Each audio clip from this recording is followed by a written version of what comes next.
Tantor Audio, a division of Recorded Books, presents Marry in Scandal by Anne Gracie. Narrated by Alison Larkin. Prologue. I can never be important to anyone. What is to prevent you? Everything.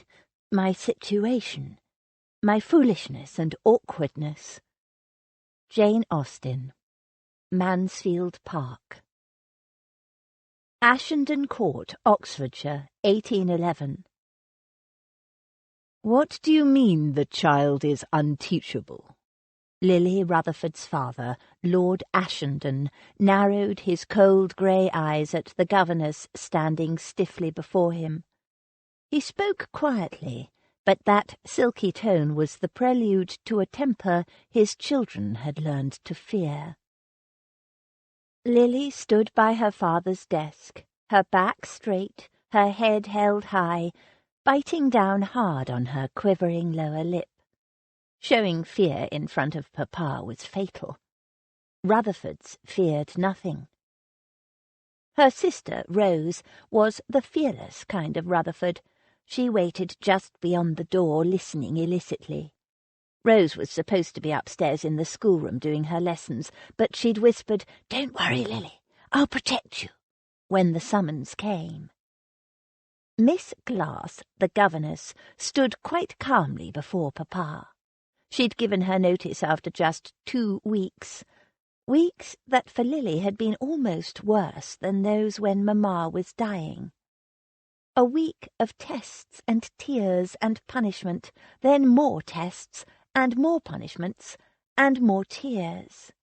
I will not waste my time on a child who cannot even read. I have standards, and I won't take responsibility for this child's failure to learn. Papa snorted. Of course she can read. She's, 10, isn't she? 11, nearly 12, Lily thought, but she wasn't about to contradict him. Nobody contradicted Papa, especially when his temper was roused. Her hands were shaking. She hid them in the folds of her black dress. Black for mourning, black for Mamma.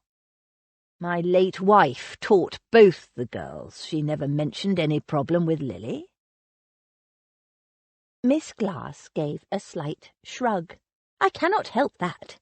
Lady Rose is well enough, skilled in all the ladylike arts, though she has a tendency to be careless with her embroidery and— Thump!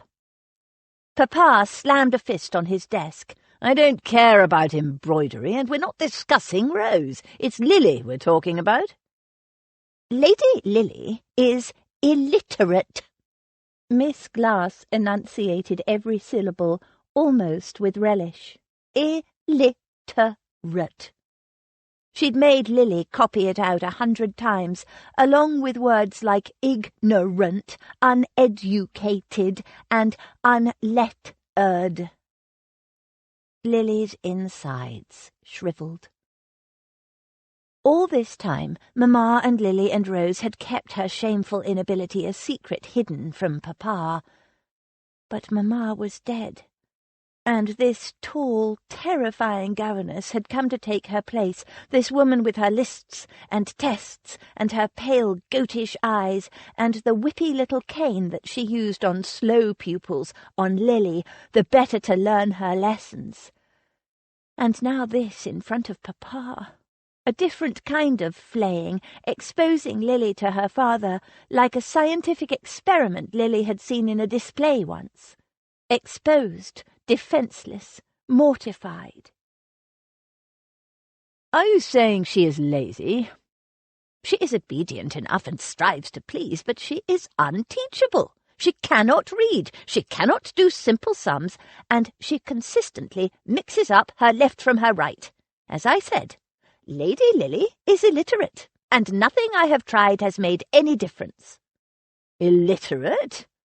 Nonsense. Come here, Lily. Papa pulled Lily to him. He seized a book from his desk and opened it at random. Read that. He waited. Lily stared hard at the page. A lump lodged thick in her throat, searching for even one word she recognized. But, as always, the letters seemed to slide under her gaze like worms trying to rebury themselves. "Well?" His impatience grated against her nerves. She tried to swallow the lump and stared harder, but all that came was a single slow tear. Papa, frowning, seized a pen and wrote something. "Read that, then." Lily was shaking all over now. Tears blurred her vision, and she could barely see the word he had written. It was short, but still. "C-A-T, cat!" her father yelled. "Read it!"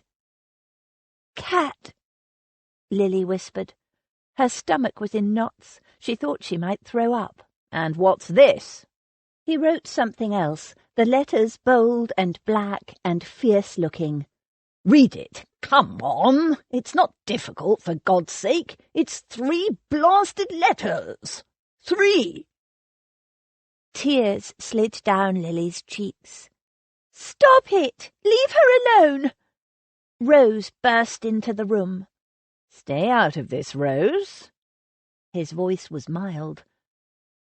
"No, you're upsetting her." "I'm upsetting her? She's damned well upsetting me. My own daughter, a Rutherford, unable to read the simplest words."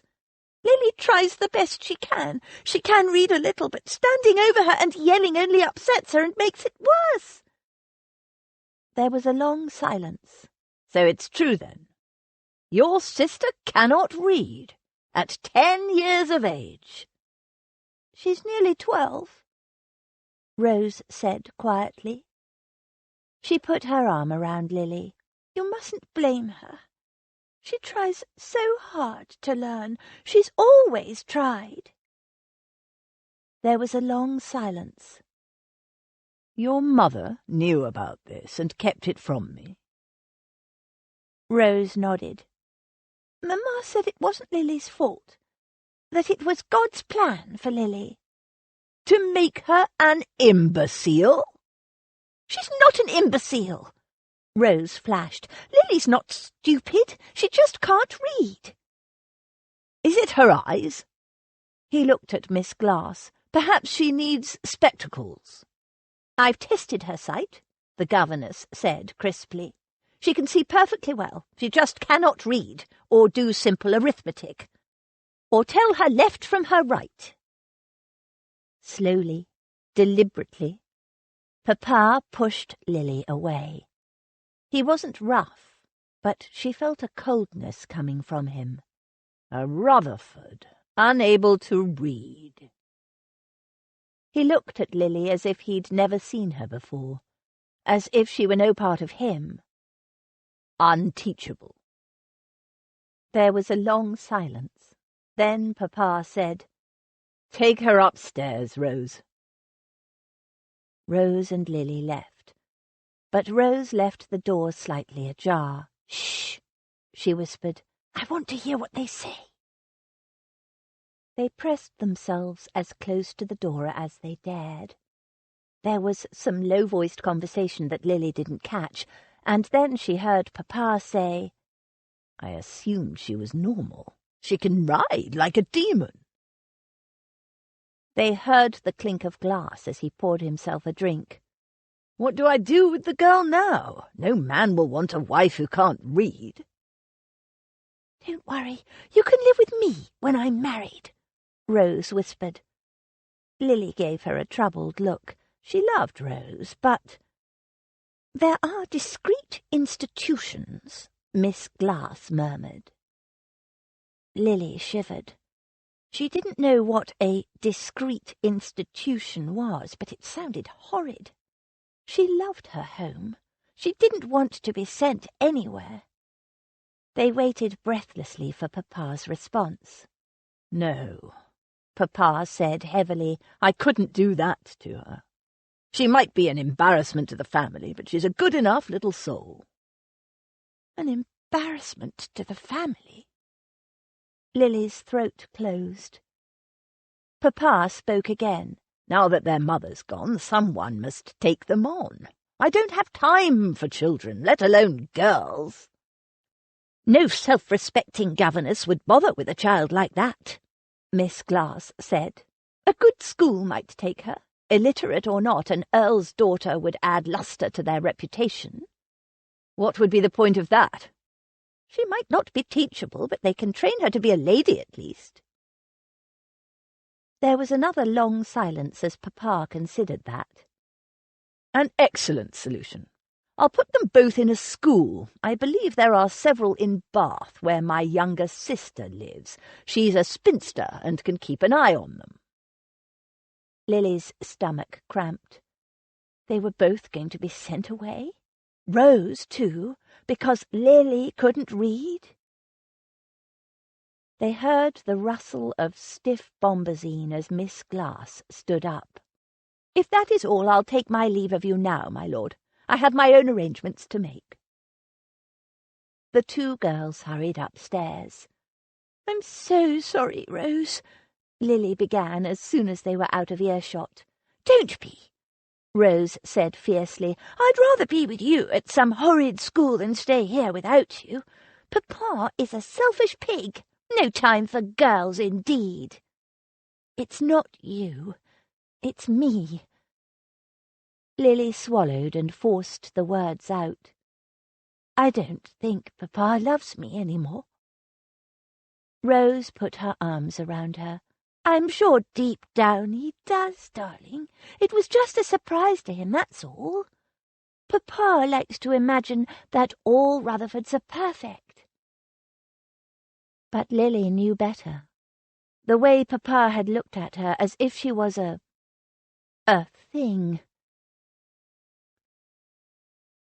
As they entered the bedchamber she and Rose shared, her gaze flew to her bride doll, Arabella, sitting on her bed. Arabella had funny eyes. She'd been dropped once, and a piece of her carved wooden eye had broken. Mamma had painted the eye in again, but it hadn't quite worked. Arabella always looked a bit cross, but Lily loved her anyway. An embarrassment to the family. No man will want a wife who can't read.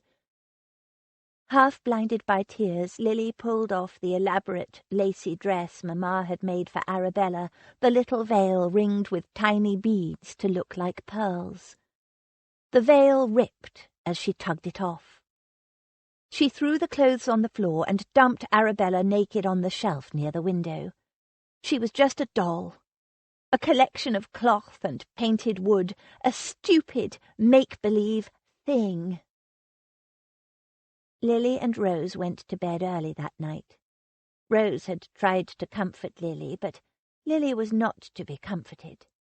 Everything was horrid. They were going to be sent away from home, and it was all her fault. She didn't sleep. Papa's words kept churning in her head over and over.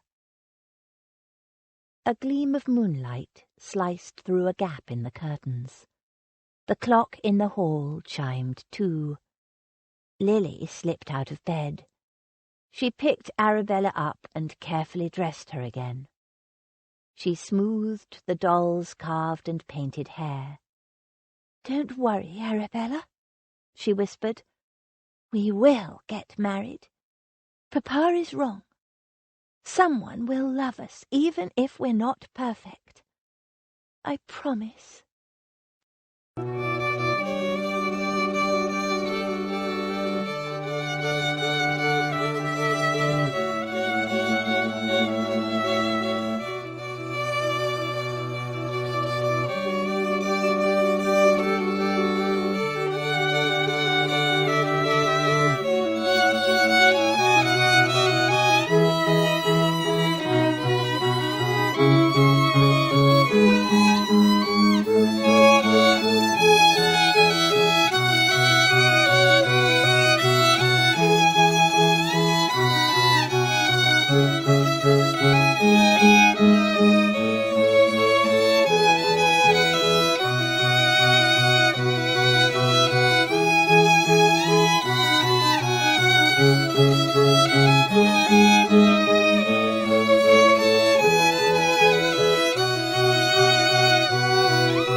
Chapter 1. Ah, there is nothing like staying at home for real comfort. Jane Austen, Emma. London, 1818. I have secured a duke for the opera tonight, Agatha, Lady Salter, announced, with an air of triumph. Bone-thin and immensely elegant, her steely silvery hair intricately coiled, piled high and bound into a kind of turban, she fingered her lorgnette with long fingers and eyed her 3 nieces with a critical gaze. Lily Rutherford, Lady Salter's youngest niece, swallowed. She sat with her sister Rose on the chaise longue facing the old lady. George, technically a great-niece rather than a niece, lounged casually on the armrest of a nearby chair. "Do dukes sing?" Rose idly twirled her fan. "I had no idea." "Don't be facetious, Rose," Aunt Agatha snapped. "You know very well why I have arranged this opportunity. It's for you in particular." She added, "As well, he is bringing 2 friends, one of whom—" She broke off, her eyes narrowed. Lily tensed as the old lady raised her lorgnette. It was a warm day, and Lily's thighs were sticking together, but she didn't dare move. Aunt Agatha despised fidgeting. But her gaze came to rest meaningfully on George, who gave the elderly dowager a bland smile in return, and stayed where she was, one leg swinging in an unladylike manner. "Georgiana, are you wearing breeches under that habit?" George shrugged, entirely unrepentant. "We're just back from our morning ride." The old lady closed her eyes in a heaven-help-me expression, muttered something under her breath, took a deep breath, and continued. "As I said, the Duke is bringing 2 of his friends, and one of them might be interested in you, Georgiana, though not if you sit like that. Or wear breeches. No gentleman of taste." "And one of them might be interested in Lily." Rose smiled warmly at her sister. Aunt Agatha glanced at Lily. "Perhaps," she said dismissively. She raised her lorgnette and raked it critically over the person of her youngest niece. Lily, knowing what was coming, sucked in her stomach and held her breath, but it did no good. "I see you have failed to follow my advice about the diet that was so effective for Lord Byron, Lily. You're as fat as ever." "Lily isn't fat," Rose flashed angrily. "She's lovely and rounded and cuddly, but not fat." "And besides, she did try that dreadful diet," George said, "for 2 whole weeks, and it made her quite sick for no result. Potatoes drenched in vinegar, ghastly."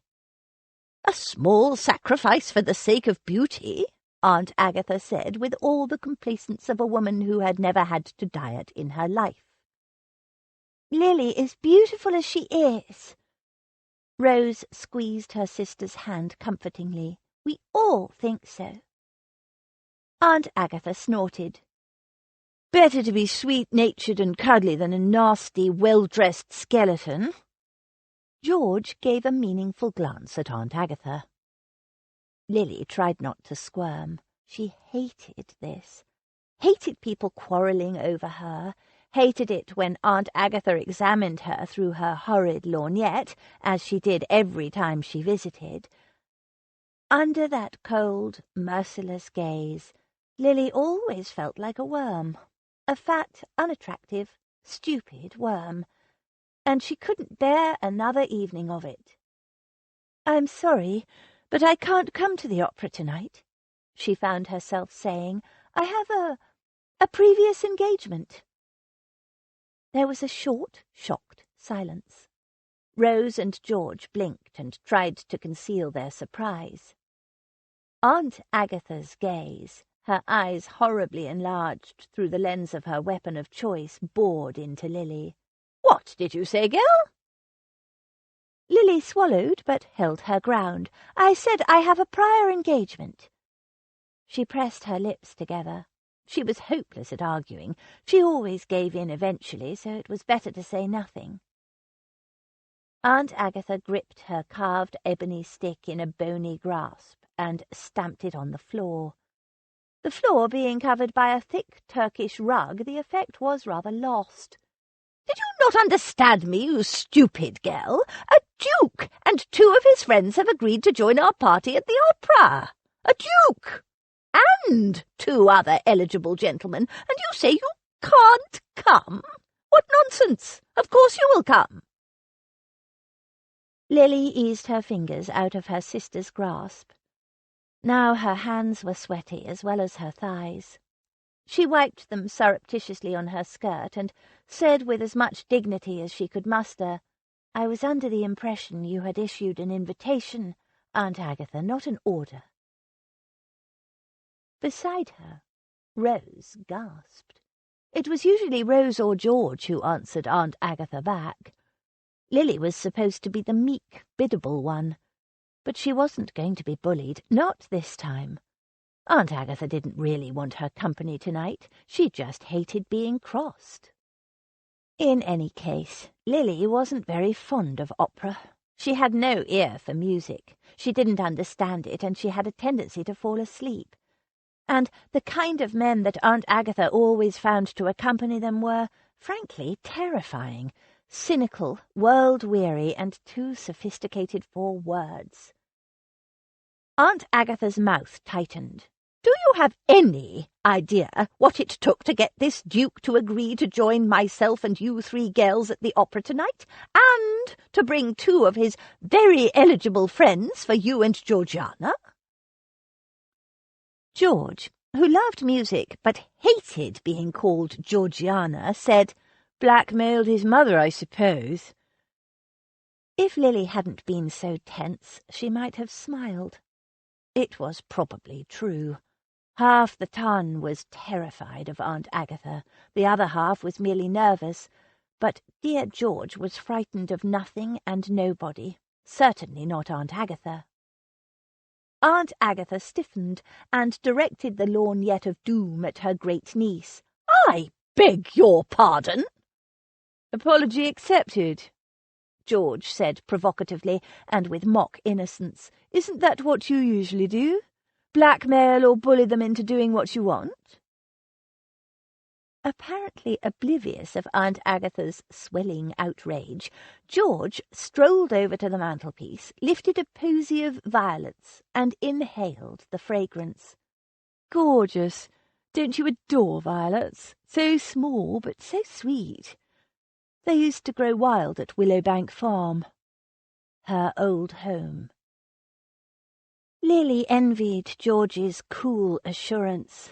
Despite her refusal to buckle under Aunt Agatha's insistence, Lily was shaking in her shoes and trying desperately not to show it.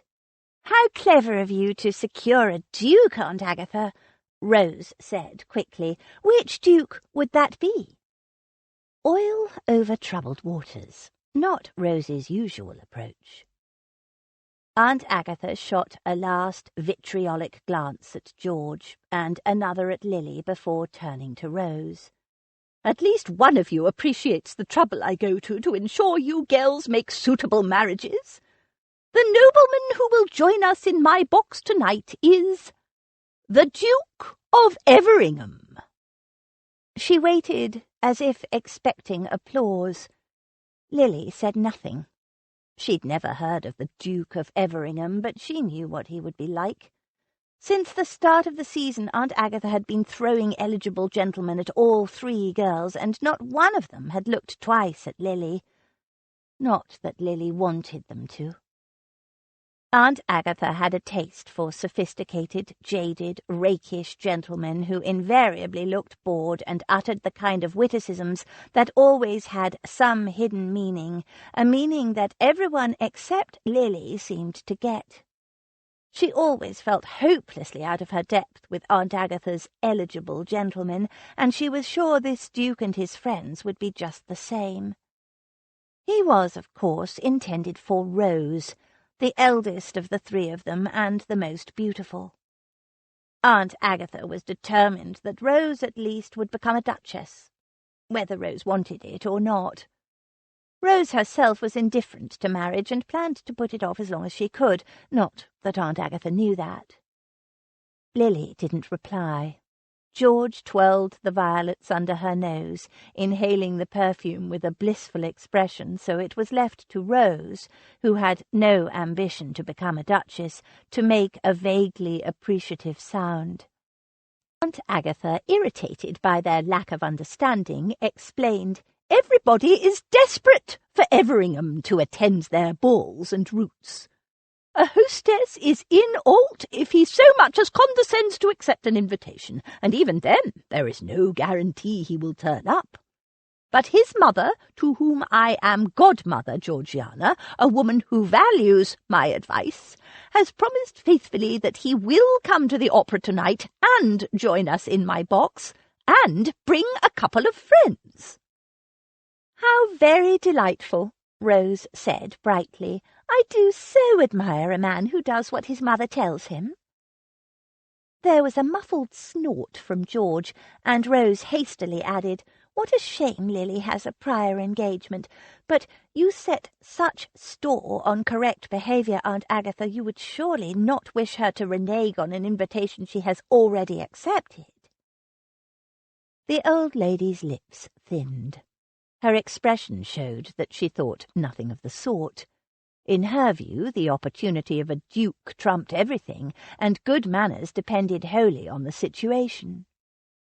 She directed a basilisk gaze at Lily. "What is this engagement you set so much store on keeping?" "I'm going to a party with Em and Cal." Aunt Agatha's thinly plucked brows rose. She gave a contemptuous snort. "An insipid gathering of mediocre nobodies."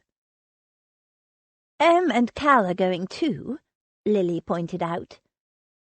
The Earl and Countess of Ashenden, her brother and his wife, were hardly nobodies, and as for being mediocre, well, Cal was magnificent, a war hero, and Em was a darling who could parry Aunt Agatha's horrid stabs without turning a hair. Unfortunately, Em and Cal had gone out for a walk before Aunt Agatha had descended on them. "Your brother and sister-in-law felt obligated to accept the invitation," Aunt Agatha corrected her. "Sir George was your brother's commanding officer at one time. But given Emmeline's interesting condition, they would have been able to make a token appearance and leave early.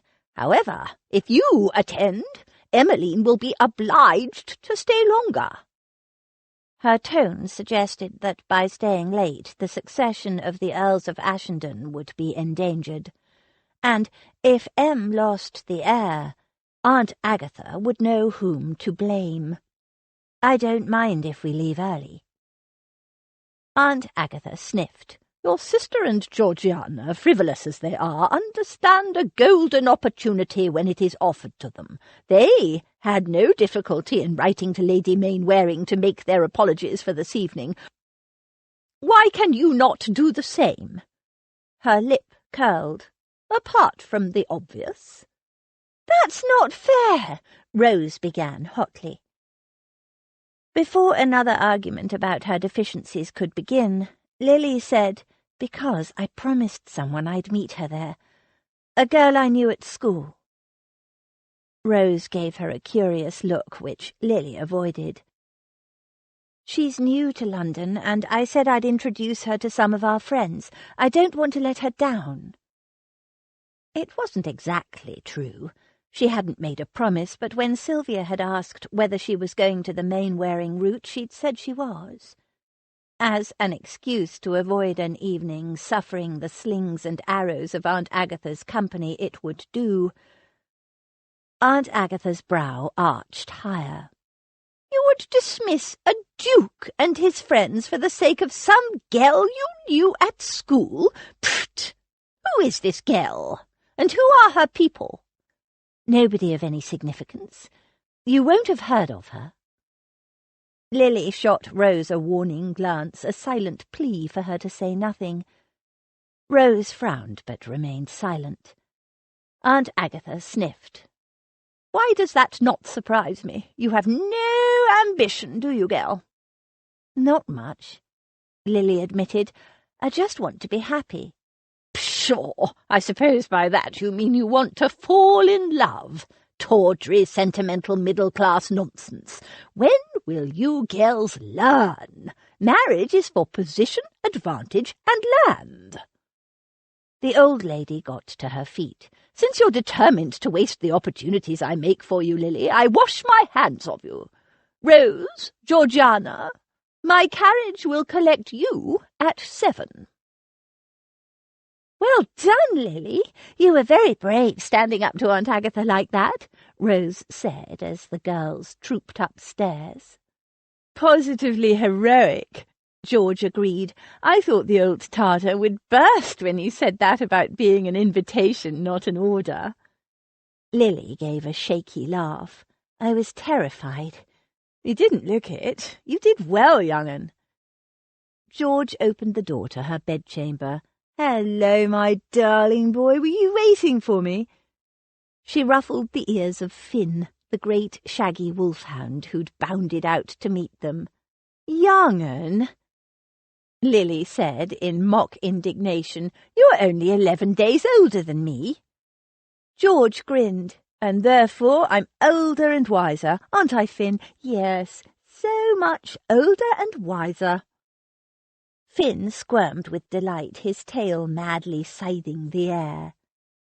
"Ah, but I'm your aunt, and you, therefore, owe me respect." Lily gave George a playful smack as she passed. She'd stood up to Aunt Agatha, and not only had she survived, she'd won. She bounced onto the bed. Rose tugged on the bell pull.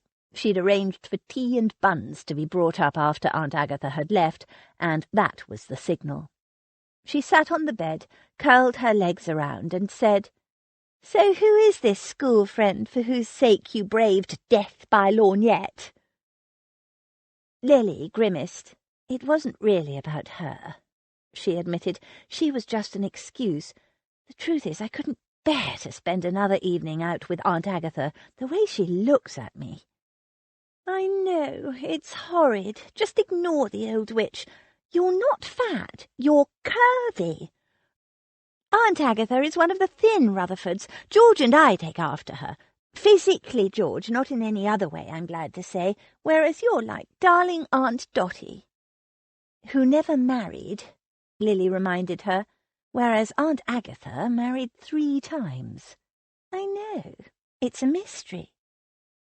George snorted. "Yes, but all 3 of Aunt Agatha's husbands died on her, which I think is perfectly understandable. What else could you do once you found yourself married to a vitriolic dragon?" They all laughed. But why would they marry her in the first place? Lily wondered. Probably too terrified to refuse. There was a knock at the door, and George went to answer it. A maid brought in a tray with a pot of tea, 3 cups, and a plate containing 6 iced fruit buns and 2 thin, dry wafers. George poured the tea, handed the cups around, and placed the plate of buns on the bed between the 2 sisters. She took a bun and bit into it with a blissful expression. Lily tried not to notice. She pushed the plate away and sipped her tea. No milk, no sugar. There were wafers if she wanted anything. She was ravenous, but the memory of Aunt Agatha's lorgnette stiffened her resolve. Rose made an exasperated sound. "Oh, will you stop worrying about your shape, Lily? You're gorgeous the way you are. It won't make any difference to finding a husband, and starving yourself will only make you miserable." She shoved the plate back. "Besides, as heiresses, none of us will have any difficulty finding a husband. We could be cross-eyed, snaggle-toothed, and hunchbacked, and we'd still find men who'd marry us." "Yes, for our money," Lily responded. "I don't want that sort of husband." "I know, but we're not exactly hags," Rose continued. "Each one of us is perfectly adorable." George snorted, and Rose poked her tongue out at her. "So there's no hurry. We can take our time and choose from a delightful array of men." "Not me," George said. "I never had a penny to spare before this year, and now I'm rich. Why would I want to hand over my money to some man who can do what he likes with it, and me go back to being dependent on a man's sense of honour? No, thank you." "Not all men are like your father," Lily said softly. George shook her head. "Dogs and horses are much nicer and more trustworthy. I'd rather have a nice place in the country and live happily ever after with my money and my dogs. Like the Duchess of York, only with horses as well." "Poor thing. Such a shame she never had any children. I'm sure that's why she has all those dogs. Don't you want children, George?" Lily asked. Lily herself wanted very much to marry. She wasn't ambitious, she didn't care about titles, and she wasn't interested in the kind of sophisticated and intimidating gentlemen Aunt Agatha kept pushing at them. Lily just wanted to fall in love with a nice, comfortable gentleman and be loved in return, and to have children. George considered it. "I don't know. I've never had anything much to do with children. I'm probably better with puppies and foals." She picked up another bun and bit into it. Lily's stomach rumbled. She sipped her black, sugarless tea. "So who is this school friend you're meeting at the Mainwaring party?" Rose asked. Lily's stomach suddenly felt even more hollow. "Sylvia Gorry." Rose frowned. "Who's Sylvia Gorry? I don't remember any Sylvia Gorry from school." "Gorry is her married name. She used to be Sylvia Banty." Lily waited for the explosion. She wasn't disappointed. "Sylvia Banty?" Rose stared. "That bitch!" She turned to George. "She was caught stealing, and from girls she had the gall to call her friends. She even stole Mamma's locket from Lily. All Lily had of her." She snorted. "I never liked Sylvia. Butter wouldn't melt in her mouth, the sneaky little cow." "That's a bit unfair, isn't it?" George said. Rose blinked in surprise. "Do you know Sylvia too?" George shook her head. "Never met her in my life, but I like cows. Lovely, gentle creatures, beautiful eyes. Calling this Sylvia person a cow, or even a bitch for that matter, isn't fair on cows. Or bitches. Dogs are some of my favourite people." "Very well, call her a miserable little cockroach, then." Rose turned back to her sister. "Why on earth would you want to associate with Sylvia What's her name now? Gorry?" Lily nodded. "I ran into her at the park the other day, and she apologised for the way she'd behaved. She told me she'd been very unhappy at school. So were we at first, remember, Rose?" "Yes, but we didn't steal from our friends." Lily shrugged. "We've all done things when we were young that we later regret, and it was 4 years ago. A lot of water has passed under the bridge since then. We're older and wiser now, or we should be. She told me that after she left school—" "She didn't leave, she was expelled." "Yes, she left in disgrace, and because of it she never had a season. Her parents forced a hasty marriage on her to a much older man when she was only 16. From what she's let slip, he's rather a cold and unkind person, and she's very unhappy. She seemed very sincere, Rose, and very apologetic about the past.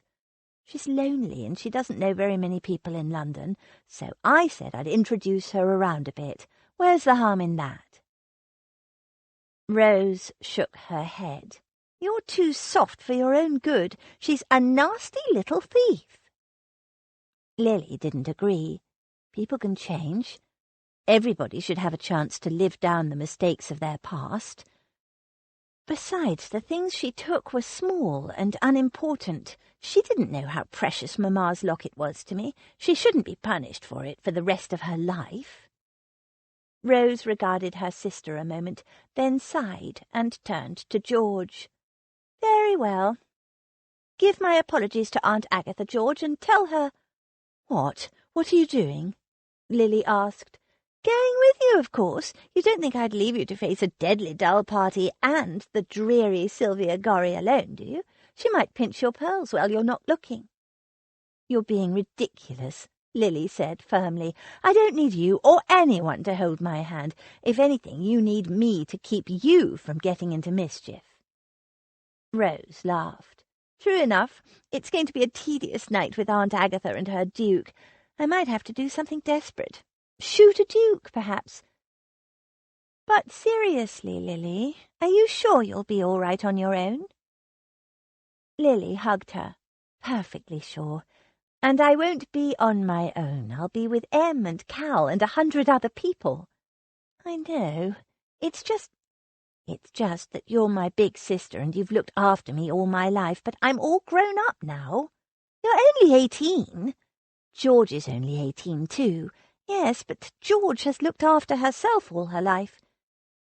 "Then perhaps it's time someone looked after George for a change," Lily said softly. "Now stop worrying.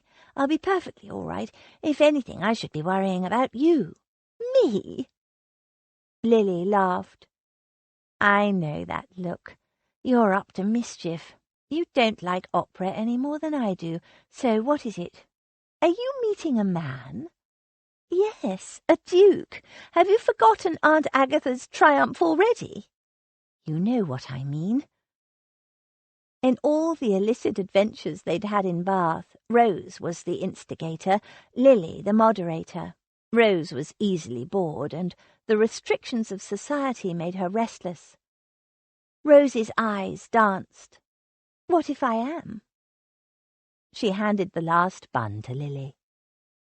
Lily looked down at the bun in her hand, soft, squidgy, and delicious. She should put it back on the plate. Lemon icing. Just be careful, Rose. We're not in Bath now, you know. And I thank God for it every day, although I do miss dear Aunt Dotty." "Me too." Lily tried not to inhale the rich, sweet, yeasty fragrance. She had to resist.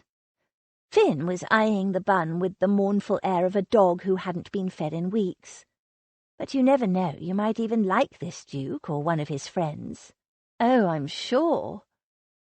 Rose rolled her eyes. "How many dreary old dukes has Aunt Agatha thrown at me so far?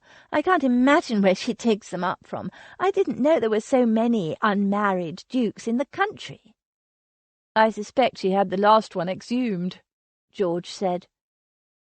Rose laughed. "Exactly, and if he isn't stodgy and ancient, he'll be the kind of bachelor that has a string of beautiful mistresses.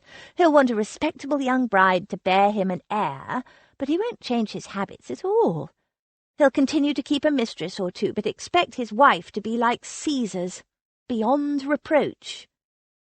"Men are horrid," George agreed. "Cal doesn't have a mistress," Lily pointed out. Not all men were horrid, surely. She picked a little bit of icing off her bun. "It's different for Cal," Rose said. "He and Em are in love. Oh, for heaven's sake, Lily, stop drooling and eat that bun. Consider it breakfast." She picked up the wafers and tossed them to Finn, who gulped them down in 2 bites. Where was Sylvia? Lily scanned the crowded ballroom for the 1000th time. After braving Aunt Agatha's displeasure, well, it was as much for her own sake as for Sylvia's. It looked as though Sylvia wasn't coming after all. "Would you care for this dance, Lady Lily?" Mr. Frome, a pleasant, middle-aged gentleman, bowed before her. Lily glanced at Em, who nodded her permission. As Mr. Frome led her onto the dance floor, she reflected that, Sylvia or no, she was having a much nicer time than she would have had at the opera. She'd danced every dance, and though her partners were mostly older gentlemen, they were attentive and charmingly flirtatious, paying her extravagant compliments and telling her how pretty she looked. Not that any of them were the slightest bit serious, but it was fun all the same. Much better than sitting under the eye of a dragon and having to try to make conversation with dukes and their friends. How was Rose getting on, she wondered. George would have no interest in dukes. The opera was all about the music for her. But Rose... Maybe Lily should have gone to the opera instead of being selfish. Her sister was like a cork in a bottle, ready to pop unless she was able to escape the prim and proper social round from time to time. This assignation of Rose's... Lily hoped it wasn't anything foolish. "Lily?" Lily turned. "Oh, Sylvia, there you are. I'd almost given you up." Sylvia grimaced. "I'm so sorry, Lily dear. It's my husband. He doesn't approve of frivolous social pursuits. I had to wait until he fell asleep." "Oh, but—" Lily's gaze drifted to the smartly dressed young gentleman who stood at Sylvia's side. Sylvia laughed. "Oh, good heavens, this isn't my husband. This is my cousin, Victor Nixon, who's visiting London from his home in Paris. Victor, this is my dear friend from school, Lily. Oh, no, I must call you by your correct title now, must I not? We're schoolgirls no longer." Sylvia tittered girlishly. "Lady Lily Rutherford." Mr. Nixon bowed low over Lily's hand. "Delighted to make your acquaintance, Lady Lily." "Victor was kind enough to escort me here," Sylvia said. "My husband rarely ventures out. He's a complete stick in the mud. Now," her gaze ran around the room, "who do we have here? I see the former Miss Westwood is here, playing the duenna, no doubt. She was a teacher at Miss Mallard's school," she explained to her cousin. "She married Lady Lily's half-brother and has done very well for herself, from poor plain spinster to Countess of Ashenden." "Emma isn't plain," Lily began indignantly, but Sylvia swept on. "Oh, and there's the former Sally Destry dancing with her husband, Lord Malden. Who would have believed that such a spotty little creature would grow up to marry a handsome young lord? And is that— Yes, it is. Jenny Ferris as was. Heavens, hasn't she grown frightfully fat?" "She's just had a baby," Lily murmured. Sylvia snorted. "She's as big as a barn. You should recommend your dressmaker to her, Lily. I mean, Lady Lily. That dress you're wearing is quite slimming." Mr. Nixon glanced down at Lily. "I rather like a few extra curves in a woman," he murmured, his gaze delving down her neckline. Lily felt herself flushing. Sylvia laughed. "Behave yourself, cousin." She smiled at Lily. "I'm afraid Victor is a terrible flirt." "I thought you said you knew nobody in London," Lily said. "You seem to know quite a few people after all." Sylvia sobered. "Did I sound awful? I expect I did. Sorry, I'm just frustrated. The former Mallard's girls in London have refused to recognize me. Just because I left school under something of a cloud, none of them can forget it." She linked her arm through Lily's. "You're the only one generous enough to overlook my youthful folly." She glanced around the room. "I suppose it's too much to expect Rose to be friendly. She slapped me once. Over absolutely nothing. Rose does have a temper, but I don't see Rose here. I hope she's not indisposed." "No, she's at the opera with our aunt." "Damnation!" Mr. Nixon exclaimed suddenly. "I've left something important in my carriage. If you ladies will excuse me, I'll go and fetch it." "Bring us a drink when you come back, will you, Victor?" Sylvia said. "It's horridly stuffy in here with all these candles burning, not to mention the hot and sweaty bodies." "Will do." He hurried away. He was back in 10 minutes, bearing a couple of glasses of fruit punch. Lily drank hers thirstily. Mr. Nixon whispered something in Sylvia's ear. She frowned and glanced at Lily. "Are you sure?" she asked in a low voice. He nodded. "Tell her, then." They both turned to Lily. "When I went outside," Mr. Nixon said, "there was a shabby young boy trying to gain admittance to the house. Of course, the butler refused him, but I happened to hear the boy say he had an urgent message for Lady Lily Rutherford." "Urgent? For me?" Mr. Nixon nodded. "I hope you don't mind, but I took the liberty. Slipped him a shilling and promised him I'd deliver the message." He produced a folded scrap of paper. "He said it was an urgent message from your sister. Rose, is it?" "Yes, Rose," Lily said distractedly. A note. Urgent from Rose. Oh, she'd known Rose was going to do something dreadful tonight. What on earth had happened? With shaking fingers, she opened the note and stared blankly at the contents. As usual, the letters seemed to shift before her very eyes.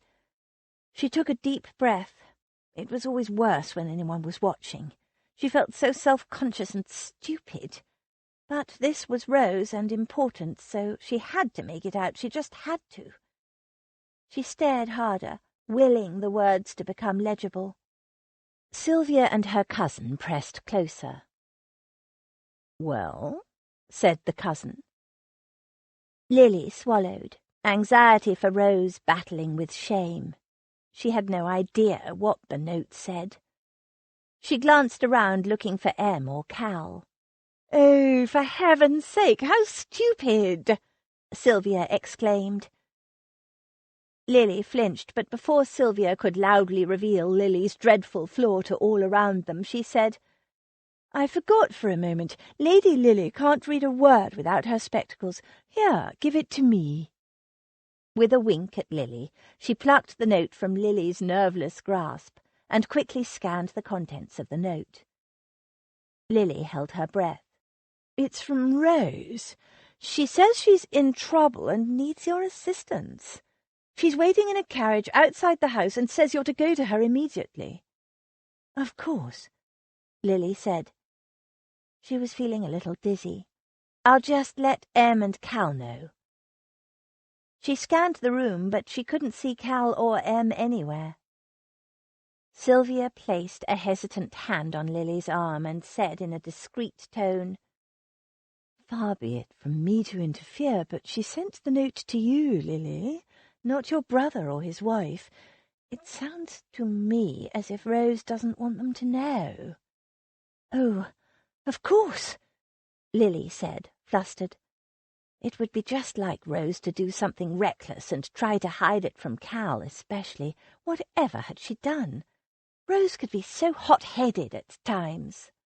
"I saw a golden-haired young lady sitting alone in a carriage outside," Mr. Nixon said. "Quite a beauty.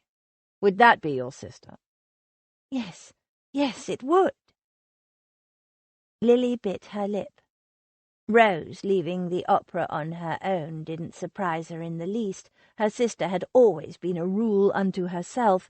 She scanned the room anxiously. "But I must tell—" "In the absence of your brother, I would be happy to escort you outside." Mr. Nixon offered his arm. Sylvia nodded. "Go and see what Rose wants, and if you need your brother or his wife, you can come back in and fetch them. It'll only take a minute." Lily hesitated. She shouldn't go outside with him, she knew. But he was Sylvia's cousin, not really a stranger, and her sister needed her. Mr. Nixon proffered his arm again. Lily gave one last agonized look around the ballroom and nodded. "All right." She took his arm. "Do you have a cloak?" Mr. Nixon said as they neared the exit. "What?" Lily gave him a distracted glance. "It's cold outside, and your sister was shivering. I'll fetch it for you." He hurried toward the cloakroom. Lily rushed out of the house and down the front steps. She stopped dead. In the street stood a long line of waiting carriages. Which one was Rose in? She hesitated and found herself swaying a little. The dizziness was getting worse. She should have eaten something at supper. Here. Mr. Nixon dropped her cloak over her bare shoulders. She shivered. He was right. It was cold outside. Your sister's carriage is along here. Come. He led her around the corner to where a lone carriage waited. He opened the door. The interior was dark and gloomy. Rose? Lily peered inside. A shadowy figure was huddled in the far corner of the coach. Is that you, Rose? Whatever is the matter? Without warning, she was pushed hard from behind. She fell half into the coach, and before she knew it, her legs were seized, and she was shoved bodily onto the floor of the coach. Lily tried to scream, but someone grabbed her chin in a rough grasp and stuffed a rag into her mouth. It almost choked her. A heavy cloth was bundled over her head. Someone caught her flailing arms and bound her tight. She couldn't see or move. A pair of heavy feet pressed her to the floor. "Go!" Mr. Nixon shouted. With a jerk, the carriage moved off, its wheels rattling over the cobblestones. Chapter 2. There is nothing lost that may be found if sought.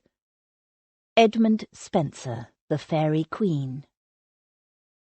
You look as sick as a dog, Cal told his wife. Such a charming way with words you have, Em said, smiling despite the nausea that had suddenly swamped her. Her current condition made her extra sensitive to smells, and the close atmosphere of the room, combined with the clashing scents of burning candle wax, strong perfumes, and overheated bodies, made her distinctly queasy. Cal slid an arm around her. Even pale green and drooping, you're beautiful, but you need to be in bed, so we're leaving. He glanced around the room. Where's Lily? He frowned. Wait here and I'll go and find her.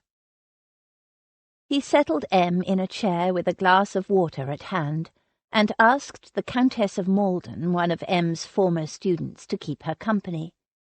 He looked in every room in the house, even sending a female acquaintance into the ladies' withdrawing-room to look for Lily, but there was no sign of her. "Maybe Sylvia will know," Em suggested when he returned with no news. "I think she was talking with Lily before we stepped outside." "Sylvia?" "That woman over there. Help me up." Cal helped her to rise, and together they approached Sylvia. "Oh, yes, she and I were talking," Sylvia said vaguely, after initial pleasantries were concluded, "but that was some time ago. She received a note, a message from her sister, I think." "From Rose?" Em frowned. "What kind of message?" Sylvia gave her a troubled look. "I couldn't say, but she did look a bit worried." She looked around uncertainly. "She might have stepped outside for a moment. It's quite stuffy in here, I'm sure you'll agree." "Could she have gone into the garden?" Emma exchanged glances with Cal. "I'll check," he said, and strode from the room. "I must congratulate you on your marriage, Lady Ashenden," Sylvia said. "It seems such an age since we were all at Miss Mallard's. I see several of your former pupils are here. Little Sally Destry, a countess now, and you, now a member of the peerage as well. Marriage changes things, doesn't it? It certainly changed my life."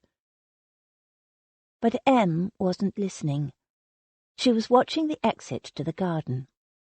In a few minutes Cal appeared in the doorway and shook his head. "Sylvia, are you sure she went into the garden?"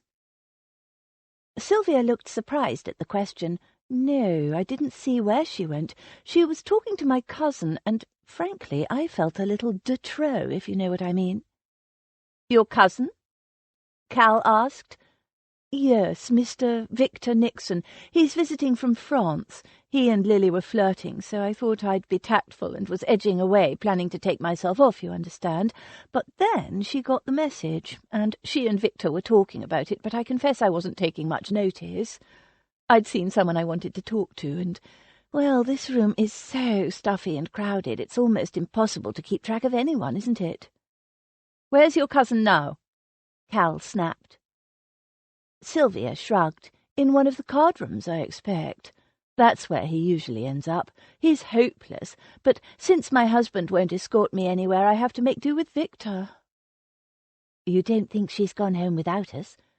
Em said to Cal. If she got a message from Rose and couldn't find us, she might have left on her own. Cal's lips tightened. It wouldn't be the first time she and Rose have gone gadding about on their own at night. Damn it, I thought all that nonsense was behind us. I thought it was too.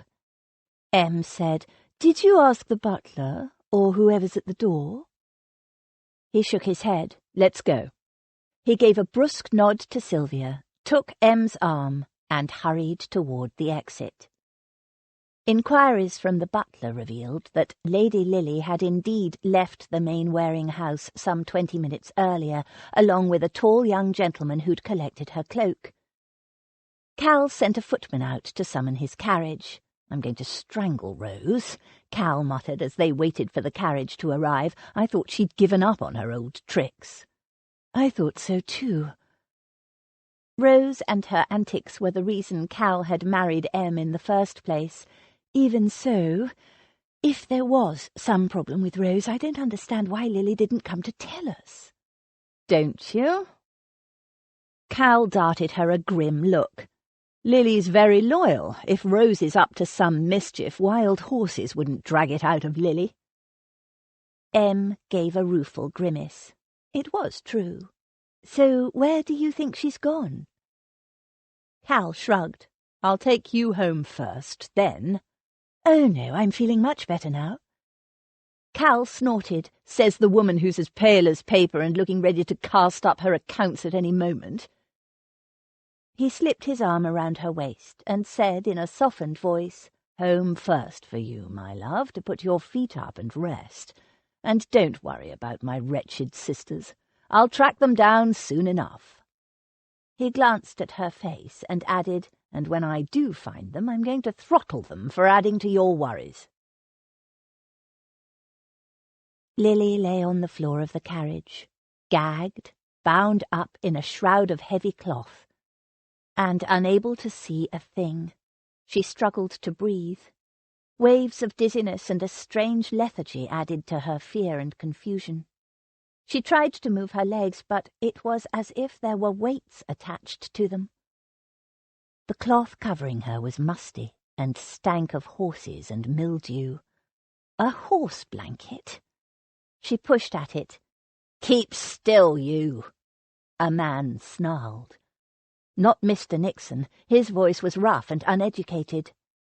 Something pressed down on her neck. A foot? She froze, her heart hammering in her chest. She could barely breathe as it was. If he pressed any harder...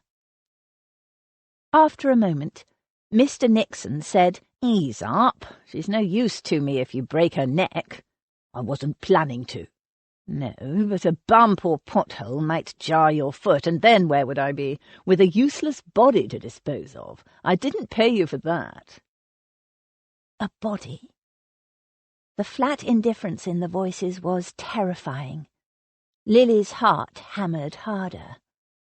The pressure on her neck eased. She lay still, struggling to breathe. Questions swirled uselessly in her brain. What did these terrible men want? It sounded like Sylvia's cousin, Mr. Nixon, was in charge. Was Sylvia part of this? Did she know what was happening to Lily or not? And who was the other man? Some rough hireling from the sound of things. Most pressing of all, why had they taken her? For what purpose? And why was it so difficult to marshal her thoughts? Had she been hit on the head, that she was so dizzy and lethargic? She thought about her head. It wasn't sore, at least not in the way it would be if something had hit it. Her mouth tasted sour and cobwebby. So much fabric had been jammed into her mouth that her jaw ached from being forced open for so long. Her tongue was wedged to the side, pressing painfully against a sharp tooth. Every jolt and bump and swerve of the carriage was painful. What did they want with her? Were they planning to murder? No, he said a body was no use to him. What then? Ransom? She recalled something her brother Cal had said to her and Rose a lifetime ago in Bath, when they'd sneaked out alone at night.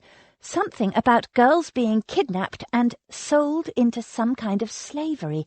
Yes, that was it. White slavery. Do you know what that means? Sold into a Turkish harem or a brothel in the seamiest foreign cities and never seen again. A chill ran down her spine. Was that it? Would she disappear into some Turkish seraglio and never see her family again? Tears squeezed between her tightly closed eyes. She couldn't give in to despair. She wouldn't. She had to fight this. Somehow. She swallowed convulsively and immediately had to battle the instinct to gag. Lily didn't know how long she lay there on the cold floor of the carriage in a kind of stupor of helplessness and nausea, but eventually she realized the carriage was slowing. It stopped. Now what? She blinked hard, trying to breathe, to force herself to think. It was like wading through a heavy fog. How much of that stuff did you give her? Stuff? What stuff? A bit. Just enough to keep her quiet. Any more, and she'd have tasted it. Better give her another dose before I leave you, then. She snatched a realization from the swirling bewilderment. The fruit punch at the party.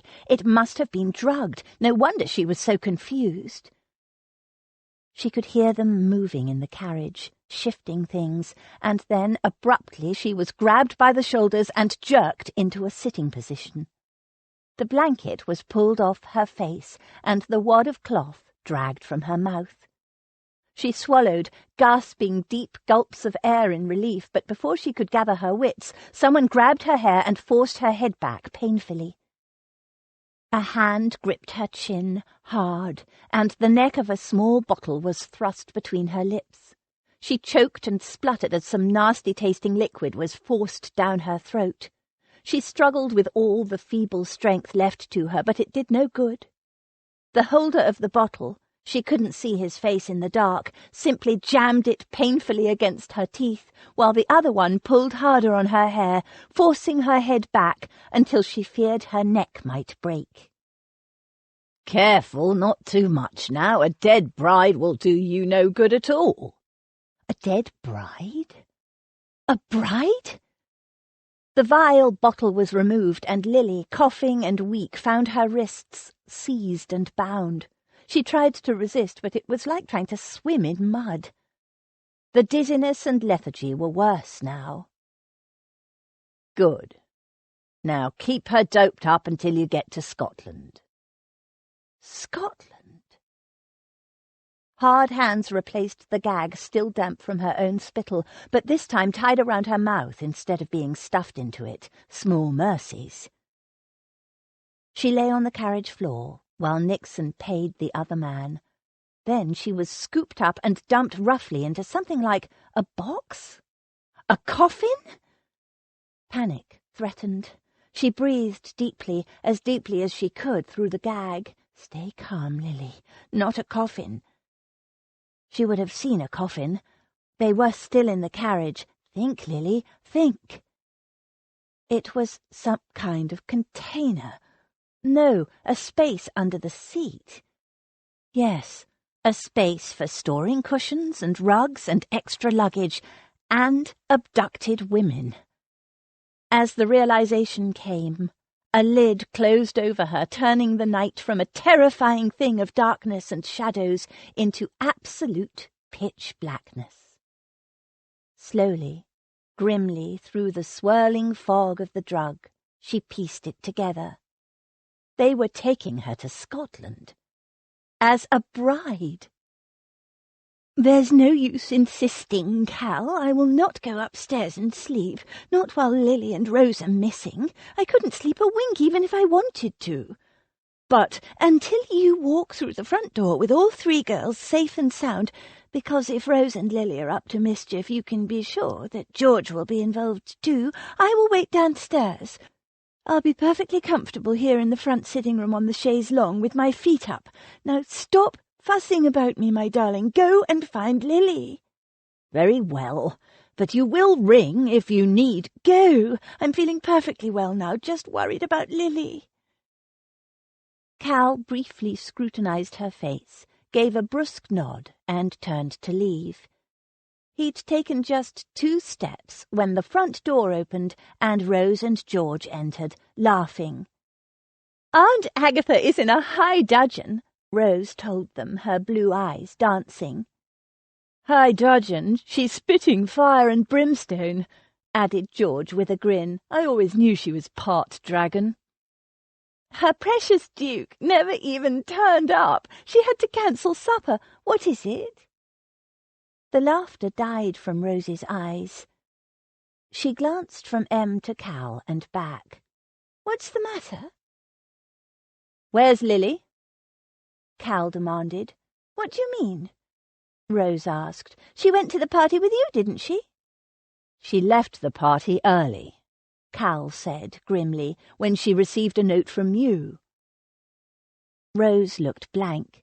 "I never sent her a note." "Rose," Cal growled, "this is no time for—" She cut him off with an impatient gesture. "Don't be stupid, Cal. I would never send Lily a note. Why would I, when we all know Lily can't read?" There was a sudden silence. "Oh, good God. We never thought—" Cal gave Em an agonized look. Em shook her head. In the worry and confusion it hadn't occurred to her. Someone must have sent Lily a note purporting to come from her sister. Rose sat down on a chair with a thump. "Are you saying Lily is missing?" Cal nodded. "It seems so." "How? What happened?" "It's my fault." Em felt wretched. She was meant to be guarding Lily, chaperoning her. Instead, she'd failed her. "I was feeling ill, so we stepped outside." "Nonsense. It wasn't your fault," Cal said curtly. "We were only gone for a few minutes, 10 at the most. We left her inside in the home of our friends, surrounded by members of the ton and talking to a friend, perfectly safe and happy." "Cal decided to take me home, but when we went looking for Lily to bring her with us, we couldn't find her." Cal stood abruptly. "I'm going back to the Mainwarings. Somebody must have seen something. For all we know, she's still there. She might have just stepped out for a few minutes for fresh air like we did." Em shook her head. "Into the garden, perhaps, but not into the street. That butler said she'd gone into the street with a man." "What man?" Rose demanded. Cal gave her a searching look. "You don't know who he might be?" "No, of course not." "There's no man she fancies, no man who's been paying her attention lately?"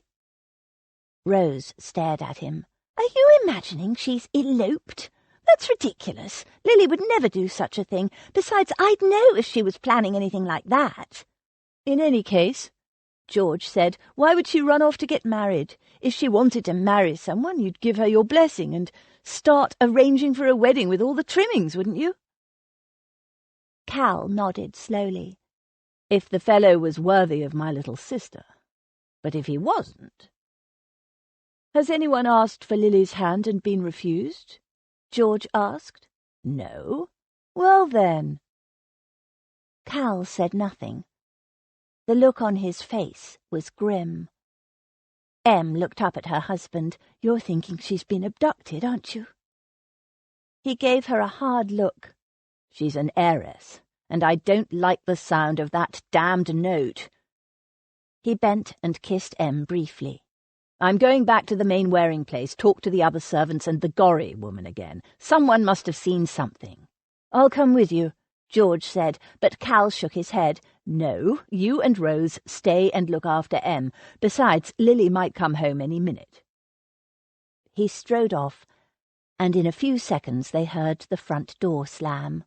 "Pray she does," Em murmured. An anxious silence descended. How could Lily be abducted in the full view of half the ton? According to the butler, Lily had left the house willingly. Why? Because of the note? And surely, if she'd looked frightened or in distress, someone would have noticed and stopped her. Surely. Horrid possibilities churned in Em's mind. Rose frowned. Cal said, "the Gorry woman." Did he mean Sylvia? Em nodded. "She was talking to Lily when we went into the garden. It was Sylvia who told us about the message, but she was very vague about it. Apparently Lily was talking with Sylvia's cousin, but she didn't notice where they'd gone." "Sylvia was always completely self-centred. Oh, I wish now I'd gone with Lily to the route. I nearly did, but that wretched Duke of Aunt Agatha's. Oh, do stop pacing, George. It's very unsettling, and it doesn't help." "It helps me," George said. "I hate doing nothing. I'd rather be out searching for Lily." "Me too. But where would we search? We can't just rush out into the streets and run around looking. We need a starting point," Rose pointed out. She sat on the edge of the chaise longue and slipped her hand into Em's. "You don't really think that she's been abducted, do you, Em? Not our darling, soft-hearted Lily?" Em gave her hand a comforting squeeze. "No, I'm sure it will be all right. It will just be some silly mix-up. Cal will no doubt arrive at the Mainwaring house and find Lily there, wondering where we've gone." But from the look in their eyes, Rose and George believed that as little as Em did. The Mainwaring route was still in full swing, but Lily was nowhere to be found. Cal questioned the Mainwaring's servants again, and this time he found a footman who thought, though he wasn't sure, that the man Lily had left with had arrived earlier with a young woman dressed in blue. Lily had worn a dress that Em had told him was in shades of peach. He decided that meant some kind of pink. Cal then spoke to Lord and Lady Mainwaring, asking them, though without much hope, for discretion. For all he knew, Lily had just stepped out on some foolish escapade with a young man she fancied. It wasn't like her, but in his experience young women were unpredictable. He hoped it was something as simple. "Can you recall any of your guests who wore a blue gown, Lady Mainwaring?" It was the slenderest of leads, but it was all Cal had. "Good heavens, Lord Ashenden, I'm sure I couldn't possibly remember such finicky little details, especially after everything I've had to organise today. My husband says I'm the veriest scatterbrain, and I'm afraid it's quite true," Lady Mainwaring said with a little laugh. She gave her husband a fond look, then proceeded to list every woman who wore any shade of blue. As she spoke, Cal noted the names, thinking that his friend Gil Radcliffe could use such a scatterbrain in his network of spies and informers. "And dear Libby Barker wore a pretty gown in sky-blue silk and blonde lace, such a nice girl, and I think that's all. Oh, no," she said as an afterthought, "I seem to recall that Mrs. Gorry wore a rather commonplace blue dress with white trimming, and—" "Mrs. Gorry?" Cal interrupted. "I don't suppose she's still here?" He should have pressed her harder earlier, but at that point they weren't as worried about Lily. "No, she left quite early, I think." "Would you have her direction?" Lady Mainwaring made a vague gesture. "Heavens, no, but I'm sure my butler will know it." Cal went in search of the butler again and got the addresses of every one of the women who'd worn blue that night. He started with Sylvia Gorry. The Gorry's butler stood firm. "I regret, my lord, that Mr. and Mrs. Gorry are not receiving. Please return at a more convenient hour tomorrow." "Nonsense. This is an urgent matter. My sincere regrets, my lord, but I cannot—" "What's all the noise about, Barton?" An irritable female voice said from inside the house. "If my husband is woken, there'll be hell to pay." The butler turned and said in a hushed voice, "A Lord Ashenden is here, wishing to speak to you, madam." "Ashenden? Good grief, whatever could he want? Oh, well, I'm still up, so you might as well show him in. But quietly, I beg of you." Cal was shown into a sitting room. Sylvia Gorrie was standing in front of the fire, still wearing the dress he'd seen her in earlier, blue with white trim, though he'd taken no notice at the time. She was holding a note in her hand, and as Cal entered she looked up with a petulant expression. "Good evening, Lord Ashenden. Lord knows what you can want with me at this hour. Nothing pleasant, I see from your expression, but it has become a night of nasty surprises." She indicated the note in her hand, "So go ahead." Cal didn't beat about the bush. "My sister Lily is missing." She frowned. "Still? Didn't you find her earlier?" "Obviously not." "You said earlier she received a message." "Yes, a note from her sister Rose. Of course poor Lily can't read, so I read it out for her. I must say—" "A footman said she left with a man." "Well, then—" "A man who had arrived a short time earlier with you on his arm." She frowned. "With me? Are you sure?" He wasn't, of course, but he wasn't going to reveal how little he actually knew. "It was you, definitely. So, who was the man?" Sylvia glanced down at the note in her hand and said in a puzzled voice, "I came with my cousin, Victor Nixon, but he disappeared on me. I thought at first he was in one of the gaming rooms. He has an addiction to piquet, you know, but he wasn't. And then I realized he must have gone home with some tart. Well, it wouldn't be the first time, leaving me to get home by myself. But when I got home I found this note." "Where does this Nixon fellow live?" "Paris." "Paris?" She nodded. "He's lived there for the past 5 years. He has a house in I forget where, near some gardens. But when in London he stays with us, of course." "Then where is he?" "It's as I was trying to tell you," Sylvia exclaimed crossly. She brandished the note. "He says he's gone back to Paris, in the middle of the night, and without so much as a thank you or a by your leave. What sort of a house guest is that, I ask you? My husband will be furious. Victor owes him money. They played cards the other night. Oh, it isn't much, but my husband is the sort of man who counts every penny, and—" "May I see that note?" Without waiting for her permission, Cal plucked it from her grasp and read it. "Dear Coz, sorry to have pushed off home without notice. As you know, my circumstances have been rather dire of late, but thanks to your little introduction tonight, I have a plan to bring the dibs back in tune.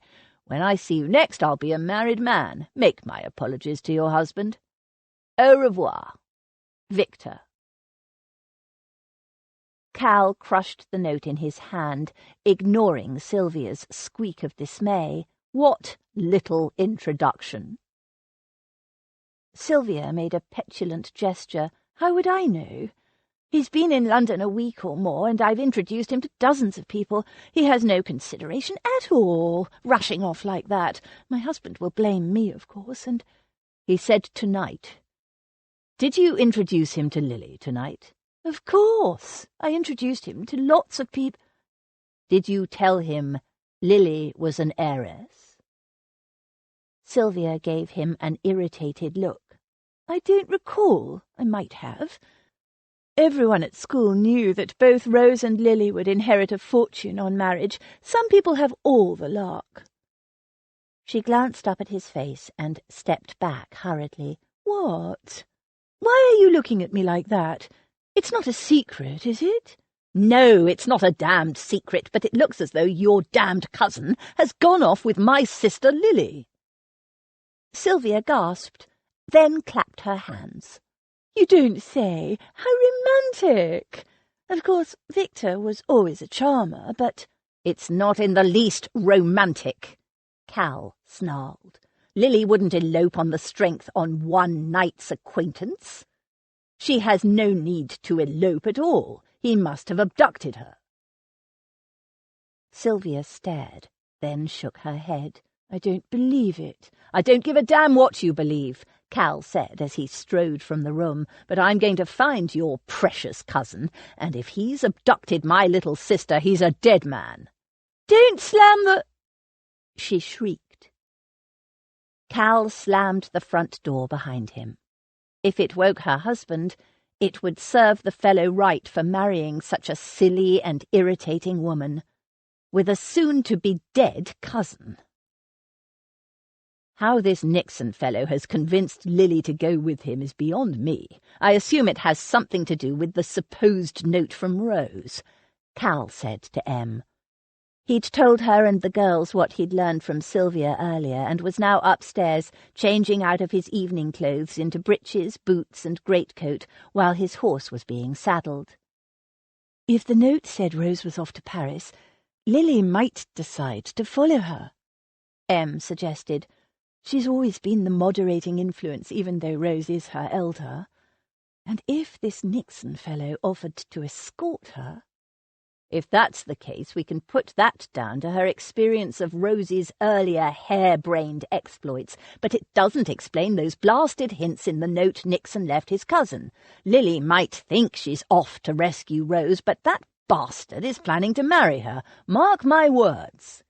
It's not Rose's fault, Em reminded him. She didn't send that note, and she's been very well behaved since we came to London. Em put her hand on her husband's arm. Rose is already blaming herself for whatever has happened to Lily, even though she's innocent of any wrongdoing. She's extremely protective of Lily, you know that. I know. Cal picked up his pistols, checked them, and slipped them into the pockets of his greatcoat. And I'm not blaming Rose. I'm just worried for Lily. But with any luck, I'll overtake them before they reach Dover. Em eyed the pistols with misgiving. And if you don't? He shrugged. I'll follow them to Paris. And if they're not in Paris? Before you spoke to Sylvia, you thought Lily was being taken to Gretna, didn't you? He nodded. I know, but this cousin of the Gorry woman has her, I'm sure.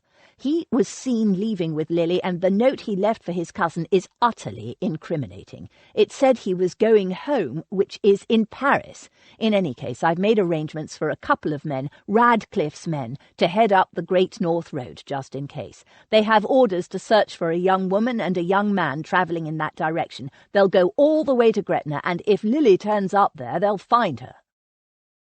He took her hands in his. Don't worry, my love. I know France well, and my French is excellent. I'll find her and make sure nothing bad happens to her. Even if she has eloped for some reason, she won't be forced into a marriage she doesn't want. I know how you feel about that. You just take care of yourself and this little one. He placed his hand briefly on her stomach and kissed her. I'll be back with Lily before you know it. As she followed him downstairs, the clock in the hall chimed 1. Just over 3 hours since they'd first missed Lily. It seemed so much longer. "How long does it take to get to Dover?" asked George from behind them. She'd changed out of her evening dress and was clad in breeches and boots. Her intention was obvious. "You're not going," Cal told her. "I am. I have to do something." "You can stay here and behave yourself," Cal snapped. "That goes for you too, Rose," he added, seeing Rose behind George on the stairs. "I'm not having any more of you going missing. Stay here and look after Em." His horse was waiting in the street. He took the reins from the groom, swung lithely into the saddle, and headed down the street. The sound of hooves echoed in the night.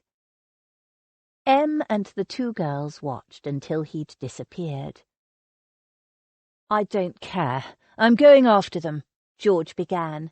"No, you need to stay here," Em told her. "You heard Cal. How do you think he'd feel if any more of his beloved girls went missing? It flays him badly enough to have lost Lily." George put up a stubborn chin. "Yes, but I'm not one of his beloved girls. I'm just a duty to him. I'm not even a sister." Em slid an arm around the girl's slender waist and said gently, "You're not his sister, but you're not just a duty either. Cal cares deeply about you, and not just because he feels ashamed at the family's neglect of you in the past. If you didn't enjoy clashing with him so much, you'd see what he really thinks of you." George sighed. "But I'm a pest, a wild girl, and trouble." Em laughed. "You can be at times, but even though he growls and snaps sometimes, never, ever doubt that Cal loves you. It's because he loves you that he growls." George looked sceptical, and Em said, "He also admires you, George. He's quite proud of his wild young niece, you know. He cares for you, and he loves you." She slid her other arm around Rose and added, "Both of you. All of you." "Yes, but Lily is his favourite," Rose said. "I don't care about that," George said. "I just need to do something." "I know." Em squeezed her affectionately. "But there's no point in us running around like chickens with their heads cut off, searching for Lily when we have no idea where she's been taken. There is something we can do to help, though. It may not be dramatic or exciting, but we will have to be clever." Rose narrowed her eyes. "How do you mean, clever?" Chapter 3. Long is the way and hard that out of hell leads up to light. John Milton, Paradise Lost. "Stop the coach!" In the darkness of her cramped prison, Lily stirred, willing the drugged haze to pass. She focused her dazed attention on the voices outside. Who the devil are you, and what business do you have stopping my coach?" "No need for alarm, sir. We're on official business." "Indeed? What's the problem?" "A young lady has been abducted. They're believed to be making for the border." Rescue! They were looking for her. Lily tried to call out, but all she could manage was a muffled moan. Nixon covered it with a coughing fit. He said in a loud voice, "A lady abducted, you say? How shocking! Whatever is the world coming to?" Lily tried to bang on the walls of her prison, but the thick blanket they'd rolled her in impeded her movements and muffled any sound. The space under the seat was a tight fit. She couldn't even raise her arms enough to reach the gag. She tried to call for help again, but with her throat so dry, her mouth so tightly gagged, and her drugged, thick tongue barely able to move, all that came out was a whimper. And from the sound of the conversation outside, the men didn't hear a thing. "So you haven't come across a young lady in distress in your travels, sir?" "No, and as you can see, gentlemen, there's only myself in this carriage," Nixon said. "No young women at all, sadly. I could do with one to while away this dreary journey to Carlisle." One of the men laughed. Lily tried again, calling out and banging her head against the roof of her prison, but again there was no reaction from the men outside. "So you're not destined for Scotland, sir?" "Heavens, no. Carlisle is quite far-flung enough for me. Best of luck in finding your young lady, gentlemen. The villain who abducted her deserves to be horsewhipped." Hearing the men take her leave, Lily tried to call out one last desperate time. But a moment later the carriage lurched on its way, and she was once again left alone with her abductor. Sick with fear and feeling desperately alone, she sank back. She was never going to get away from him. He was too clever, too plausible. He'd planned it all so carefully. Who would have thought of making a hollow space under the seat and keeping her captive there, and invisible? Those men, if only she could have made them hear. A few moments later the lid of the seat was raised, and the smothering, dusty rug pulled off her face. She blinked as her eyes adjusted to a soft grey light. Morning? Already? She'd been here all night. Awake, are we?" Nixon's sneering face loomed over her. "I heard your feeble little squeaks. Lucky for me there's a filthy wind blowing down from the north, and it drowned everything." Hard fingers pulled at the knot of her gag, ripping at her hair uncaringly. He dragged the damp strip of fabric aside. Lily moved her aching jaw experimentally. "I should have dosed you earlier," he said, and grabbed her hair, forcing her head back. She glimpsed a blue bottle in his hand, and as he jammed it into her mouth, she retained just enough presence of mind to push her tongue into the bottle's opening. She pretended to swallow and struggle and cough, and only a trickle of the vile drug passed her lips. "That'll do it." He released the painful grip on her hair, corked the bottle, retied the gag, and pushed her down, back into the dark, airless space under the seat. "I'll wake you when we get to Gretna, darling. Sleep well." He was laughing at her helplessness, her foolishness in falling for his trap in the first place. How she hated him. That note from Rose. She'd believed every word of it, but now she'd had time to think. Rose would never have written to her. Lily hadn't thought at all, just reacted. This mess she was in was all her own fault. Stupid, stupid, stupid. She lay in the lightless gloom, berating herself and fighting the effects of the drug. She'd ingested a smaller amount this time, but still it was strong enough to keep her woozy and lethargic. She would not give in to it. Somehow she must fight this thing. Sylvia's cousin would not get her, not get his horrid, cruel, greedy hands on her inheritance. She would rather die than marry him, and she didn't want to die. Sylvia. Was she part of this? Would she do something so cruel? No. Why would she do such a thing to Lily? What had Lily ever done to her except try to be her friend? The journey seemed endless. They stopped at inns and posting-houses to change horses, but Nixon never left her alone, never let anyone come near enough to hear her. He sat on the seat above her, whistling and kicking his heels, Mr. Carefree. The pressure on her bladder was becoming unbearable. Without much hope of being heard, she did her best to call out again, but almost immediately the lid of her imprisonment was lifted. "What?" Nixon demanded. She couldn't speak, so she tried to signal her desperation. "Need to piss." She nodded. He put the lid back down, and if she could have, she would have screamed. Surely he couldn't ignore her urgent need. But a few moments later the coach pulled up and the lid was jerked open again. He grabbed her arm and pulled her upright. "Come on, then, out you get." Acting dizzier and more lethargic than she felt, Lily struggled to free herself of the heavy blanket and climb out of her imprisonment. It wasn't entirely an act.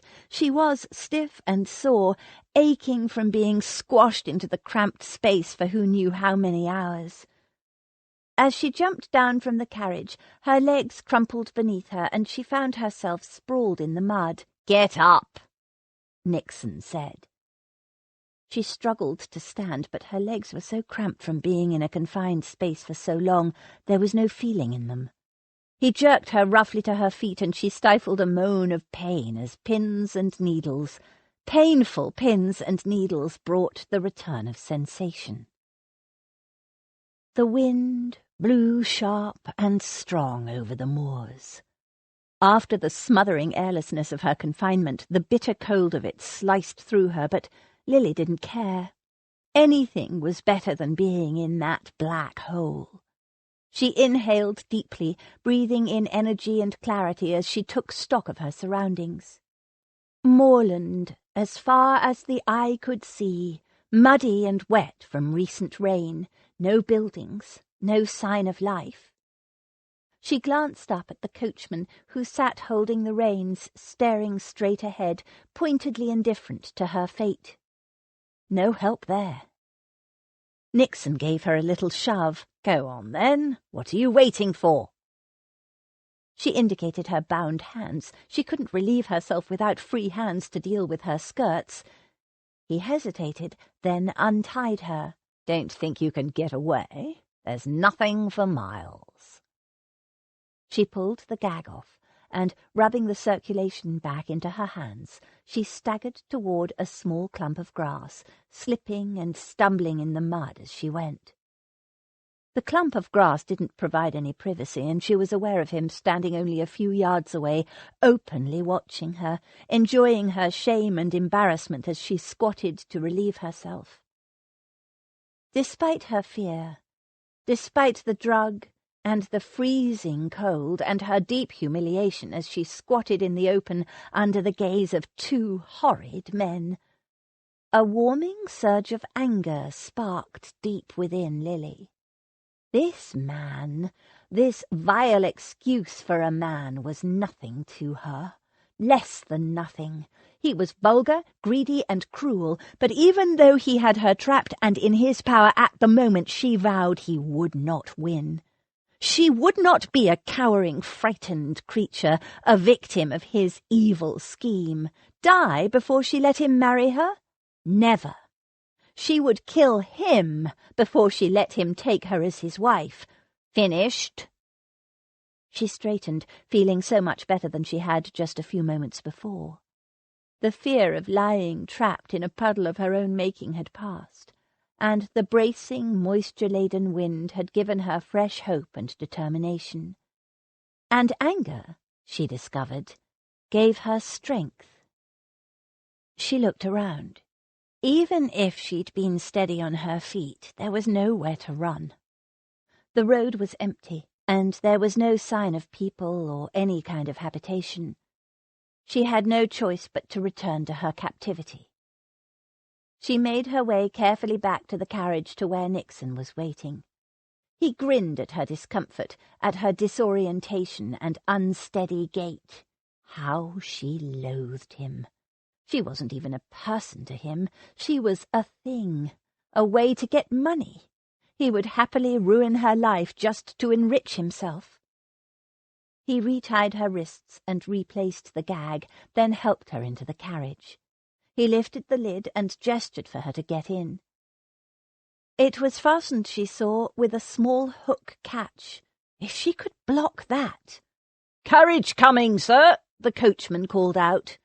Nixon swore. "Get in, blast you, woman!"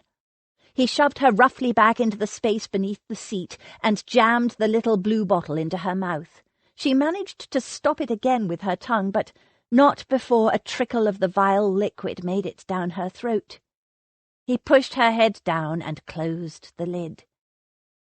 An instant before it closed, Lily tried to slip a fold of cloth over the catch. But in her haste she missed, and the lid closed tight above her. As the lid closed over her once more, shutting her into that dark, cramped, airless space, Lily fought the sensation of despair that threatened to swamp her. For the second time she'd managed to block the neck of the bottle with the tip of her tongue and keep from ingesting the amount of drug he intended.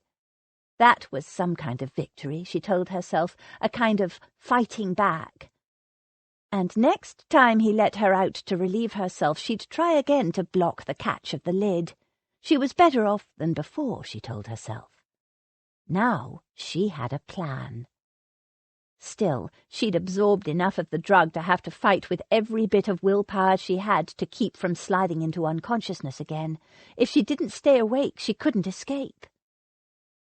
Time passed. She fought the drug with everything she could think of, mentally reciting poems and rhymes she'd learned over the years, reciting her times tables, counting backward, keeping her eyes wide open, staring into the dark, and scrunching up her toes and tightening and relaxing her muscles to keep her legs from falling asleep again as they had before. She needed to keep her legs in full working order in case she got the chance to escape. "Any news?" Rose said before she was hardly in the room. She and George had just returned from their morning ride. Em had practically had to force them to go out as usual. Em shook her head.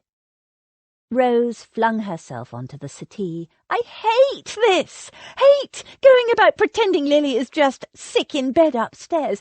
I don't know why we have to go riding and pretending everything is all right. I need to do something." "I know, my dear," Em said patiently, "but though it doesn't feel like it, you are doing exactly what needs to be done. It's the best, the only way we can protect Lily at the moment. Act as if nothing is the matter." They'd had this out before. The girls were desperate to take action of some sort, but there was nothing they could do except wait and hope and pray that Cal would find Lily soon and bring her home safe and sound. In the meantime, they must all act as usual so that nobody would suspect anything was wrong. "But it's unbearable, having to make meaningless, polite conversation when anything could have happened to poor darling Lily." "I know. Mrs. Pinkley-Dutton commented today that Lily must be afraid of a little rain, missing 2 morning rides in a row, and I wanted to hit her," George said. "We can't protect Lily, but we can protect her reputation," Em reminded them. The trouble was that neither Rose nor George cared much for their own reputations, and women must wait. Whoever wrote that didn't know how very difficult waiting was. Action was so much easier. Lily lay half dozing in the dark, waiting for her next opportunity. Twice more they had stopped to let her relieve herself, and each time Lily pretended to be more affected by the drug than she was. The third time, as Lily was stuffed back into her prison, she managed to wedge a fold of her cloak between the catch and the hook. She held her breath, waiting for him to jerk open the lid and pull away the cloth impeding the catch. But nothing happened. He hadn't noticed. The coach set off again, swaying and jolting along the road. Eventually, Lily worked up the courage to push ever so slightly against the roof of her prison. It lifted, and again Nixon noticed nothing. He was taking her helplessness for granted. Despite the cruel bite of the gag, Lily smiled. She was still trapped in the dark, still bound and gagged, still battling the effects of the drug, but she was no longer locked in. She could push the lid up, and the knowledge gave her a fierce surge of hope. She just had to wait for the next posting in or some other chance to escape. The journey to Scotland took several days. An opportunity was bound to arise. "I have heard a whisper," Aunt Agatha announced. There was a short silence. She raised her lorgnette and examined each of them one by one with unnerving thoroughness. "Well?" Em sent a warning glance to Rose and George. "What have you heard, Aunt Agatha? The town is full of whispers." "Where's the other girl?" "Lily? She's indisposed," Em said. "With what?" "A cold," said Rose. "A sprained ankle," George said at the same time. She glanced at Rose and said, "A cold and a sprained ankle." Aunt Agatha gave them both a withering look and rolled her eyes. "I thought as much. What is going on, Emmeline? And don't prevaricate, for, as I said, I heard a whisper."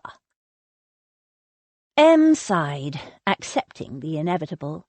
"Lily has gone missing. We think she's been abducted." "Why did you not immediately inform me?" the old lady said crossly. "We thought the fewer people who knew, the better." Aunt Agatha snorted. "I am not people.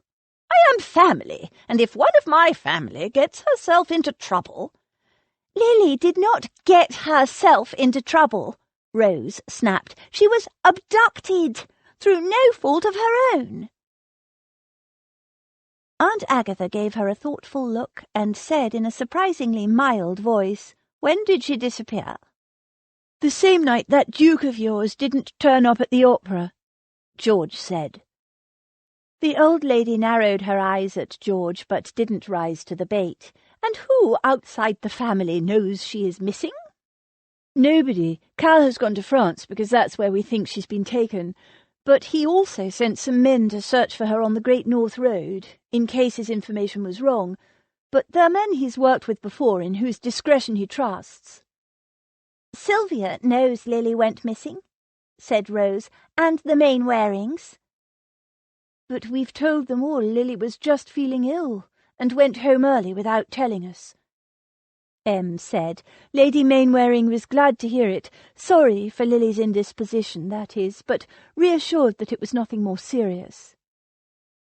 Aunt Agatha swivelled in her seat and directed the lorgnette at Rose. "And this Sylvia person you mentioned?" "Sylvia Gorry, a former school friend of the girls," Em explained. "No friend of mine," Rose muttered. "Cal thinks Sylvia's cousin abducted Lily," Em continued. "He questioned Sylvia on the night Lily disappeared, but she knew nothing about it, and seemed more upset that her cousin had left without notice and owed money to her husband. She did call here the next day to inquire after Lily, and I told her that Lily wasn't missing at all, but had left the Mainwarings because she'd been feeling ill." "With a sprained cold," Aunt Agatha said acidly. "So nobody else knows?" "No." "What about the servants?" Em shook her head. "I don't believe they would talk, not about this." She'd spoken to them and had been assured of their discretion. Of course, what people said and what they did wasn't always the same. "Well, someone must know something, because, as I said, I heard a whisper." "What exactly did you hear?" The old lady made an impatient gesture. "Nothing solid, just the hint of a rumour about one of the Rutherford girls and the suggestion that she'd run off with a man." "Lily would never," Rose began. "Pish-tush, girl, we know that, but the whisper is out there, and we need to do something about it." Leaning heavily on her silver-topped ebony cane, she rose to her feet. "Off you go, girls, and fetch your hats and coats. We're going for a drive." "I don't want to go out," Rose said. "I want to stay in case there's news." "The best you can do for your sister is to appear in public as usual with nothing to worry about, except that your sister has—" she thought for a minute— "the influenza. Something serious, not a sprain or a cold. In fact, it would look better if you came to stay with me, Emmeline, to protect your child, and you girls will come as well for fear of the infection. It will strengthen the story." "It won't. I'd never leave my sister if she was ill," Rose declared. "I'd stay too," George said. "I never catch colds or the flu. I'm as healthy as a horse." Aunt Agatha closed her eyes briefly. "Such a vulgar metaphor, Georgiana. Health is a desirable state for a young lady, but when you invite people to compare you with an animal—" She gave a pained shudder. Em laid a calming hand on George's arm and said firmly, "Nobody is moving anywhere. I told Cal I'd wait here, and so I will. We all will. But fresh air and a public family outing in the park is an excellent idea, though perhaps the girls could accompany you on horseback, with their groom in attendance, of course." She gave both girls a speaking look. Better for them not to be stuck in a barouche with their aunt. They were so tense and worried about Lily that Aunt Agatha's pronouncements, which rubbed them up the wrong way at the best of times, would today be like a flame to a tinderbox. She glanced at Rose. "Or gunpowder." "No, Aunt Agatha, while the girls are changing into their habits, how about a nice cup of tea?" Lily came awake with a jerk. Against all her resolution, she'd dozed off. Something had changed. What? And then she realized. The carriage had stopped. Someone shouted. Couldn't make out what, but a moment later Nixon shouted back, "In this weather, damned if I will!" She cautiously cracked the lid of her prison open a sliver. Another shout. The coachman. She couldn't hear it all, but it sounded like he wanted Nixon to get out and push. The coach was stuck in mud. Nixon refused again, this time in even worse language. The coachman's voice sounded suddenly loud and close. "Want to wait until help comes, do you? With that special cargo of yours tucked away? Risk 'em finding her, will ya?" He must have climbed down. There was a short silence. Lily held her breath. Nixon swore again, then ordered the driver to do the pushing while he led the horses. She heard the door close. Then the voices came again, muffled as if from a distance. Nixon and the driver were out of the coach. Now was her chance. Heart thudding, braced for the lid to be slammed back down on her, she raised it inch by inch, and breathed again. The carriage was empty. She scrambled out, then peered carefully out the window. She could hardly see a thing. It was raining, but from the shouts exchanged it seemed Nixon was up ahead with the horses, and the coachman was on the other side of the coach, stuffing bracken and gorse under one of the wheels. Lily threw her cloak over her. Thank goodness it was a dark colour, stealthily unfastened the door, then leapt from the coach and ran into the low, scraggly vegetation that stretched for miles on either side of the empty road. Her only hope was to lie down in it, go to ground like a hunted hare, and hope they wouldn't see her. Half a dozen steps later she found herself falling helplessly, landing face down with a hard splat. She lay, winded for a few moments, her lungs straining for air, her brain racing, trying to make sense of what happened. She was in some kind of hole. No, it was a ditch, running parallel to the road. Her breath returned in a rush. Keeping her head well down, she lay in shallow, freezing, stagnant ditch water, gulping lungfuls of cold, bracing air, trying to marshal her drug-hazed wits. Had she made any noise when she'd fallen? She couldn't remember, but a small scream or exclamation seemed likely. Had they noticed? Or had the gag muffled any noise she'd made? She peered cautiously over the lip of the ditch, through the meagre cover of the vegetation that lined it. In the driving rain she could barely make out the shape of the coach. She squinted through the gloom, hardly daring to breathe. Nixon and the coachman continued shouting instructions and abuse back and forth. Lily breathed again. They hadn't noticed her escape. Yet. With some difficulty, for her wrists were still bound, she pulled her cloak over her head. Thank goodness she'd worn it to the Mainwaring's route instead of the cream silk and taffeta one. The dark blue velvet would at least hide her, if not keep her warm and dry. Between the rain and the ditch water she was drenched to the bone. And somehow, wet or not, the heavy weight of the velvet was comforting. The Mainwaring's route. It seemed an age ago. Was it only last night? Or the night before? She didn't know. The drug had stolen time. Released from the tight constriction of her prison, she could raise her bound hands enough to scrape her gag off. Thankfully, she gulped in fresh, damp air. Her wrists were still bound tightly, but she could breathe and she could run. Bending low, Lily half crept, half crawled along the ditch, praying she wouldn't be noticed. A loud shout almost stopped her heart. She froze, expecting any moment to be roughly seized and dragged back to the coach, but nothing happened. Eventually, unable to bear not knowing, she peeped over the side of the ditch. Through the veil of rain, she saw Nixon climb back into the carriage and the driver take his seat and gather up the reins. The carriage moved slowly away. She watched breathlessly until it breasted a slight hill and disappeared. She forced herself to wait. What if Nixon decided to lift the lid and check on her? But after a few agonizing moments, Lily decided she could delay no longer. She clambered out of the muddy ditch and began to run. Chapter 4.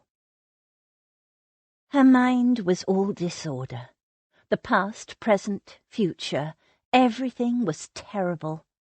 Jane Austen, Mansfield Park. "Woman on the road, up ahead, sir," Ned Galbraith's coachman said through the communication hatch. "Looks like she's in some distress." Ned glanced out the window. There was nothing for miles, no sign of habitation. "Alone?" It was not unheard of for women to feign distress as a trap for unwary travellers. They'd stop to help, and the female's colleagues would emerge from hiding and rob them. "No place to hide that I can see," Walton agreed. "A poor spot for an ambush, I reckon." Ned sighed. "Very well, let's see what—" "Another coach just came over the rise." Walton's voice rose with excitement. "Looks like they're trying to run her down, and bloody hell, sir, I think her hands are tied." Ned poked his head out the window. Sure enough, a bedraggled-looking female was running unsteadily toward his coach, waving her arms frantically, and yes, they were bound at the wrist. Another carriage was bearing down on her, the driver whipping at his tired-looking horses. She looked terrified. Ned didn't wait. He swung down from his slowing carriage and ran toward the woman. At the same time, a dark-haired man jumped from the other carriage and seized her in a rough grasp. "Help!" she shrieked, struggling to pull herself free, but she was no match against his brutal strength. The man growled something Ned didn't catch and dragged her back toward his carriage. "What the devil is going on?" Ned picked up his pace. "None of your damned business," the man shouted over his shoulder. "Go on your way." "He's abducted." Her captor jerked her hard, and she nearly fell. "My wife is not herself," the man began. "She's a drunken bedlamite." "Not his wife!" She fought him clumsily, using her tied hands like a club. "Drugged! He drugged me!" "Shut up!" The man hit her hard across the face, and she reeled, almost collapsing, just as Ned reached them. He grabbed the man by the collar and jerked him back hard, twisting it so that the fellow almost choked. Releasing the woman, who fell to the ground, he turned on Ned with a savage snarl. "I told you!" Ned punched him hard in the face. He didn't know whether these two were married or not, but whatever the circumstances, no woman deserved that kind of violence. He said so. The fellow staggered back, blood spurting from his nose. "Listen, you bastard, I can treat her how I want. She's my wife." "I'm not his wife, sir. I Mr. Galbraith? Oh, it is you. Oh, thank God." Ned started. She knew his name. Distracted, he glanced down at her, but before he could make out her features under the smears of mud, a heavy blow knocked him sideways. He staggered and turned. The fellow's coachman raised a cudgel to hit him again. Ned kicked out and caught him in the leg. He fell to one knee just as his master attacked. Ned punched him again, a blow to the gut, then another to the jaw that knocked him cold. The driver staggered to his feet and came at him. A pistol shot stopped the driver in his tracks. Ned's coachman stepped forward. "Got two of these beauties." He gestured with the pistols. "Make another move, and you die." "Thank you, Walton." Ned probably should have used a pistol in the first place, but truth to tell, he didn't mind a brawl on occasion. It reminded him who he was. He helped the girl to her feet. She was a mess, drenched and filthy, her face dirt-streaked.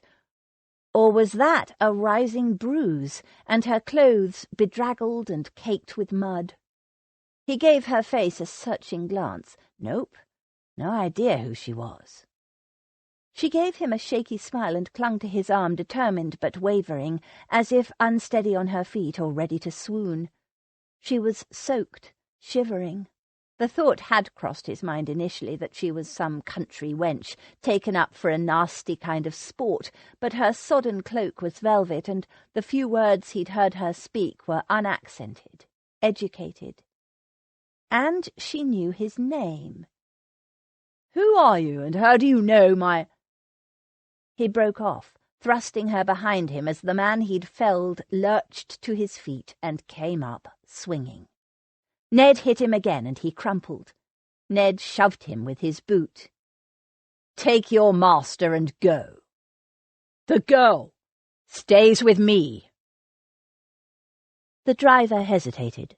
The girl clutched Ned's coat. "Pass me the pistol, Walton," Ned said calmly. "These two were undoubtedly born to be hanged, but—" "No need for that, sir." The driver backed away, his hands raised in placation. "I don't want no trouble. Just a hired driver, sir. Nothing to do with me, what he was planning." He hooked his master under the armpits and dragged him back to the carriage like a sheep about to be shorn.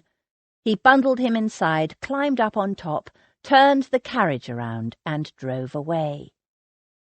As the coach disappeared over the horizon, the girl sagged against Ned. "Thank God you came along when you did, Mr. Galbraith.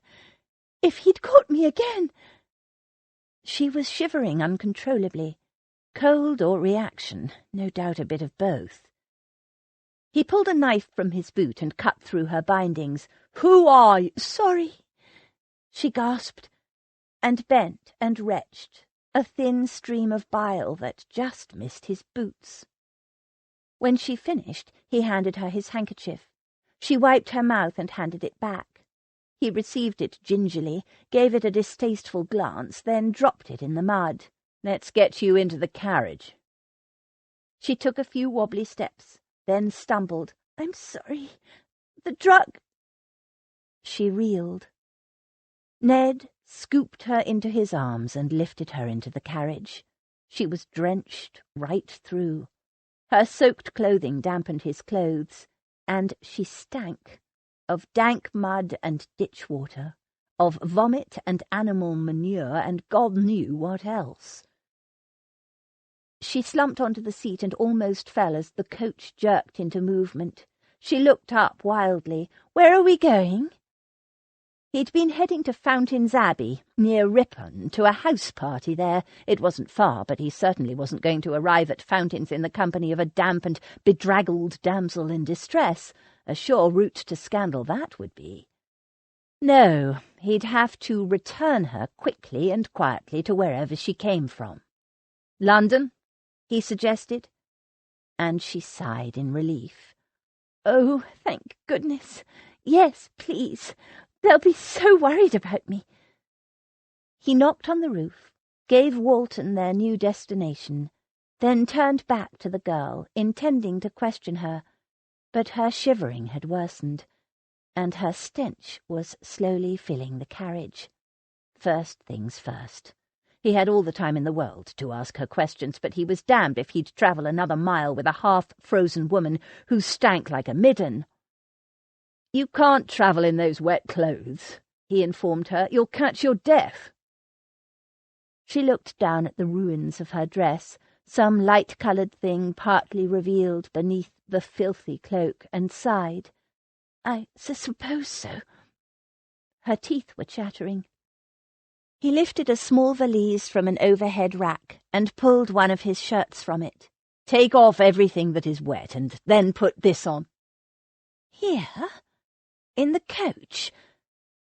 Beneath the mud and bruising, a blush crept over her skin. She gave him a look in which innocence fought with awareness and strove for indignation. For a girl who'd just fought off an abductor and who looked and smelled like she'd been dragged through a haystack and then rolled in a pig pen. It was almost seductive, which was ridiculous. He said irritably, "Well, unless you expect me to stand outside in the rain while you change." He gestured to the window to point out that rain was pelting down again. "Yes, here in the coach." And before she could suggest that she would prefer him to get soaked while she stripped off her odoriferous attire, he grabbed a fur-lined travelling rug. "Here, I'll hold this up to protect your modesty. You can wear one of my shirts. I'm afraid I don't have any gowns with me, and then wrap yourself in this. We'll stop at the next town and get something more suitable for you." "Very well." She unfastened her cloak and shrugged it off and handed it to him. He dropped it on the floor, and his mouth dried.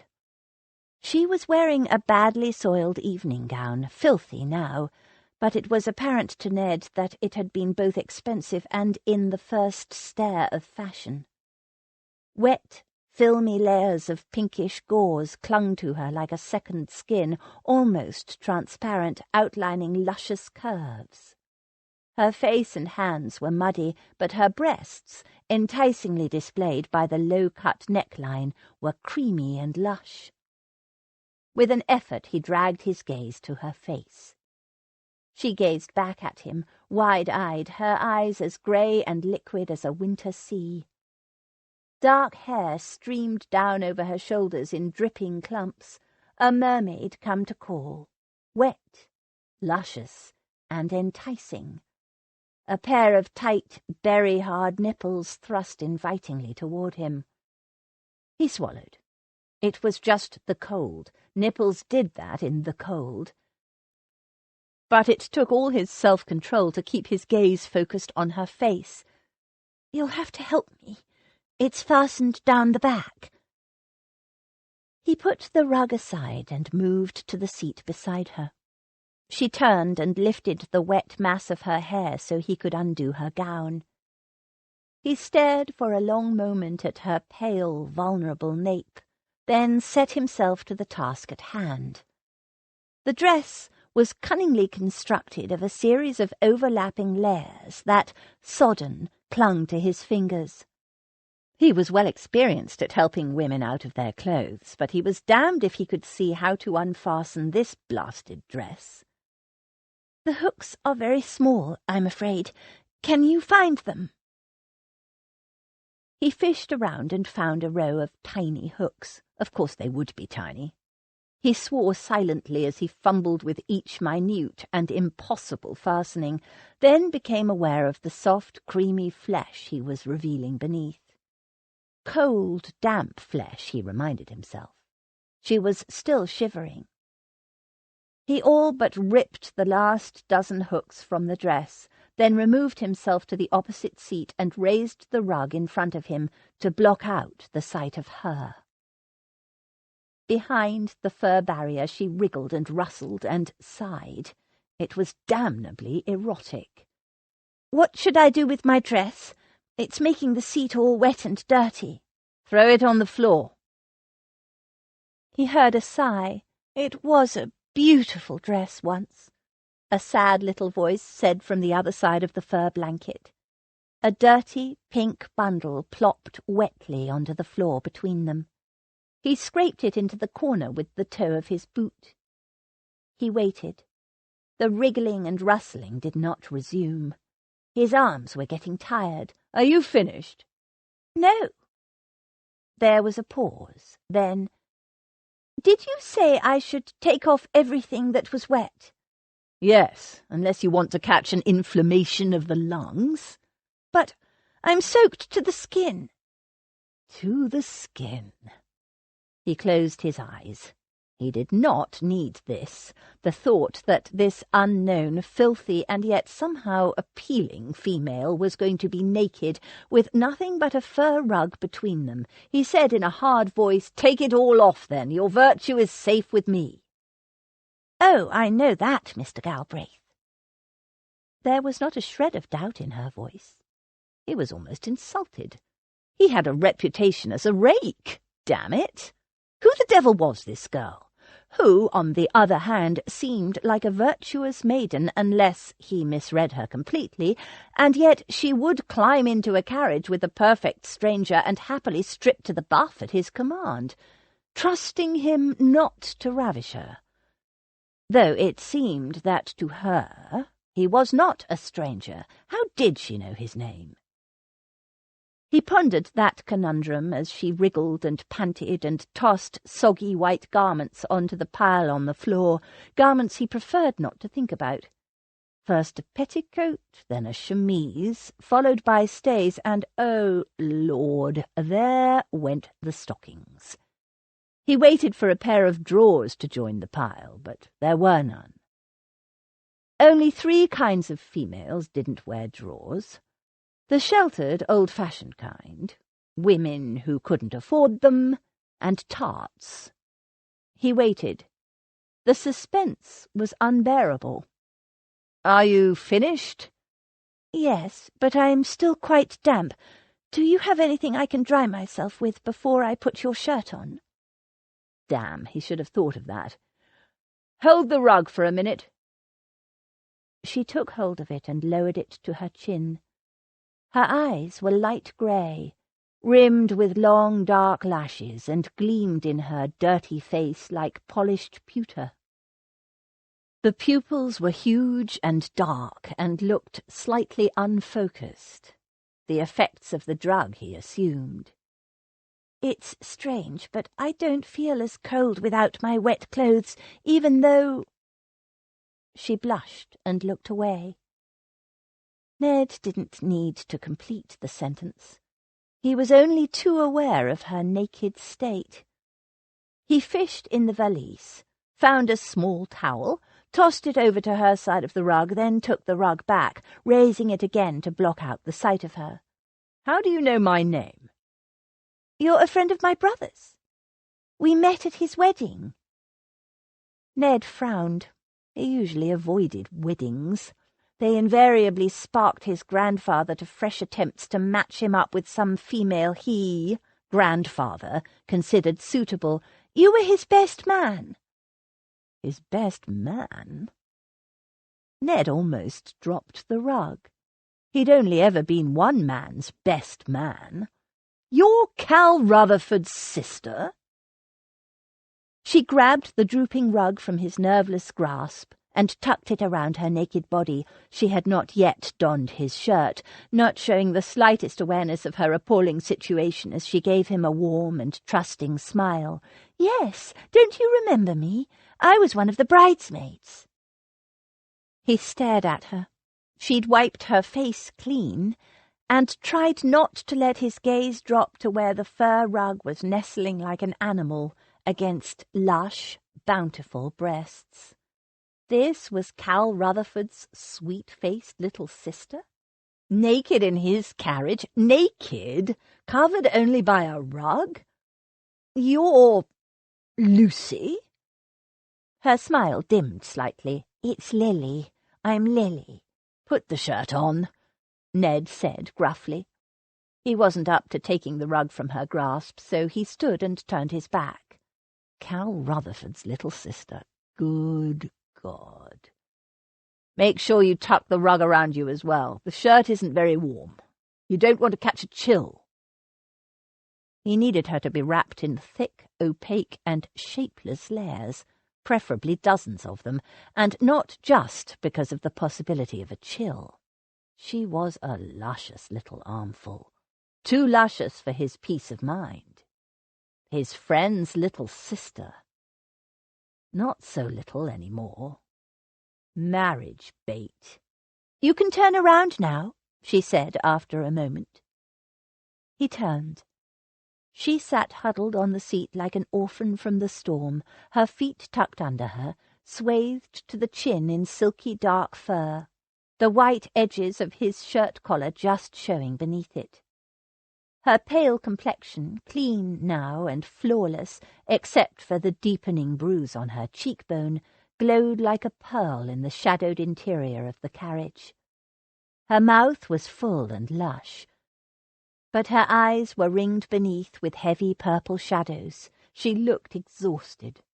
How the hell had a sister of Cal Rutherford ended up in such a sordid mess? He leaned forward and gently cupped her chin, tilting her face toward the light to examine the bruise. She sat quietly under his examination, blushing slightly. Her innocence, her open, trustful expression frustrated him. She had no business trusting strange men, even if she knew or thought she knew who he was. No one was who they seemed to be. No one, not even him. Especially not him. "Does it hurt?" he asked, then silently berated himself for a fool. Of course it hurt.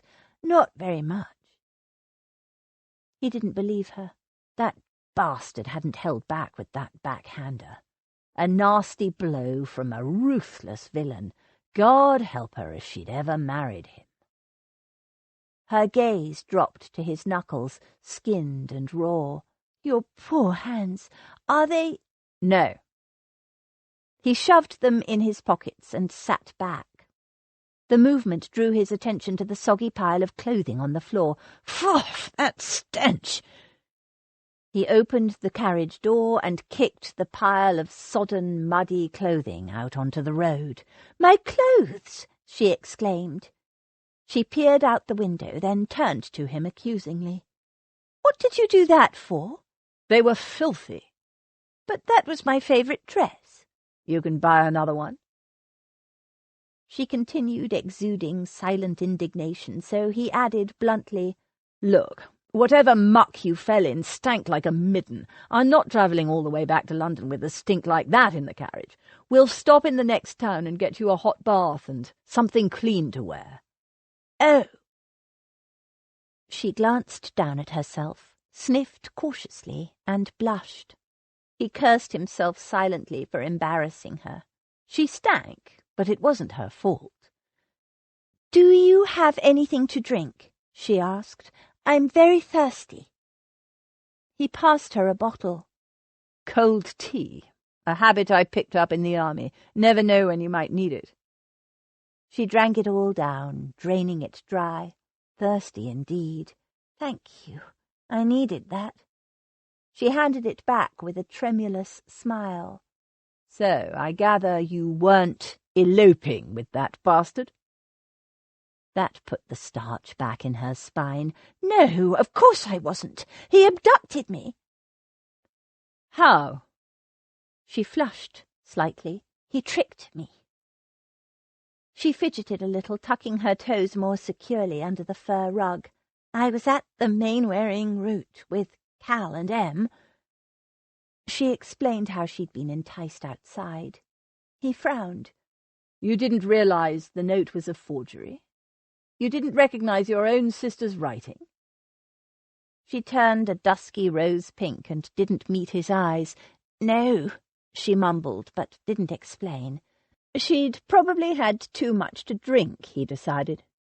She continued her story, explaining how she was shoved into a carriage and drugged, kept in a damned airless box like a coffin, and his anger grew. She glossed over the part where she'd been let out to relieve herself, mentioning only that the pins and needles had made it hard to walk, and that the fresh air had made her more alert, but he could read between the lines at her complete mortification. He wished now he'd beaten that bastard to a pulp and then dragged him and his damned coachman off to jail, if he'd realized at the time what he'd been dealing with. "So his destination was Gretna Green and a forced marriage," he said when she'd finished. "An heiress, are you?" She nodded.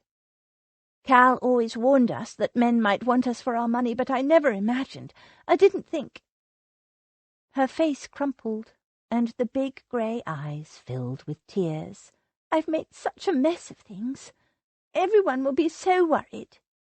"Not your fault," he said heartily, hoping to head off the incipient waterworks. "In fact, dashed clever of you to have the presence of mind to stick your tongue in the neck of that bottle." She looked up in surprise. "Clever?" "Absolutely. You escaped from that villain all by yourself, didn't you?" Yes, but if you hadn't come along— Don't even think about it. I did, and that's all that matters. We'll get you back home safe, don't worry, and nobody will know of your little adventure, and you won't be tricked by any plausible blackguard in future, will you? She bit her lip. I hope not. It came out as a shamed whisper. There was a long silence. He didn't know what to say. He knew nothing about this girl apart from who her brother was. He wasn't used to the company of virtuous young women. He'd done his best to avoid respectable women since he'd sold out of the army. He had no desire to marry, no desire to take on the responsibility for anyone's future except his own. It would be necessary one day, he accepted that. He owed it to grandfather and to the family name, the blasted title, but not yet. She gave a sudden, convulsive shudder, then glanced at him self-consciously. Just thinking about what a lucky escape I've had. He nodded. I can't imagine what it would be like to be forced to marry a man you don't know. Her words were a little slurred still, and the pupils of her eyes were dark, the remnants of the drug. She added shyly, I've always wanted to marry for love. Ah. He nodded as if he had some idea of what she was talking about. Love? Marriage was about duty, and heirs, and responsibility. Last year he'd almost married a woman he barely knew, the daughter of a friend of his grandfather, only to please the old man who he'd thought was on his last legs, the cunning old devil. Ned hadn't particularly fancied the girl, but he was philosophical about marriage. No matter what way you looked at it, it was a lottery, and he would have gone through with it. He'd let grandfather down enough in his life. Might as well do this one thing to please the old man before he breathed his last. Luckily, once the girl got to know him better, she'd called it off. What had she called him? A rake and a libertine, cold-hearted, irreligious, unprincipled, and irredeemable. Which was accurate enough. There was worse, too, in his past, though she didn't know about that. Nobody knew, only himself. And the dead. But grandfather was still alive and kicking, which was the best outcome of all. If he loved anyone, it was his grandfather. After a moment, Lily glanced outside. Where are we, Mr. Galbraith? I have no idea how long I was shut in the darkness. Call me Ned, or Edward. Mr. Galbraith, from a girl only a handful of years younger than him, made him feel like his father, even if his father was dead. For most of his adult life he'd been Lieutenant or Captain or Major Galbraith, or simply Galbraith to his peers. He glanced out the window. We were a few miles before Boroughbridge when we met up. She shook her head, clearly having no idea where Boroughbridge was. 12 or so miles from Harrogate. She gasped. Harrogate? Harrogate in Yorkshire? He nodded. Then I've been missing for— how long? What day is it? I've lost all track of time. He told her. Thursday afternoon? She whispered incredulously. It can't be. The main wearing route was on Tuesday night. He watched as the truth sank into her. 2 nights away. They travelled along in silence after that. Ned was relieved when she finally closed her eyes. Pools of misty grey, fringed by thick, sooty lashes. Cal Rutherford should have set a guard on her. She was a walking temptation to any man, and not just because she was an heiress. She was positively delectable, and too damned trusting for her own good. Look how she was preparing to go to sleep right there in front of him, a man she barely knew. For all she knew, he could have the morals of a tomcat, as bad as, or even worse than, the fellow who'd abducted her. She'd just admitted she was an heiress. Just because he was her brother's friend didn't necessarily mean he could be trusted with women. Or heiresses. Of course, he'd cut off his right arm before he harmed her. He did have some shreds of honour left, but she wasn't to know that. The coach swayed as it took a bend, and she tilted dangerously, her eyes still closed. Lord, if she wasn't careful, she'd fall right off the seat. He swapped seats to sit beside her and pulled her gently upright again. Those long, dark eyelashes fluttered. She murmured something he didn't catch and snuggled up against him. He looked down at her. Her head rested against his arm, her wet hair dampening his sleeve. He didn't usually encourage or even allow women to cuddle up to him. He wasn't the cuddling sort. Blasted drug. She muttered something unintelligible and moved restlessly.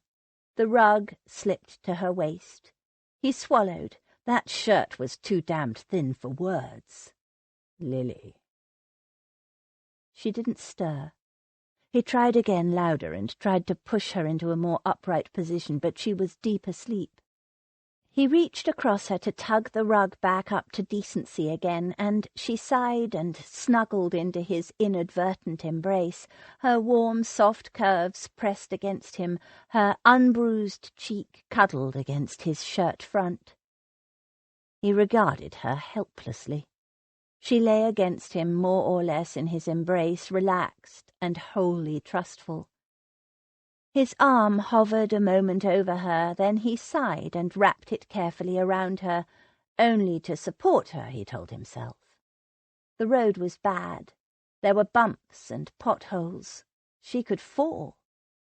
She slept on in his arms. The bruise on her cheekbone was deepening.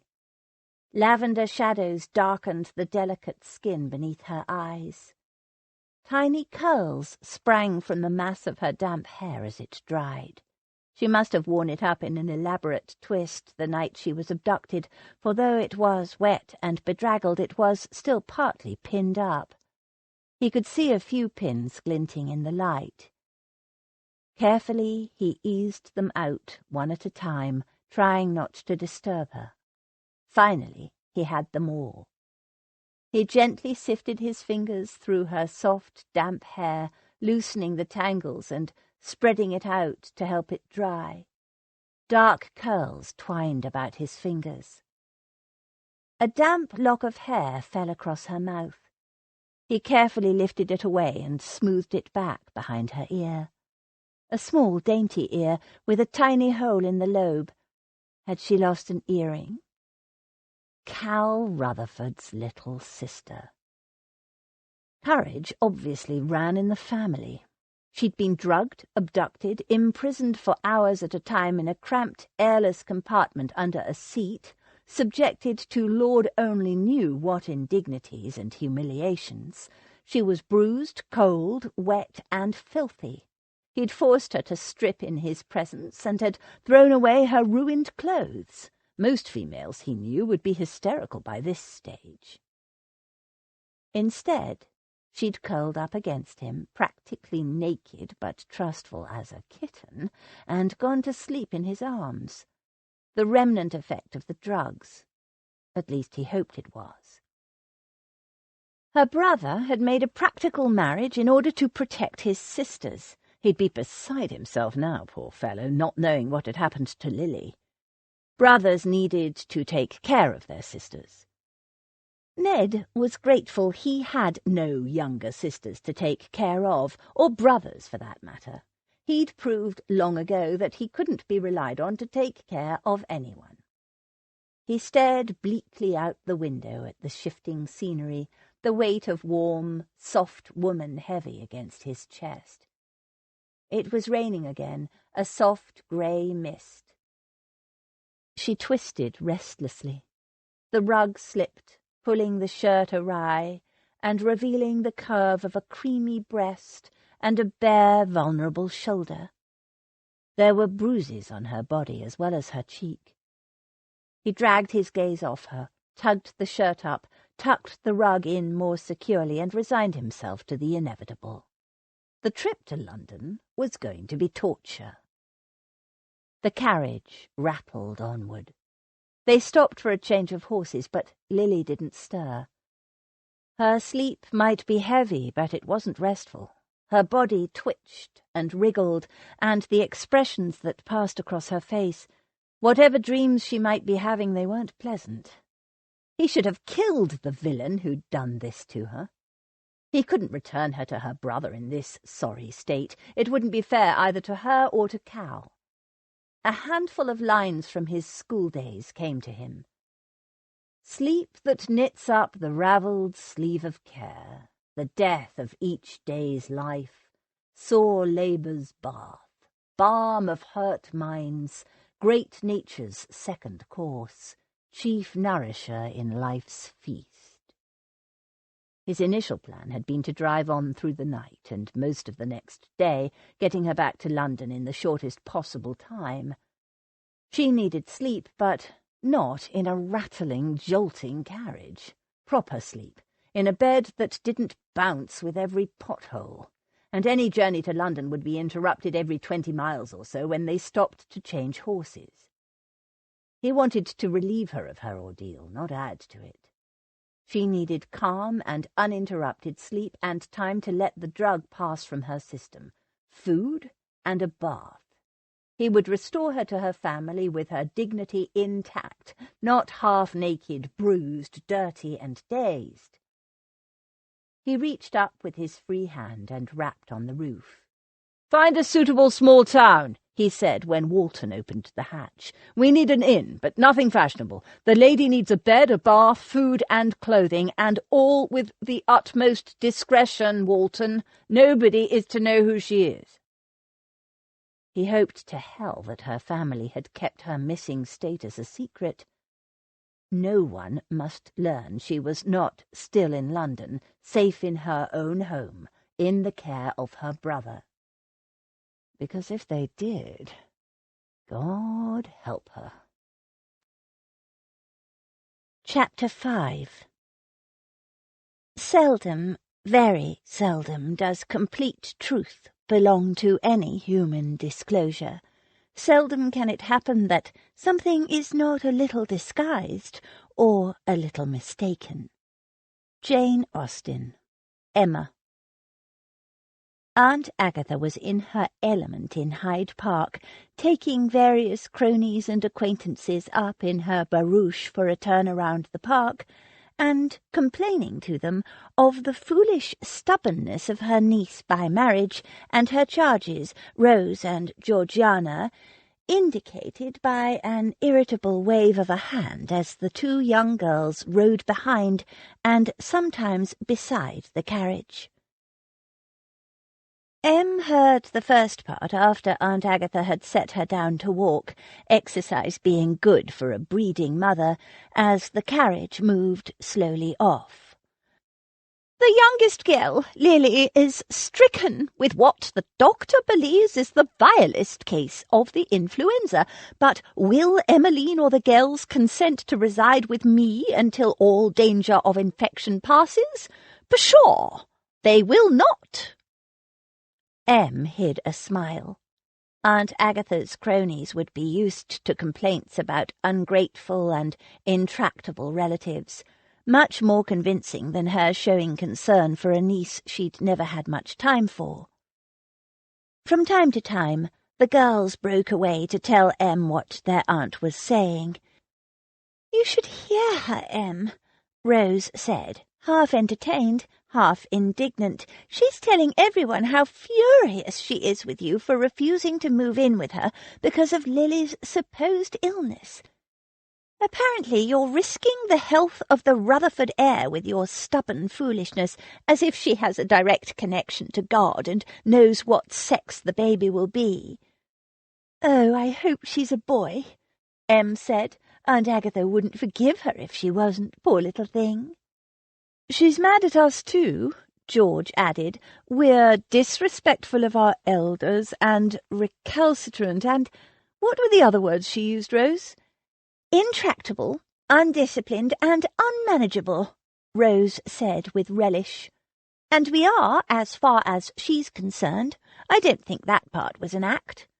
In my day, girls had more respect for the wisdom of their elders, George said in a surprisingly good imitation of the old lady. Inspired by the old lady's vehemence, they were determined to spread the news of Lily's illness far and wide, and it took all M's powers of persuasion to convince them not to mention Lily at all, unless anyone asked. They rode off a little disappointed to have learned that discretion really was the better part of valour, at least this time around. They looked stunning on horseback, one so fair and the other so dark, and both such elegant horsewomen. How she wished they were a threesome, though. Oh, Lily! It was impossible not to worry, even though Em knew it did no good. The barouche passed at a sedate trot. A drift of conversation reached Em. Ashenden? Oh, he's in no danger of infection. He's off seeing to some estate business in the country. Men are never there when you need them. The old lady was very convincing. Each time the barouche passed, Aunt Agatha's passengers would turn their heads and direct reproachful looks at Em. She sat on a bench trying to look guilty but defiant, crushed and, at the same time, foolhardy, stubborn and recalcitrant. And keep a straight face. She shouldn't have found anything to laugh about with Lily still missing and the situation looking grimmer every hour she was gone. But the truth was, it was a relief to have anything to smile about, even if her amusement had to be hidden. "Lady Ashenden! Lady Ashenden!" Em turned to see who was speaking, just as Sylvia rushed up to her. "I just heard that Lily has been stricken with the influenza. So she's back, then? You found her? Oh, what a relief! I was so certain she'd eloped with my horrid cousin. What? What have I said?" "Keep your voice down, Sylvia," Em snapped. Sylvia looked bewildered. "But why? Lily didn't elope after all, did she? Everyone is saying she's been taken ill, and that's why nobody's seen her in the last few days." "Yes, she's ill with the influenza," Em said in a firm, clear voice, hoping any ears pricked in their direction could hear. "I don't know where you heard anything to the contrary, but—" "People were saying that one of the Rutherford girls had eloped," Sylvia explained. "Well, I knew it must be Lily, because Lord Ashenden came to my home in the middle of the night searching for her. Oops. Is that meant to be a secret?" "No, but we don't want to spread untruths, do we?" Em, well aware of several members of the ton standing nearby, forced herself to sound calm and unworried. "Lily left the Mainwaring party without telling us because she was feeling ill. Of course, Cal, being very protective of his sisters, became worried. He has a tendency to overreact. But, as it turned out, the poor girl was coming down with the influenza, and was a little feverish and confused." "Oh, is that what happened? I'm so sorry I got the wrong end of the stick. But don't worry, I'll let everyone know the truth. Give poor Lily my love, and tell her I'll visit her as soon as the infection has passed." Sylvia hurried away, leaving Em staring after her. She casually glanced around to see if anyone had been close enough to hear. Several elegant ladies glanced quickly away and moved closer together, murmuring quietly. One word drifted to Em's ears. Eloped? Em borrowed a word from Cal's vocabulary. Damn. Dusk was falling when the carriage entered a sleepy little village a few miles off the main road. Ned looked out the window. Walton had chosen well. It was neither so small a village that they would stand out and be memorable, nor a large enough town to attract members of the ton who might recognize them.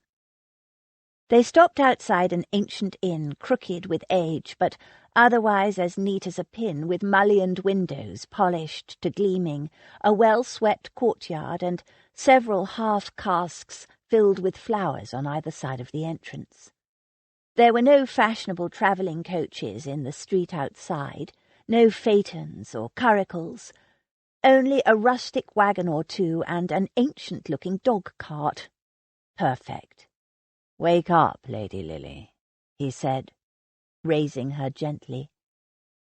He had no intention of letting her realize she'd slept sprawled across him, her head snuggled against his chest, her breasts pressed against him, testing his self-control to the maximum. She stirred and abruptly came awake with a jerk, flailing out with her fists. One of them caught him in the eye. Ouch! He caught the other fist in his hand. "Gently now. You're safe." Her eyes flew open, and for a moment she stared blankly at him. Then the tension drained abruptly from her. "Oh, it's you. Sorry. I thought you were—" "I know. But you're safe now." He released her hand and picked up the rug from the floor. He tucked it back around her, trying not to notice, unsuccessfully, even with a watering eye, exactly how thin and inadequate his shirt was on her. Her gaze flew to his eye. "Oh dear, did I do that?" "It's nothing." "No, it's not. It's all red. Let me—" He pushed away her hands. "It's all right. I've had worse."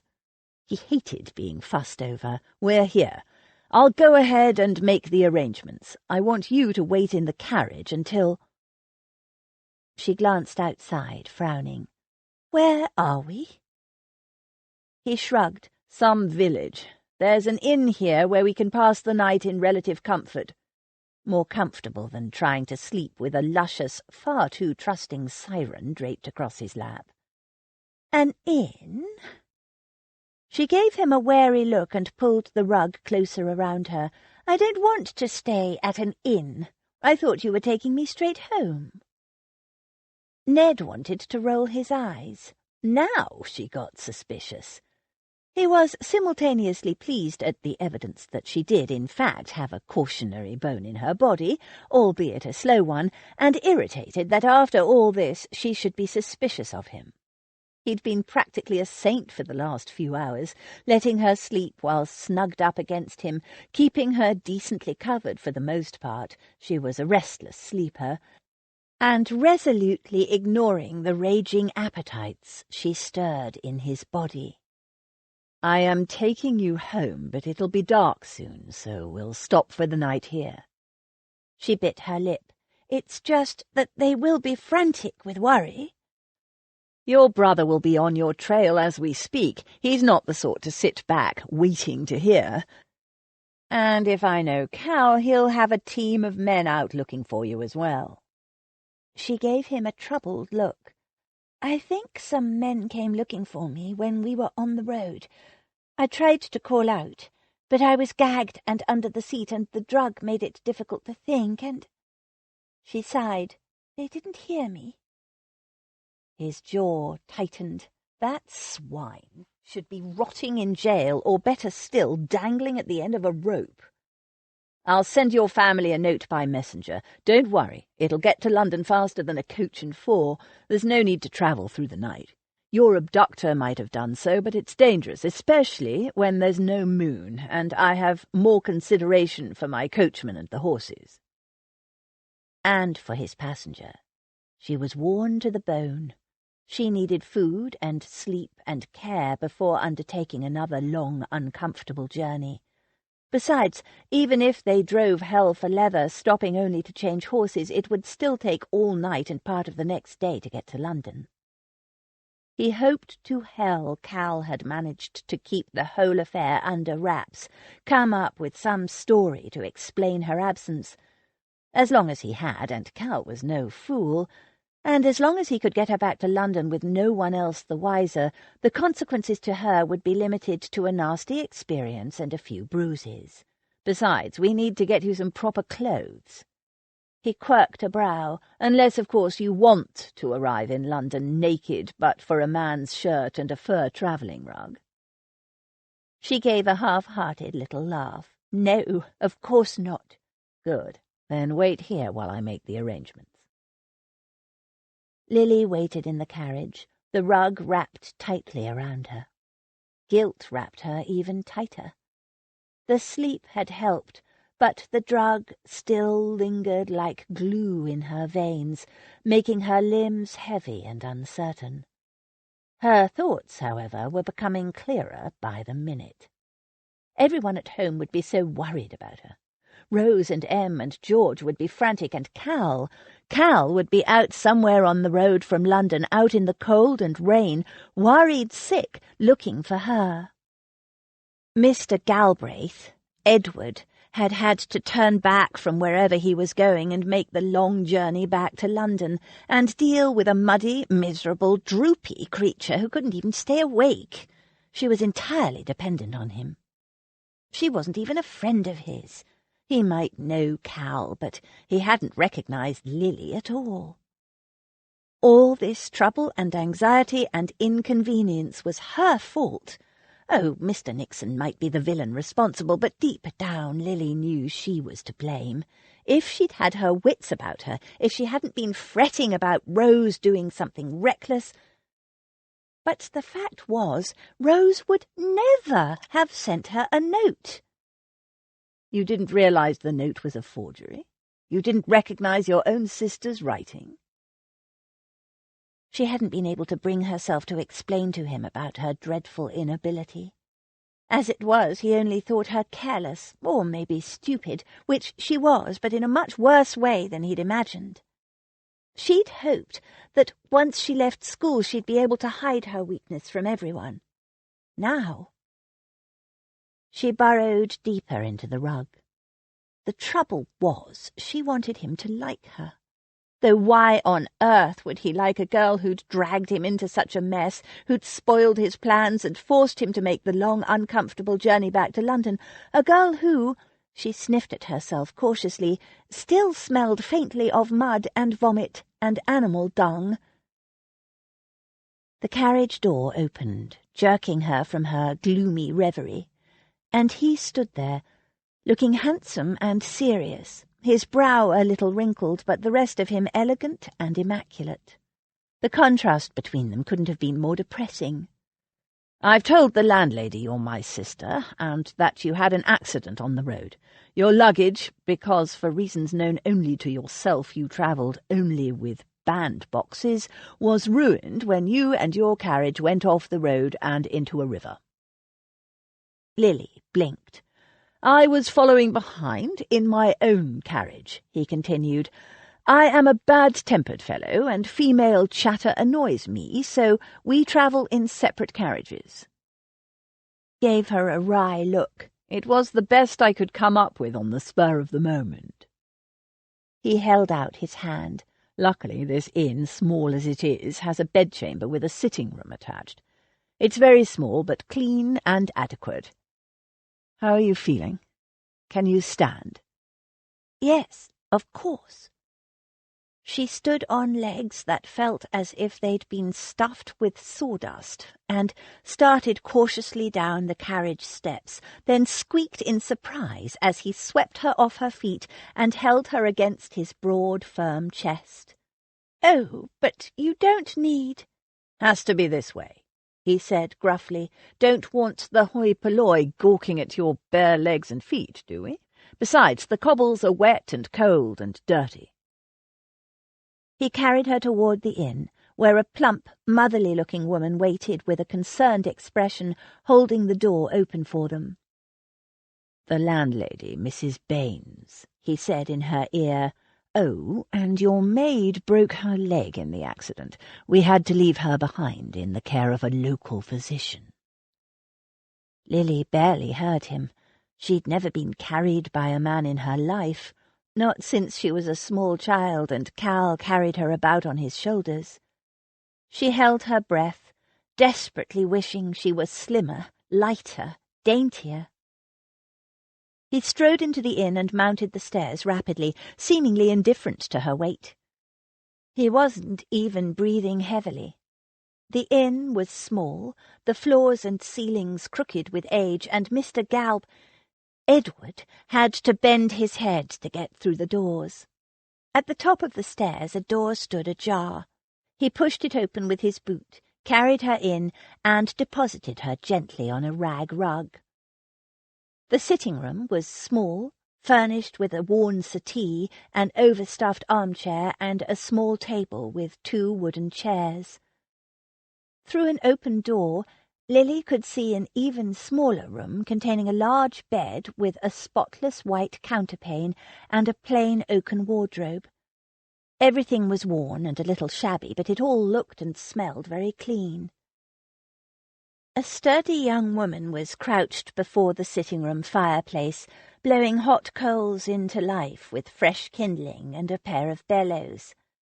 At their entrance she jumped to her feet and bobbed an awkward curtsy. Mrs. Baines, who'd followed them up the stairs, said, "My daughter Betty, sir. She'll take fine care of your sister." Turning to the girl, she said, "Didst thou fetch them clothes for the young lady?" "Not yet, Ma. I was getting the fire." "Well, run along and fetch 'em, then." The girl hurried away. Her mother turned back to her guests. "Dinner will be ready in half an hour, sir. Enough time for the young lady to take a bath and— Oh, here are the lads now." 2 hefty young men, her sons by their resemblance to her and Betty, had appeared in the doorway carrying large cans of gently steaming water. A younger boy followed, half hidden beneath a tin hip bath carried on his back like a snail. Under one arm he carried a smart leather valise which Mr. Galbraith took delivery of. Under their mother's direction, the lads placed the bath in front of the merrily blazing fire and filled it with water, while she fussed around fetching towels and a pot of soft, strong-smelling home-made soap. Lily stood huddled in the rug, feeling useless and very self-conscious as the young men glanced surreptitiously at her, noting her bare feet and calves. "Stop gawking at the poor young lady," their mother snapped. "Hadn't she endured enough already without a pair of great useless lummoxes staring at her as if they'd never seen a foot before? Now get along downstairs with you. There's work aplenty for idle hands yet." Her sons left sheepishly. Betty arrived a moment later with an armful of clothing, which she took through to the bedchamber and dumped on the bed.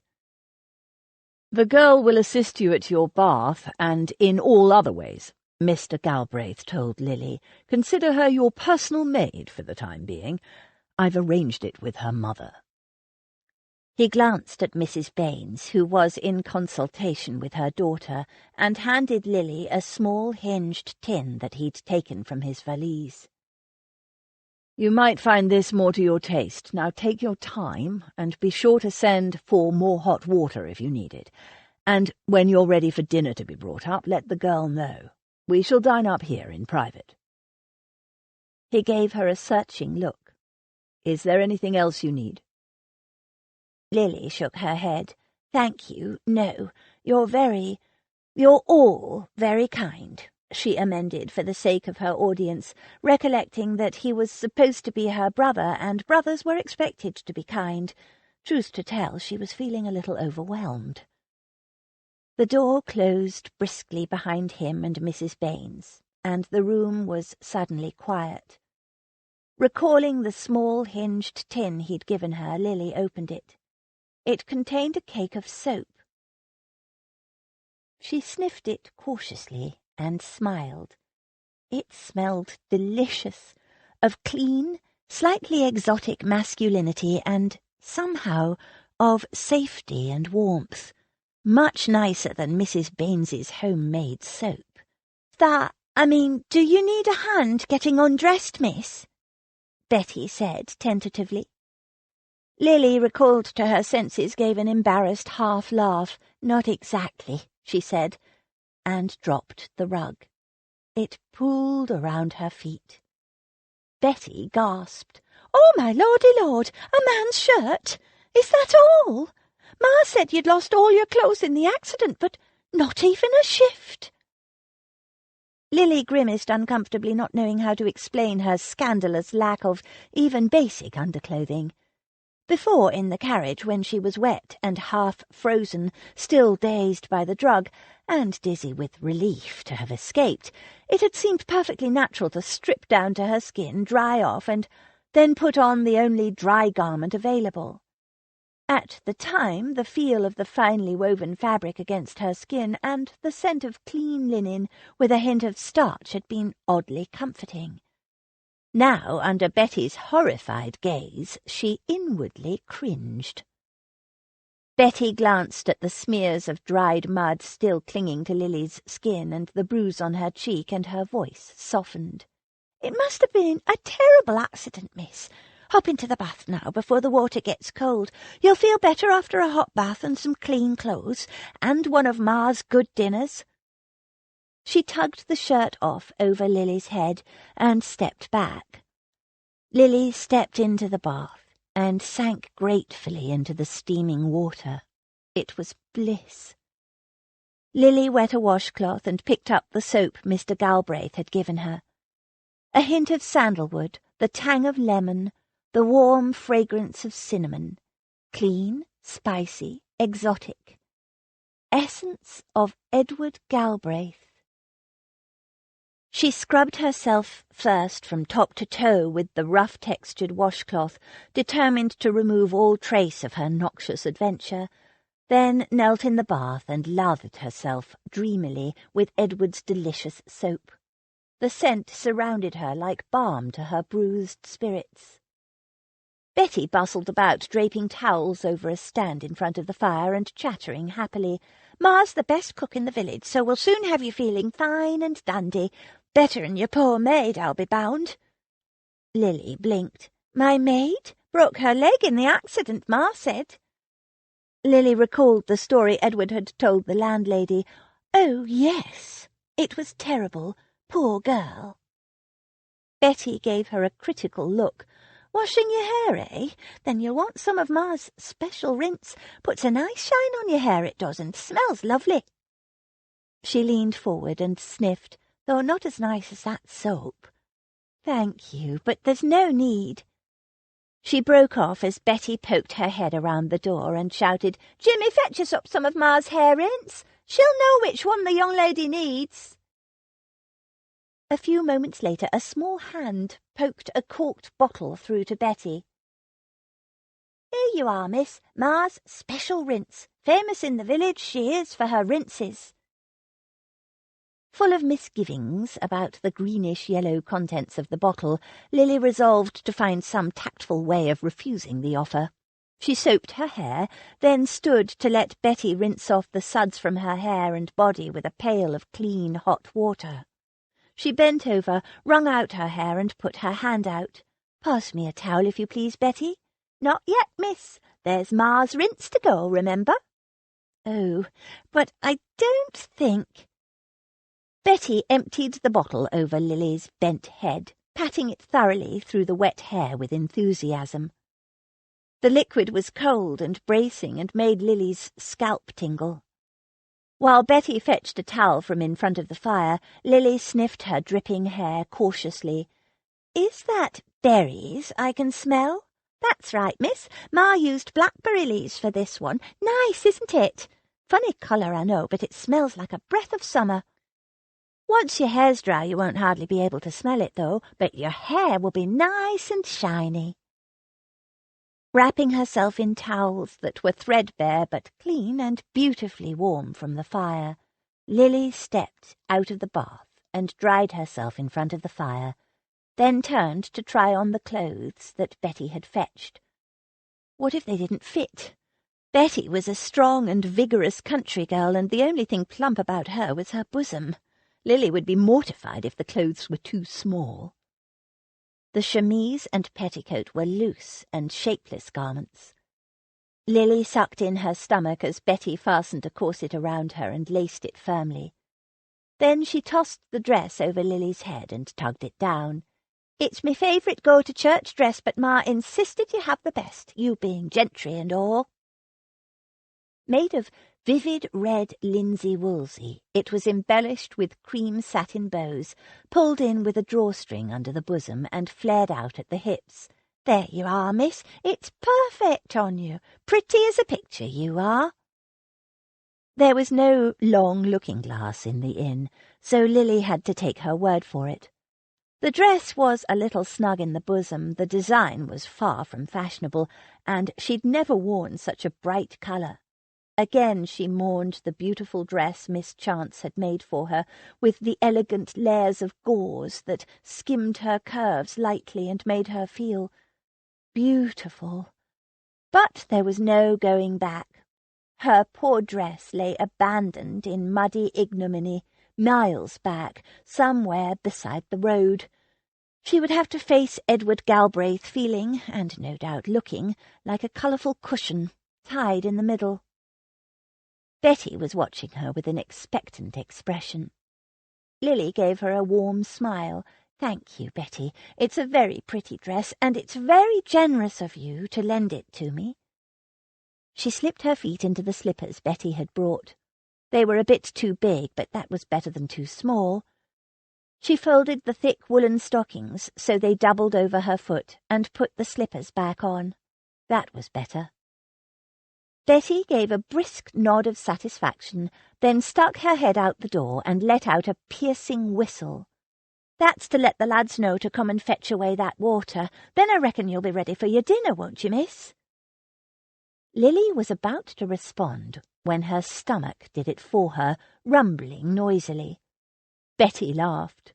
"I reckon you are and all. You keep drying your hair by the fire, miss, and I'll let everyone know you're ready for your dinner."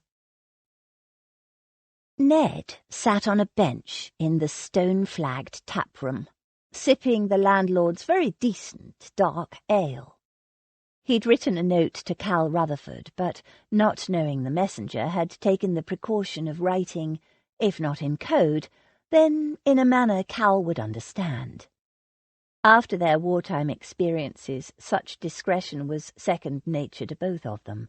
It might not be wartime, but the potential for scandal was real. If it reached Cal, he'd be reassured, but if the note fell into the wrong hands, it would appear innocuous and no harm done. He'd share the unsavoury details with Rutherford later.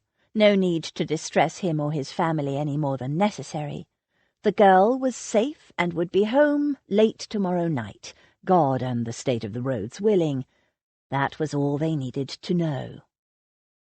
He spoke to Baines, the landlord, who produced what he claimed was a reliable man to deliver the message to London. Hoping the fellow was indeed reliable, he handed over the letter and enough money to cover the cost of hiring horses to enable him to ride through the night.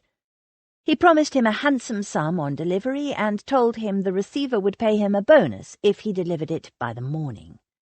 He'd added a postscript to Cal to that effect. It was all he could do. Even if the messenger proved feckless or irresponsible, knowing he'd sent a message would at least relieve some of the worry in Lily's mind. In any case, barring any unforeseen circumstances, she'd be back in the bosom of her family by tomorrow night. He was sipping his ale when a light, affected voice came from behind. "Excuse the interruption, my good fellow, but I would ask a small favour." "Good gad! It's Galbraith, isn't it?" the man exclaimed as Ned turned. "Last fellow I expected to see in this poky little place." Swearing silently, Ned inclined his head. "Elphingston. What the hell was Cyril Elphingston, of all people, doing in this little out-of-the-way town? The veriest pink of the ton, Elphingston was dressed in dove-grey skin-tight breeches, gleaming gold-tasselled boots that Ned would swear had never met a horse, a high collar with a neckcloth arranged in such a complicated knot he could barely turn his head, and a lavishly embroidered pink satin waistcoat. His red-brown hair, surely not its natural colour, was elaborately curled and pomaded. He stood out in the smoke-stained little country tap-room, like a flamingo in a foundry. Without being invited, he seated himself at Ned's table. He snapped his fingers in the air, which caused a liveried minion to scurry forward with a glass of port. Carriage problems too, eh, Galbraith? My damned chaise cracked a wheel, and the blasted wheelwright says he can't fix it until tomorrow. He leaned forward confidingly. Understand you've secured the only bedchamber in the house. Don't suppose you'd let an old pal share? No, Ned said with uncompromising bluntness. Elphingston was not, and never had been, an old pal, nor even a friend of any sort. He was, however, one of the biggest gossips in the ton, and right now Ned wished him at the farthest end of the country.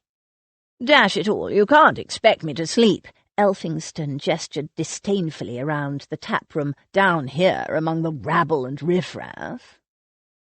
Frankly, Elphingston, I don't care where you sleep. I meant, of course, on a trundle bed, surely. No. What about the sitting-room? I gather you've reserved that, too. No. You'll have to look elsewhere. Ned turned to leave, just as the young maidservant bounced in, saying, "Your sister is ready for her dinner now, sir. I've let Ma know, and the boys will be bringing it up to your room in a minute." Ned swore under his breath. Elphingston knew perfectly well he had no sister, no other siblings at all. Elphingston chuckled and said with a leer, "Now I know why you're so reluctant to share, and I don't blame you. Cosy armful, is it?" Ned's fingers curled into a fist. He shoved it in his pocket. "Nothing of the sort," he said in a bored voice. "I'm escorting a young relative. Well, more of a ward. To London, that's all. And sharing her bed, eh?" There was a sudden cold silence. His gaze bored into Elphingston until the man dropped his eyes, flushing. "I don't care for your insinuations, Elphingston." His voice was soft, icy. The leer slid from the dandy's face. "Meant nothing by it, dear fellow, nothing at all." Ned paused a long moment as if considering the man's apology. Elphingston swallowed convulsively. "Take care what that idle tongue of yours suggests. The young lady's maid will sleep on a trundle in her bedchamber. I shall sleep elsewhere, not that it is any business of yours." Ned mounted the stairs, swearing under his breath. He'd been planning to sleep on the settee in the adjoining room, purely for her protection and with the door firmly closed between them. But now, with Elphingston sniffing around, he'd have to make other arrangements.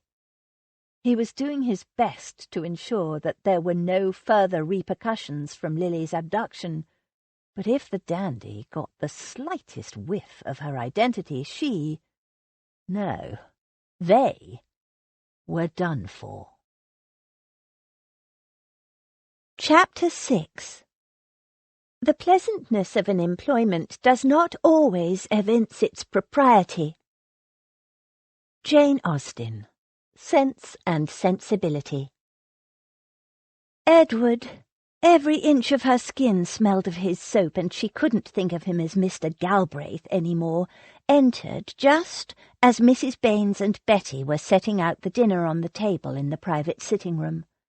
He gave her one swift, all-encompassing glance, gave a brusque nod, and moved to the window. He stood there, gazing out across the night-dark moors in silence.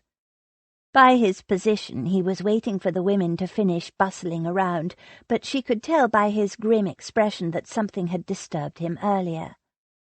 It took her back to the first time she'd ever seen him, at her brother's wedding.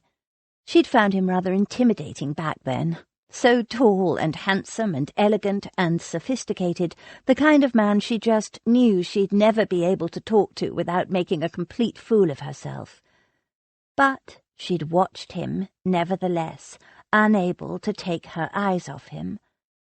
The wedding reception had been held at her former school, Miss Mallard's, where M had been a teacher, and all the girls, all the females there, in fact, old or young, married or not, had made such a fuss of him. He'd been perfectly charming.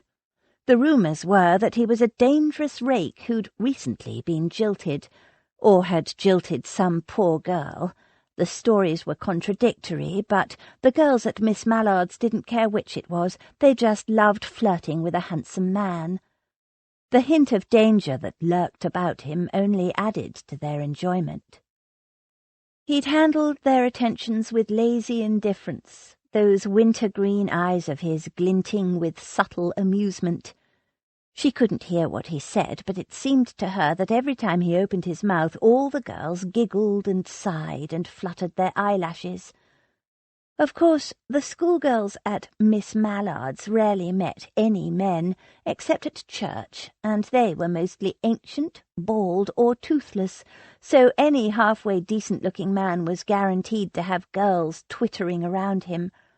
A man like Edward Galbraith, lean, dark, and crisply elegant, with a hard, clean-shaven jaw, a bold nose that was not quite straight, and a firm, masculine mouth. Well, any female would be dazzled, even if she didn't have the courage to talk to him herself. He'd flirted easily with any female drawn to his orbit, which was most of them, Miss Mallard included. But somehow, Lily thought, it wasn't in any way personal. It was as if he'd been presented with a kitten, petted it absently so it purred happily, and then set it down, all without noticing or caring which kitten he had, or what happened to it afterward. As if women were all the same to him, old, young, pretty, plain. But once, just for a few moments, when he thought himself alone and unobserved, she'd seen him gazing out over the company with the bleakest expression. She remembered thinking then that he had the saddest eyes she'd ever seen. Then someone said something that drew him back into the present, and it was like a blind coming down. The bleakness vanished as if it had never been, and he was the sophisticated rake again. Had he been jilted? Was he heartbroken? Something had to account for that desolate expression. She studied him now as he stared out into the darkness. The last dying light had faded, and the moon was hidden behind clouds. She couldn't quite read his expression. She could only see his stern, unsmiling profile, but his body looked tense, his jaw clenched tight. There now. Mrs. Baines stood back and surveyed the preparations with satisfaction. There's faggots to start with. Faggots? As far as Lily knew, a faggot was a bundle of wood, not round meaty balls in some kind of gravy. Savoury ducks, then, some people call 'em, Mrs. Baines said. Lily looked closer. They don't look like ducks to me. Of course not, young miss. They're made of pig's liver, pork, and breadcrumbs, she said, as if Lily were showing appalling ignorance. What's that spider-webby stuff they're wrapped in? Mrs. Baines laughed heartily. Pig's caul, of course. Ah, you Londoners. She shook her head. Famous for her faggots, Ma is, Betty said proudly. Mrs. Baines smoothed her apron modestly. Best in all Yorkshire, I've been told, though I don't know about that. Edward turned away from the window, and Lily was glad to see the bleak expression was gone from his eyes. There might even be a faint glimmer of amusement, though in the lamplight she couldn't be certain. I'm sure they'll be delicious, Mrs. Baines, he said. Beaming up at him, Mrs. Baines waved him to the table. Now, sir, sit yourself down and make a start on 'em while they're hot. You got to eat. Keep up your strength, fine big lad like yourself. I'll away back to the kitchen, and Betty and one of the boys will bring the rest up in a few minutes. Lily hid a smile as he held a chair for her to be seated. With his lean, rangy build, Edward was apparently the kind of man that women enjoyed feeding. Her brother, Cal, was the same. Nobody was suggesting Lily needed to keep up her strength, even though Heavens, it must be days since she'd eaten. She hadn't felt at all like eating before. The drug had made her feel so queasy. But now her stomach rumbled again. She was ravenous. Betty was back in a twinkling with the rest of the meal, assisted by her little brother Jimmy. She placed all the dishes on the table and directed Jimmy to bring a couple of jugs over. "There's Pa's best ale for you, sir. He said to tell you sorry, but we don't carry table wines. No call for 'em around here, see, and Ma thought the young lady might like a bit of barley water." She gave Lily a worried look. Lily nodded. "Perfect. Thank you, Betty." When she was a little girl, Nurse used to give her barley water when she'd been sick, and now it was just what she felt like. Betty gave a relieved grin and wiped her hands down her apron. "Right, then, if there's aught else you want, just call down the stairs." The door closed behind her, and a sudden silence fell as Lily and Edward were left alone. After a moment he said, "I sent a message to your brother. He'll receive it tomorrow in the morning if the messenger makes good time."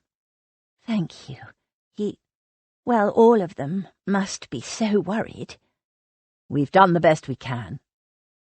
His gaze skimmed her. "That bath has done you good. You look quite fetching in that dress, and the colour suits you. You'll feel even better once you've eaten, I'm sure." Lily agreed. She surveyed the table. It was a veritable feast. As well as the faggots, there was mutton pie, the crust light and golden and smelling heavenly. It was served with mashed potatoes, carrots glazed with butter, and a little grated nutmeg, and a dish of stewed greens. Also on the table was thick, crusty, fresh-baked bread, butter, and honey. He filled her glass with the barley water, picked up the jug of ale, and waved at her to start. "No need to wait. A good ale takes a while to pour, so you go ahead." She said a quick grace under her breath, then buttered a slice of bread. It was fresh and smelled delicious. She bit into it and chewed slowly. Bliss. "Will you try one of the faggots? They're an old Yorkshire country dish, very good." "I'll try a bit," she said cautiously. "You seem to know a little about this part of the world. Are you from Yorkshire?" He cut a slice off one of the faggots and placed it on her plate. "Gravy?" "Just a little, please." She took a cautious bite. "Oh, it's very tasty." He placed the rest of the meatball on her plate, then cut her a generous slice of the pie. Tender chunks of meat and rich gravy spilled from the flaky golden crust. He passed her the dish of greens, the carrots, and the potatoes, ensuring she'd been served before filling his own plate. "That was wonderful," she said when she'd cleaned her plate. She leaned back with a happy sigh. "I hadn't realized I was so hungry." "Long time since you ate, I expect." He polished off the rest of the pie and buttered a fourth slice of bread. He'd eaten nearly 3 times as much as she had, and yet somehow he still looked as lean and hungry as a wolf. She took a deep breath. "Mr. Galbraith, would you lend me some money, please?" She'd made her decision while she was taking her bath, and before that, while she was lying trussed like a goose in the cavity under Mr. Nixon's seat, she'd vowed to become more independent. He looked up, frowning. "Money? What for?" "To pay for a coach ticket back to London." He returned his attention to his dinner. "You're not returning to London on the mail coach." He said it as if she had no choice, no say in the matter. "Yes," she said firmly, "I am." She'd already experienced the worst coach trip she could imagine. The Royal Mail could not be so difficult. People travelled on it all the time. "I'll take Betty with me, if that makes you feel better. I'm sure her mother would allow it if we paid her well enough, and Betty and I would chaperone each other. It would be quite respectable, as long as you will lend me the money for the ticket. Naturally, my brother will repay you." "Well, he won't, because I'm not lending you a penny." He snorted as if the very idea of her travelling on the mail were ridiculous. "I'm returning you to your brother's care, and that's the end of it." He sounded quite cross, as if she'd offended him in some way. But she was not a package to be delivered. "Mr. Galbraith, Edward, I'm extremely grateful to you for rescuing me and taking such good care of me while I was indisposed. But I'm in a much better case now, and there is truly no need to put yourself out for me." "I'm not." She gave a frustrated sigh. "If I were a total stranger, would you change your plans and turn back to London in order to return me to my family?" He barely even considered her question. "But you're not a stranger. You're Cal Rutherford's sister, and I owe it to our friendship to protect you, just as I would expect him to protect my sister in a similar situation." "Do you have a sister?" she asked, momentarily distracted by the idea of him with sisters. On the few occasions she'd seen him, she'd gained the impression he was very alone. "No. No siblings at all," he added, anticipating her next question. "Sad for your parents." "They're both dead," he said indifferently. "Mine are too, but I have Cal and Em and Rose and George and the aunts," she said, on a soft surge of emotion. She'd always taken family for granted. There was a short silence. The fire crackled. Outside in the distance an owl hooted. She straightened her spine and returned to the matter under dispute. "Whatever you think my brother might expect, I can see no reason why your plans should be ruined simply because I landed myself and my mess in your lap. But you were travelling north for some reason, I presume." He shrugged. "A house party, nothing important." "But your friends will be disappointed when you don't show up, won't they?" He gave her a flat look. "They're not my friends." "They're not? Then why would you—" She broke off. "I'm sorry, it's none of my business."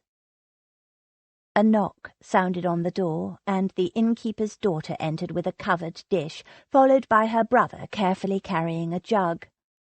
"Gooseberry pudding with custard," she announced. "Put it there, Jimmy. Careful, it's hot." Ned was not displeased to have their conversation interrupted. The house party he'd planned to attend was nothing special, just something to do, a way of passing the time. And how lame was that? Was this what his life had come to, finding the least disagreeable way to pass the time? He brooded over that insight as the girl bustled about, swiftly clearing the table and passing the dirty dishes to her brother to stack onto a tray. The people he'd expected to see at the house party? He wouldn't miss any of them. He doubted they'd miss him either. Several of the women invited had given him subtle but unmistakable indications that he'd be welcome in their bed, but he was under no illusions as to the significance of that. If he didn't turn up, they'd find another willing man. There would be no shortage of substitutes. The thought left a sour taste in his mouth. Was his life really so meaningless? He lifted his tankard and drank the last of the landlord's good dark ale. "Shall I bring you up some more ale, sir?" the girl asked. Ned shook his head, and she and her brother swept from the room. The gooseberry pudding sat on the table in front of him, golden and luscious, steaming softly. Lily was staring at it as if half mesmerized. "A little pudding?" he asked her. "I shouldn't, but it looks and smells so delicious, perhaps just a taste." He cut 2 generous portions of the pudding, poured custard over each, and passed the smaller bowl to her. "I take it we are agreed that you will return to London with me, and no further argument." It wasn't a question. She sighed. "I suppose so, though I don't like to cause you so much Nonsense." He cut her off brusquely. "It will be my pleasure to escort you." And to his surprise he realized it was true. He would much rather spend 16 uncomfortable hours in a coach with Lily Rutherford, half-drugged or not, than spend a week in the bed of one of the jaded ladies of the house party. Only because he owed her a duty of care for the sake of her brother, he told himself. His honour, what was left of it, required it. She finished her pudding with every evidence of enjoyment and sighed as she set down her spoon. "Now I really am full. I think perhaps I'd like to go for a walk. Just a short walk to stretch my legs." "Not tonight, you won't." She glanced at the window. "But it's stopped raining." "I don't care about the weather." His voice was grim. "You're not leaving this room until I say so." Her eyes widened, and Ned cursed himself for a fool. Of course, given her recent experience, she'd put the worst interpretation on his words. He hastened to explain. "Nothing to worry about, just that you can't go wandering around the inn or the village. If you are to emerge from this mess without damage to your reputation, nobody must learn you were ever missing from your brother's care. Nobody must see you. I mean, nobody from our world. Nobody who might recognize you." Her face fell. "I know.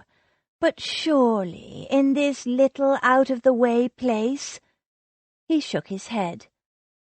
"There's a fellow downstairs who's a notorious society gossip. He's an irritating little tick, but he's seen everywhere. You might even know him. Cyril Elphingston."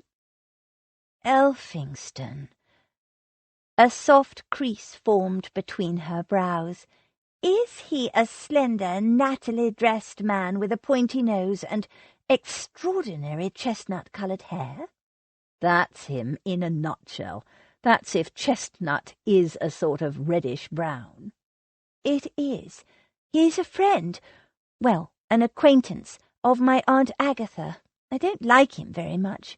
He always has some story to tell that's often rather nasty underneath. My sister Rose calls him the Gnat." "Very apt. The thing is, when we were downstairs earlier, he overheard the girl refer to you as my sister. He knows perfectly well I haven't got a sister." "Oh." He nodded. That long nose of his was twitching with curiosity. "He did his best to discover who you were, but I put him off."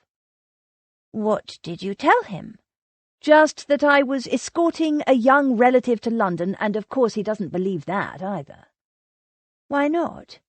Does he know all your relatives, then?" Ned opened his mouth to explain, then shook his head. There was nothing to be gained by telling her that no one in their right mind would entrust a beautiful young woman to a man of his reputation, not that he'd ever been accused of trifling with innocence. In fact, he avoided them like the plague.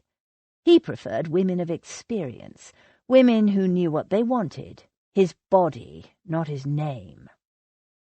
"It's Elphingston's nature to be suspicious," he said. "Anything for a good story, I suspect, so don't step outside this door unless I tell you it's safe." Her mouth drooped. "I suppose you're right. It's just that I know discretion is important, but—" She shook her head. "No, I'm being silly wanting to go for a walk. I can walk with my sisters when we get home again." Her lower lip wobbled. She bit on it and turned her head away so he wouldn't see. And suddenly Ned realized. She'd spent most of the last 2 days locked in a tiny, dark, airless compartment, bound and gagged, unable to move. She'd told him how she couldn't lift her arms, not even to adjust the gag, how it had felt like she was locked in a coffin, and how she'd done her best to keep sensation alive in her feet, and how painful the pins and needles had been when she was finally able to walk again. Of course she wanted to go outside and stretch the muscles that had been cramped for so long, and to breathe in the fresh air, and to loosen the tension he could see still gripped her body, despite the rest and the bath and the food. Instead, Ned had confined her to a poky little room, and all because of an irritating little busybody. She didn't deserve that. "Wait here," he told her, and left the room. Lily was surprised at his abrupt exit, but then she was finding Edward Galbraith surprising in a number of ways. She'd believed him the sort of desperately sophisticated gentleman that Aunt Agatha favoured, spouting witty and urbane persiflage of the sort that often went right over Lily's head, the kind of man who would flirt charmingly with Rose and George, who were beautiful, and would look right through Lily, who wasn't. Edward hadn't looked right through her, but neither had he flirted. He'd been brusque and bossy, remote and sometimes curt, and yet underneath it all he'd been kind, protective, considerate. He was, she decided, a puzzle. A yawn surprised her. She ought to prepare for bed. She laid out the thick flannel nightgown Betty had lent her, but before she could undo a button or a lace, there was a brisk knock at the door, and he was back, a heavy brown cloak draped over his arm, and a pair of sturdy lace-up leather shoes dangling from his fingers. "You'll need proper shoes, not slippers, if we're going to take a walk," he said, giving them to her. "2 steps outside, and those slippers will be soaked through." "But I thought—" "There's a way out the back. Elphinstone's in the tap room at the front. The girl, Betty, is it, will keep watch for him. If you still want to go for a walk, that is."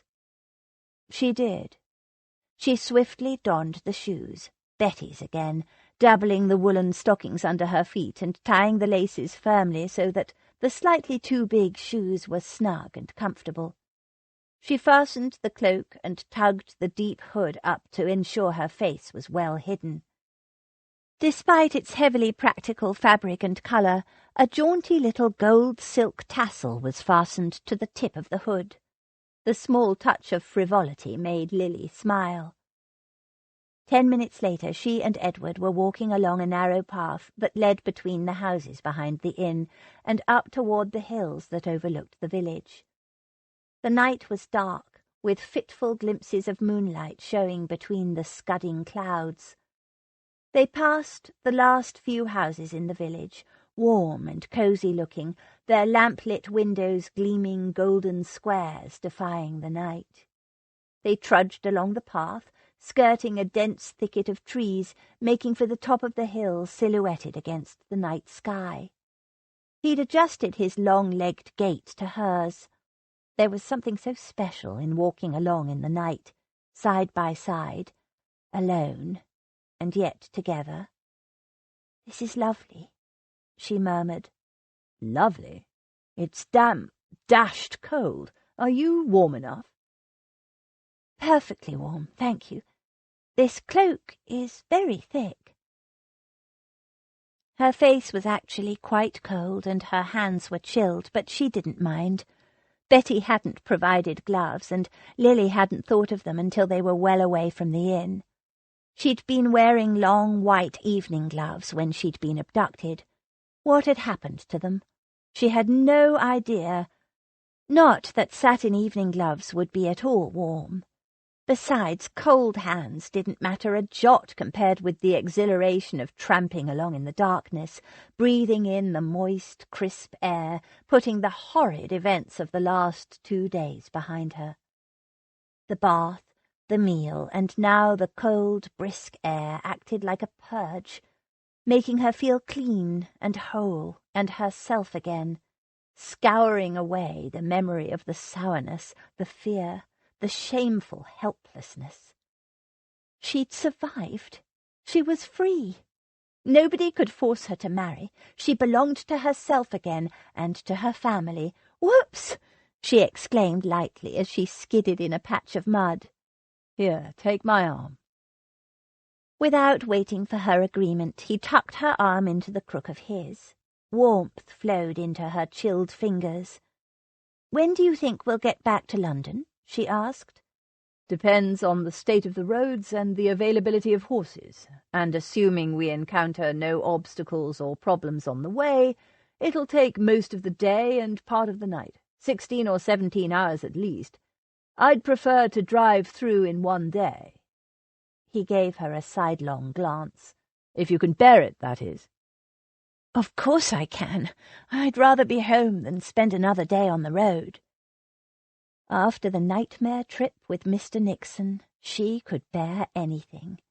But it's a long day. Can your coachman manage that kind of journey? He can. He's driven a lot longer and in much worse conditions, and I pay him well.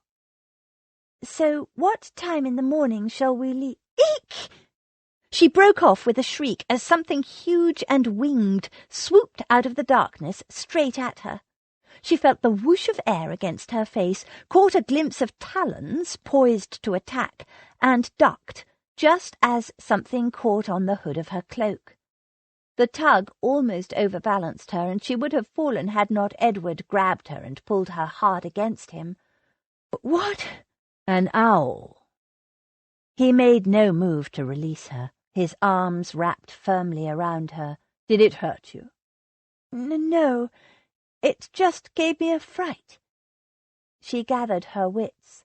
"When I saw those talons coming at me—" She shivered. "But it didn't touch you?"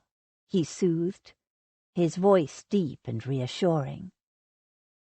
For a moment she simply gave herself over to the comfort of his embrace, leaning against him, her cheek pressed against his chest, his arms firm and solid around her.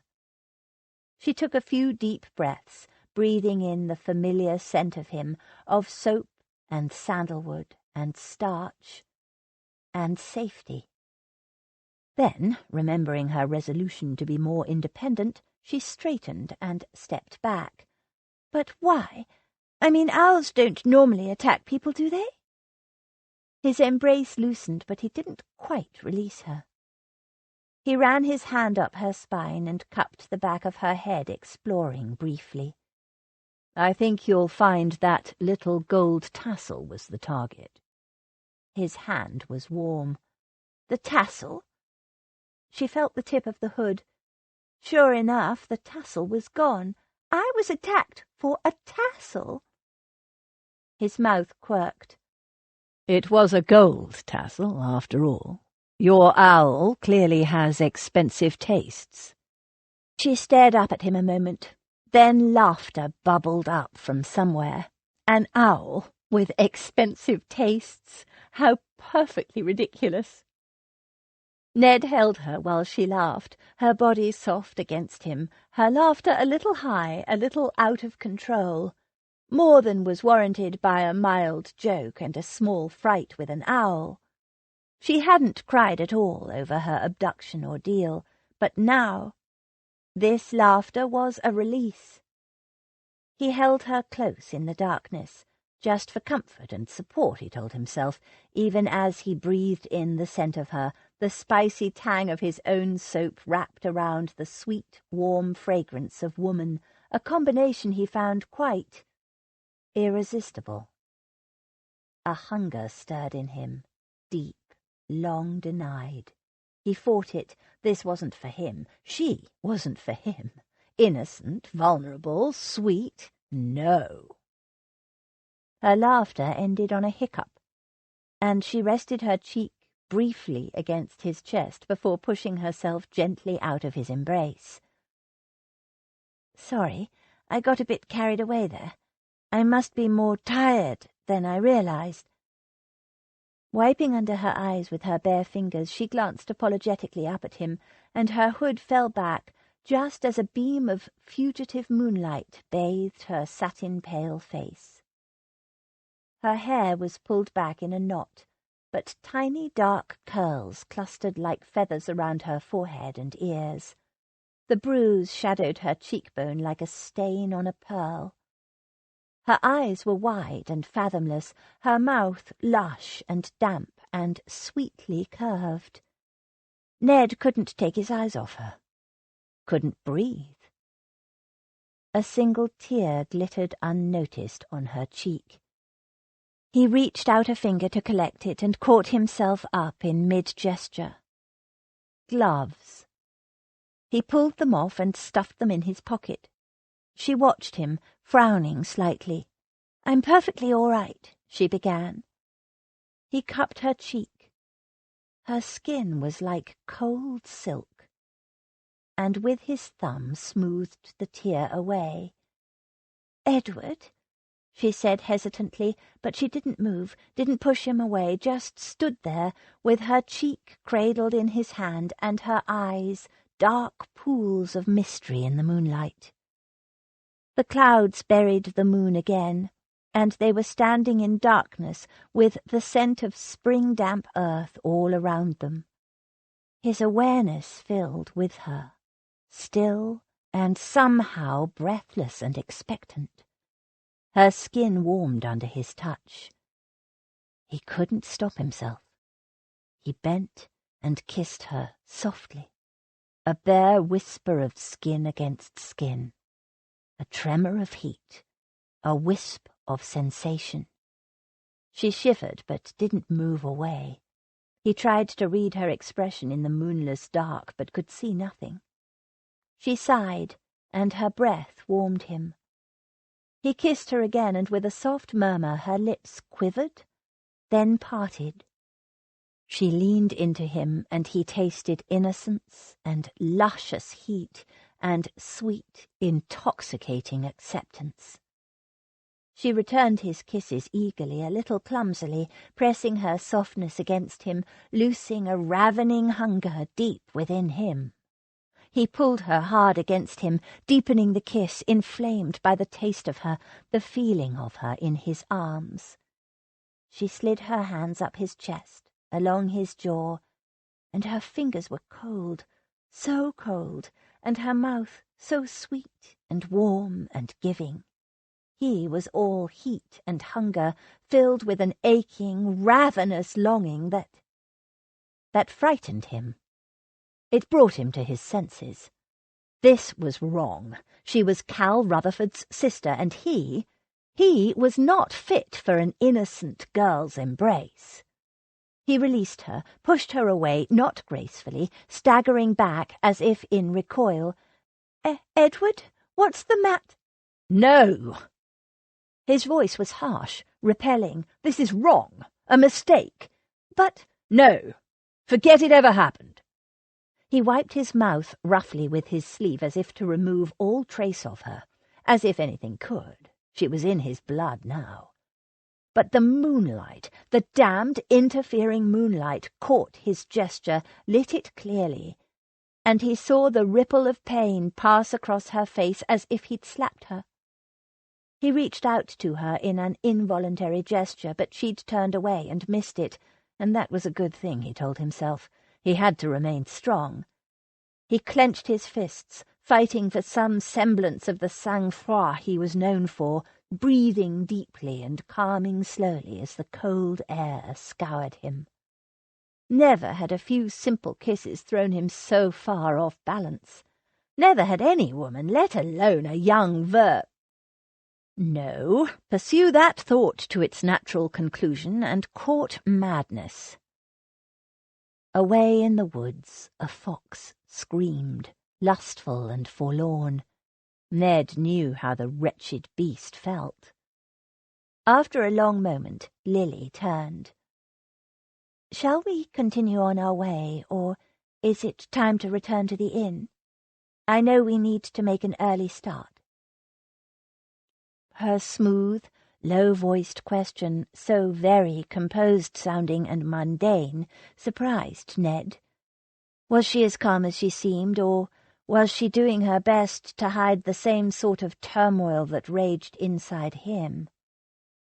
Her breathing was audible and slightly ragged, but otherwise there was no sign of agitation in her voice or face or body, not that he could see, not in this damned elusive moonlight. Had she felt what he— No. He forced himself to take another step back. It didn't matter what she felt. It could not be. She was a romantic, gentle young lady. Even her recent ordeal, nasty and terrifying as it must have been, hadn't dimmed her sweetness or her seemingly natural optimism, while he might not have reached his 30th year yet, but compared to her he was 100 years old. He took a deep breath. If she could take a couple of kisses in her stride, so could he. A couple of kisses. It felt like so much more. "Time to go back," he said. It came out gruff and abrupt, but he couldn't help that. She put up her hood, pale fingers arranging dark fabric, and he remembered how cold those fingers had been against his skin. "Put these on." He shoved his gloves at her. "I don't need." "Put the damned things on. Your hands are freezing." His gloves were leather and lined with fur. He couldn't believe he hadn't noticed she wore no gloves and had no pockets in which to warm her hands, and that she hadn't mentioned it. Did this girl not know how to complain and demand she be looked after? Every other woman he knew had it down to an art form. She gave an infinitesimal shrug, took his gloves, and slid her hands into them. They were, of course, much too big, but at least they would be warm. Now. He was about to offer his arm, but thought better of it. He didn't need the contact. "After you." He gestured, and she stepped before him onto the narrow path. They walked in silence, the sounds of their footsteps and the faint scuttles and far-off cries of wild creatures of the night all that accompanied them, and thoughts tumbling, nagging, roiling. Suddenly she stopped, turned to face him, and said, "Was it me?" For a moment he didn't understand. "What?" Her face was pale and intent in the moonlight. "Why you stopped? Did I do it wrong?" He closed his eyes. Christ. He swallowed. "No, you didn't do anything wrong." She waited for him to explain further, but he couldn't bring himself to say another word, and if she stood there much longer, looking up at him with those big, fathomless eyes, biting down on those soft lips, he wouldn't be responsible for his actions. "It's late. Keep moving." It sounded harsh, but it was for the best. Her best. Some expression quivered in her face, too fleeting for him to grasp. Then she turned and resumed the walk. The path was wider now, a worn dirt track. Going downhill, she skidded a little in the mud, and he leapt forward and seized her arm, preventing her from falling. "Hold on to me," he told her. It was an order. She gave him a look he couldn't read, then slipped her gloved hand into the crook of his arm. A knot, deep within him, eased. Chapter 7. "Lady, you bereft me of all words. Only my blood speaks to you in my veins, and there is such confusion in my powers." William Shakespeare, The Merchant of Venice. They walked in silence. Lily didn't feel the slightest bit cold, and it had nothing to do with his gloves or her hand tucked into the crook of his arm. Her whole body was alive and zinging. She darted a sideways glance at the stern profile of the tall man striding along beside her. What was he thinking? Why had he stopped kissing her just when it was getting so delicious? Questions clattered in her brain like a tree full of starlings at dusk. Did he not want to kiss her? Had she thrown herself at him? She thought back over the events of the night. She might have. She hadn't meant to. An owl with expensive tastes. It wasn't even that funny, but she hadn't just laughed at Edward's little joke. She'd ended up clinging to him, laughing like a madwoman, and crying at the same time. So embarrassing. Who'd want to kiss a madwoman? But he had. And then, "This is wrong, a mistake," in such a harsh voice. A mistake for whom? For him? Or for her? So frustrating when people, men, made announcements and then refused to explain them. That first brush of his mouth over hers, so light and tender, his lips were cold from the chilly night, had given her no warning of what was to come.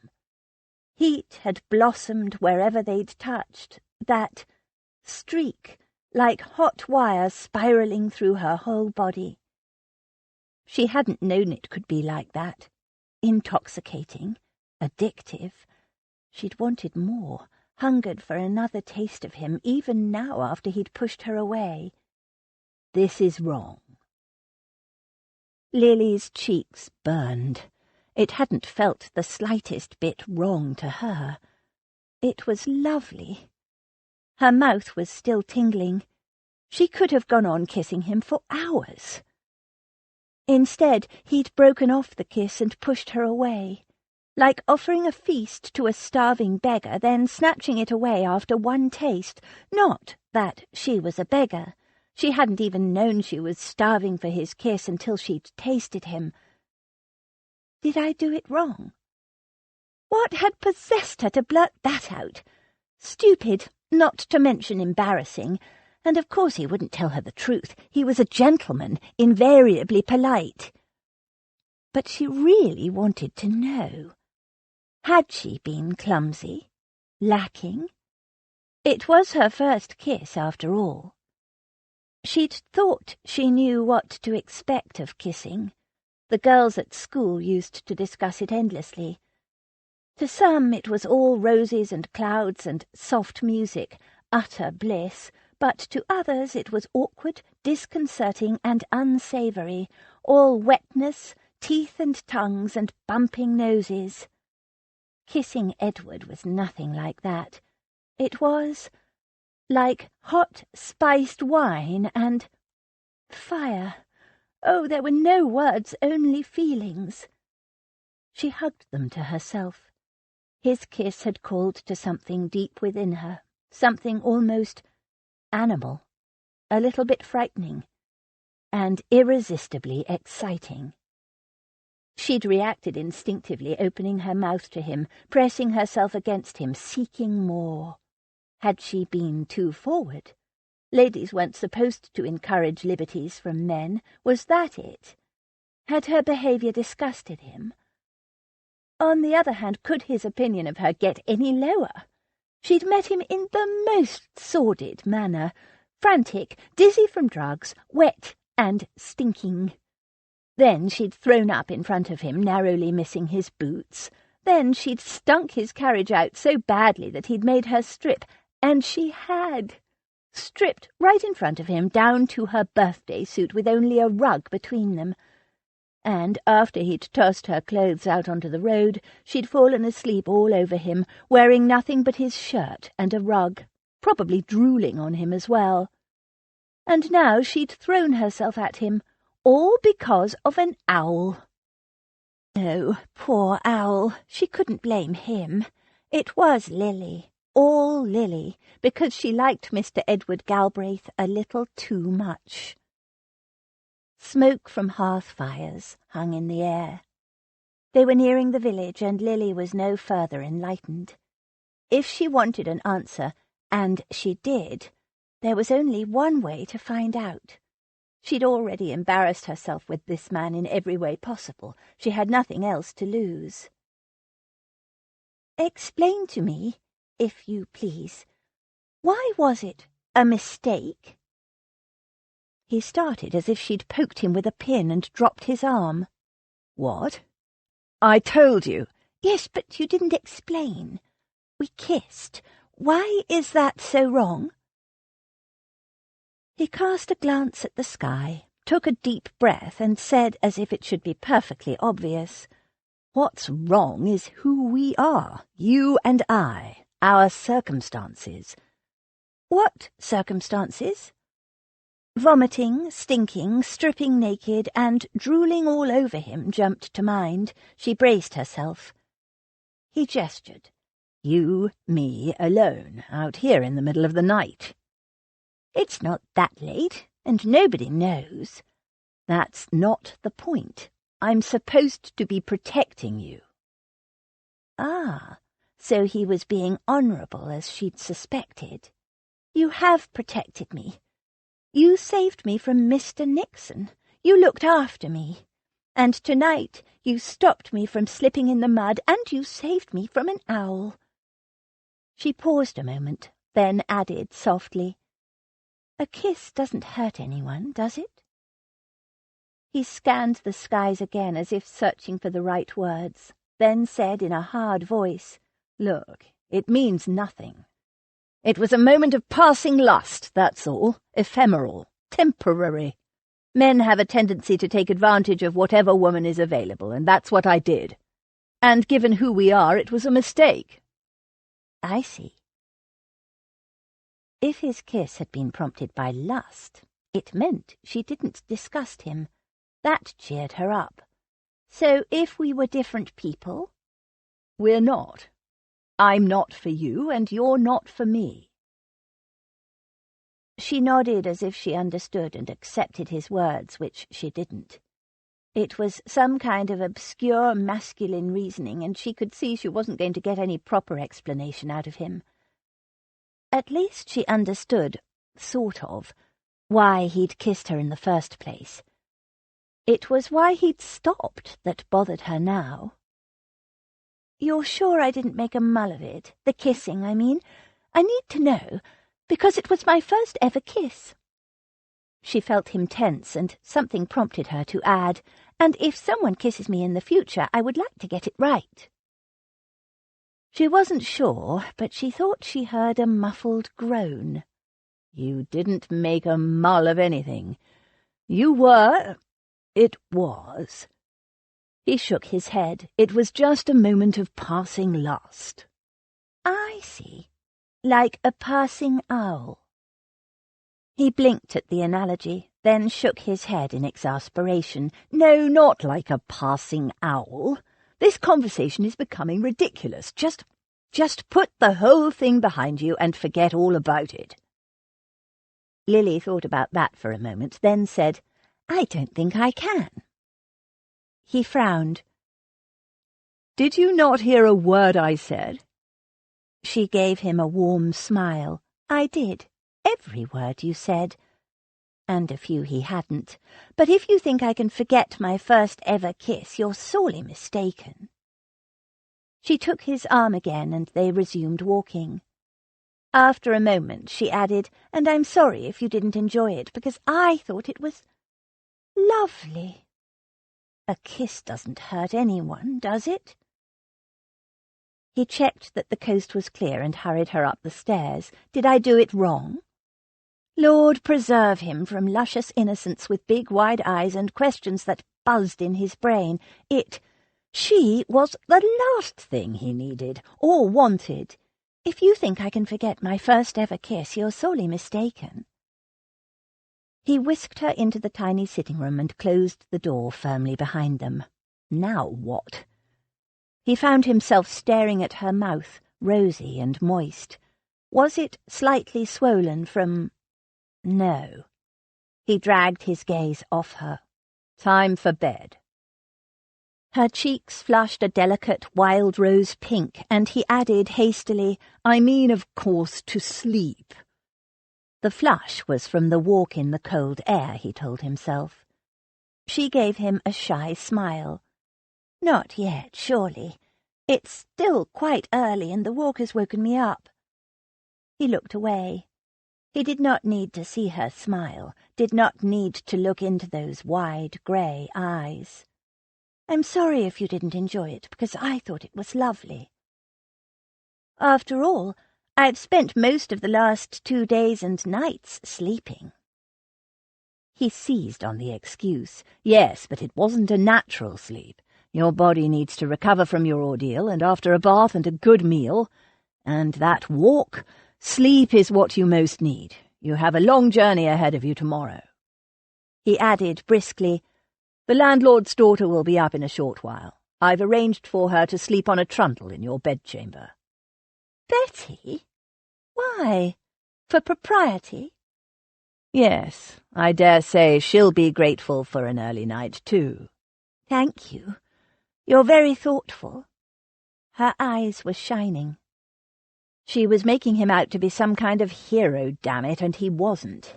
He'd arranged the girl to sleep in her room for his own protection as much as hers, so that nobody could be compromised.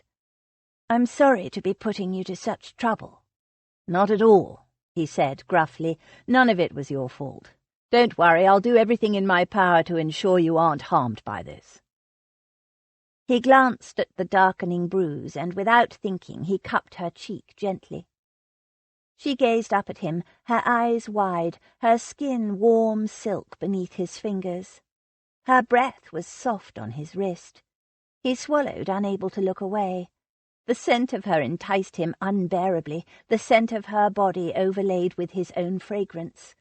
It was a delicious taunt, a challenge, a possession that would never take place. That bruise against her pale skin was an obscenity. He heard himself say, "No one shall ever hurt you again." It sounded like a vow. Her eyes shimmered with emotion, her lips parted, and in an impulse he refused to examine, he drew her closer and kissed her. Her mouth opened beneath his, eager, ardent, generous. The sweet, spicy taste of her spilled through him, addictive, feeding a hunger he didn't know he had. She gripped his shoulders, pulling him closer as she pressed herself against him. A voracious hunger burned in him, and he took what she offered. A knock sounded behind him. "Are you in there, miss? It's me, Betty, and me mum." With an effort, Nud mustered the remaining shreds of his self-control. He dragged his mouth from hers, steadied her, then turned and opened the door. Betty and her mother entered, bearing bedding and night-clothes. They bustled about, making up the trundle bed. Ned stood back, watching the women snapping and smoothing sheets, the view from the window, unrelieved darkness. There was nothing to see, anything but Lily. She'd seated herself in the chair by the hearth and remained there, gazing into the fire as if fascinated. He couldn't see her face, couldn't tell what she was thinking. He forced himself to breathe slow, deep breaths as he fought to regain a semblance of cool indifference. He told himself repeatedly that he was glad they'd been interrupted. His body knew it for a lie. What had possessed him, kissing her again? He'd spent the last part of the walk distancing himself from that first imprudent and inappropriate kiss, making it clear to both of them that it meant nothing. And then to kiss her again. Madness. But her words had eaten at him. It was my first ever kiss. Did I do it wrong?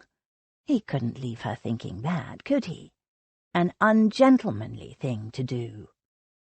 He snorted, so gentlemanly to kiss her half senseless. He glanced across at her. She hadn't moved, hadn't lifted her gaze from the dancing flames and glowing coals. The truth was, she kissed like an angel. A very earthy, sensual angel, ardent but untutored, a combination of eagerness and innocence that simply unravelled him. Blame the first time on the moon, the night, even the blasted owl, a moment out of time, but to do it a second time, what had he been thinking? The truth was there'd been no thinking at all, only reacting. What was he, a green boy, to be unable to resist the innocent offerings of an unwitting siren? For siren she was, to him at least. But Lily Rutherford was not for him. He was standing in for her brother, that was all. The women finished their arrangements. Mrs. Baines left first, adjuring Betty not to keep the young lady awake half the night with her chatter. "I'm so glad you wanted me in here with you, miss," Betty confided when her mother had gone. "Pa went and rented out my bed to a gentleman downstairs. I think he must be a lord or summat. I never seen a man dressed so fine and fancy in me life. I thought I was going to have to put Jimmy out of his bed and him sleep on a mat on the floor until Ma told me your brother wanted me to sleep in here with you for your reputation." She threw Ned a sunny smile. "Pa's in the doghouse, but Ma's right pleased with you, sir." The news didn't please Ned at all. He'd decided to sleep on a bench in the tap room like Elphinstone and keep an eye on the fellow. Lord knew where he would be lurking now. Ned didn't trust him an inch. He glanced at Lily, but there was nothing to be said now, not with Betty there, and that was a good thing, he told himself. He took his leave, saying, "I'll bid you good night, then. Sleep well, ladies." Betty giggled at the idea of being a lady, and "Lock this door." He waited outside until he heard the lock click. As he turned, he glimpsed a long nose and a well-pomaded curl of reddish-brown hair slide into the shadows along the hallway, Elphinstone sniffing about. With a sigh, Ned seated himself ruefully on the stairs. It was going to be a long, uncomfortable night. The landlady was still on the landing. She eyed him curiously. "Sir? Would you bring me a blanket, please?" "A blanket, sir?" She took in what he meant, and her eyes widened. "You're going to sleep here, on the stairs?" He gave her a cool look, as if to say, why not? It was not for her to question his actions. If he took a fancy to sleep on the stairs, that was his own business. But her brow cleared, and she gave him a warm, motherly smile. "I did wonder before whether the lass really was your sister. Well, arriving with no luggage and the state of her, but I can see now you truly are her brother, sir, taking such good care to protect her from all possible harm. I'll bring you up a blanket and a pillow too, sir, and a nice hot toddy." She bustled off, leaving Ned muttering irritably under his breath. Of course, the inmates of the inn would speculate about the state of his sister arriving in an almost naked state and with no luggage. Bet his last penny Elphinstone would have wormed that out of them already. The landlady returned, and under her motherly eye Ned wrapped himself in the blanket, smiling until she left him alone. How the devil had he landed himself in this fix? Lily Rutherford's future was no business of his. She still dreamed of marrying for love, still thought that escaping from her abductor was all that mattered, and that she was safe now. Safe? She was in almost as much danger of a forced marriage now as she'd been with that swine Nixon. He should have found her a safe place and left her there, with some respectable matron, or in a convent surrounded by nuns. Ned sipped the hot toddy gloomily. Where was a nunnery when you needed one? He could see exactly where this affair was leading and could see no way out of it. The last thing he wanted was responsibility for a helpless virgin, but what choice did he have? He couldn't have left her in the state in which he'd found her, half frozen, filthy, and still dazed from whatever drug she'd been given. Stripping her of her wet clothes had been the only possible thing to do. He hadn't known she would be delectable even in her filthy state. Not that it mattered whether she was beautiful. Her being female and unmarried was the problem. And him being an eligible bachelor. Even if he had taken her to the home of a respectable matron, there were 1 or 2 living in the district, friends of his grandfather, then what? Respectable matrons gossiped with the best of them. The story would have inevitably spread, and the scandal would have ruined her anyway. It was a damnable mess, and his only hope of getting out of it without causing a major scandal was to get her back to London without anyone knowing. It could be done. He'd managed several covert assignments in his army days. He'd smuggled people across borders and spirited them out of palaces and prisons. Getting Lady Lily Rutherford back into her home without incident or repercussions would be, quite straightforward. He pulled the blanket tighter and tried to sleep. "You can blow the candle out now, thank you, Betty," Lily said. Betty snuffed the candle, and the room settled into darkness, the only light coming from the fire in the little sitting-room. They'd left the door open for the warmth, though it wasn't really cold. It was cosy, lying snug in bed, watching the glow of the coals. After a few minutes, Betty said quietly, "He isn't really your brother, is he, miss?" Lily hesitated a moment. "No, but don't tell anyone." "I won't. Ma don't think so either, but she likes that he got me to sleep in here with you. Shows he's a proper gent, she says." Lily smiled to herself. "He is." They lay in the darkness, the only sound the occasional crackle and hiss of the fire, and below them the murmur of men drinking in the tap-room. "He kissed you, didn't he?" Betty said, "just before Ma and me came in?" "Yes." "I thought so. What was it like, if you don't mind me asking?" Lily didn't mind. Betty was no real substitute for her sister Rose, but Lily was bursting to tell someone. She tried to think of how to describe the glorious sensation of kissing Edward, but before she could say anything, Betty added, "I've been kissed a couple of times, not that I wanted it.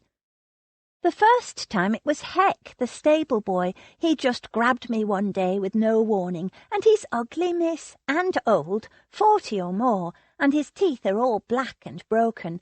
Ugh, it was horrible. I had to knee him in the you-know-whats to get away." "The you-know-whats?" Betty explained the process with relish, and Lily recalled that Cal had once told her and Rose about a man's most vulnerable place, and how they could defend themselves if necessary. It seemed an age ago. In all the panic of her abduction, she'd forgotten. "The second time," Betty continued, "it was a fella who was just passing through on his way to, I forget where. I sort of let him, because I wanted to know what it felt like. And he was clean and youngish, with nice teeth and good clothes, and he was passing through so it wouldn't get all around the village and damage me good name." "And how was it?" Betty snorted. "I reckon he'd had a bit too much of me pa's ale, 'cause it was all sloppy and mushy. Like kissing, oh, I don't know, a big warm snail. Ugh!" She laughed, and Lily laughed with her. There was a short silence, then a soft question came out of the darkness. "So, what was it like for you tonight, miss, when Mr. Galbraith kissed you?" "Bliss." Lily sighed with happy remembrance. "Simply glorious." "Did he put his tongue in your mouth? I heard they do that sometimes." Lily felt herself blush in the darkness. "Yes." There was a short silence. "Wasn't it horrible?" "Not at all. It was wonderful." Betty considered that. "I wonder if I could get your Mr. Galbraith to kiss me, just so's I know what it's supposed to be like." Lily was shocked at the surge of jealousy that spiked through her. She said stiffly, "I think it's only good with the right man. I don't suppose he'd want to anyway, would he? Not after he's kissed a lady like you." Betty sighed gustily. "Trouble is, I've got a few fellas wanting to court me. The inn makes good money, and Pa's made it known that when I marry I'll come with a goodly sum, me marriage portion, I mean, and I like 2 of them fine, but not in any special way." "Have you thought of kissing each of them and comparing?" Lily suggested. "Yes. But it's risky, miss.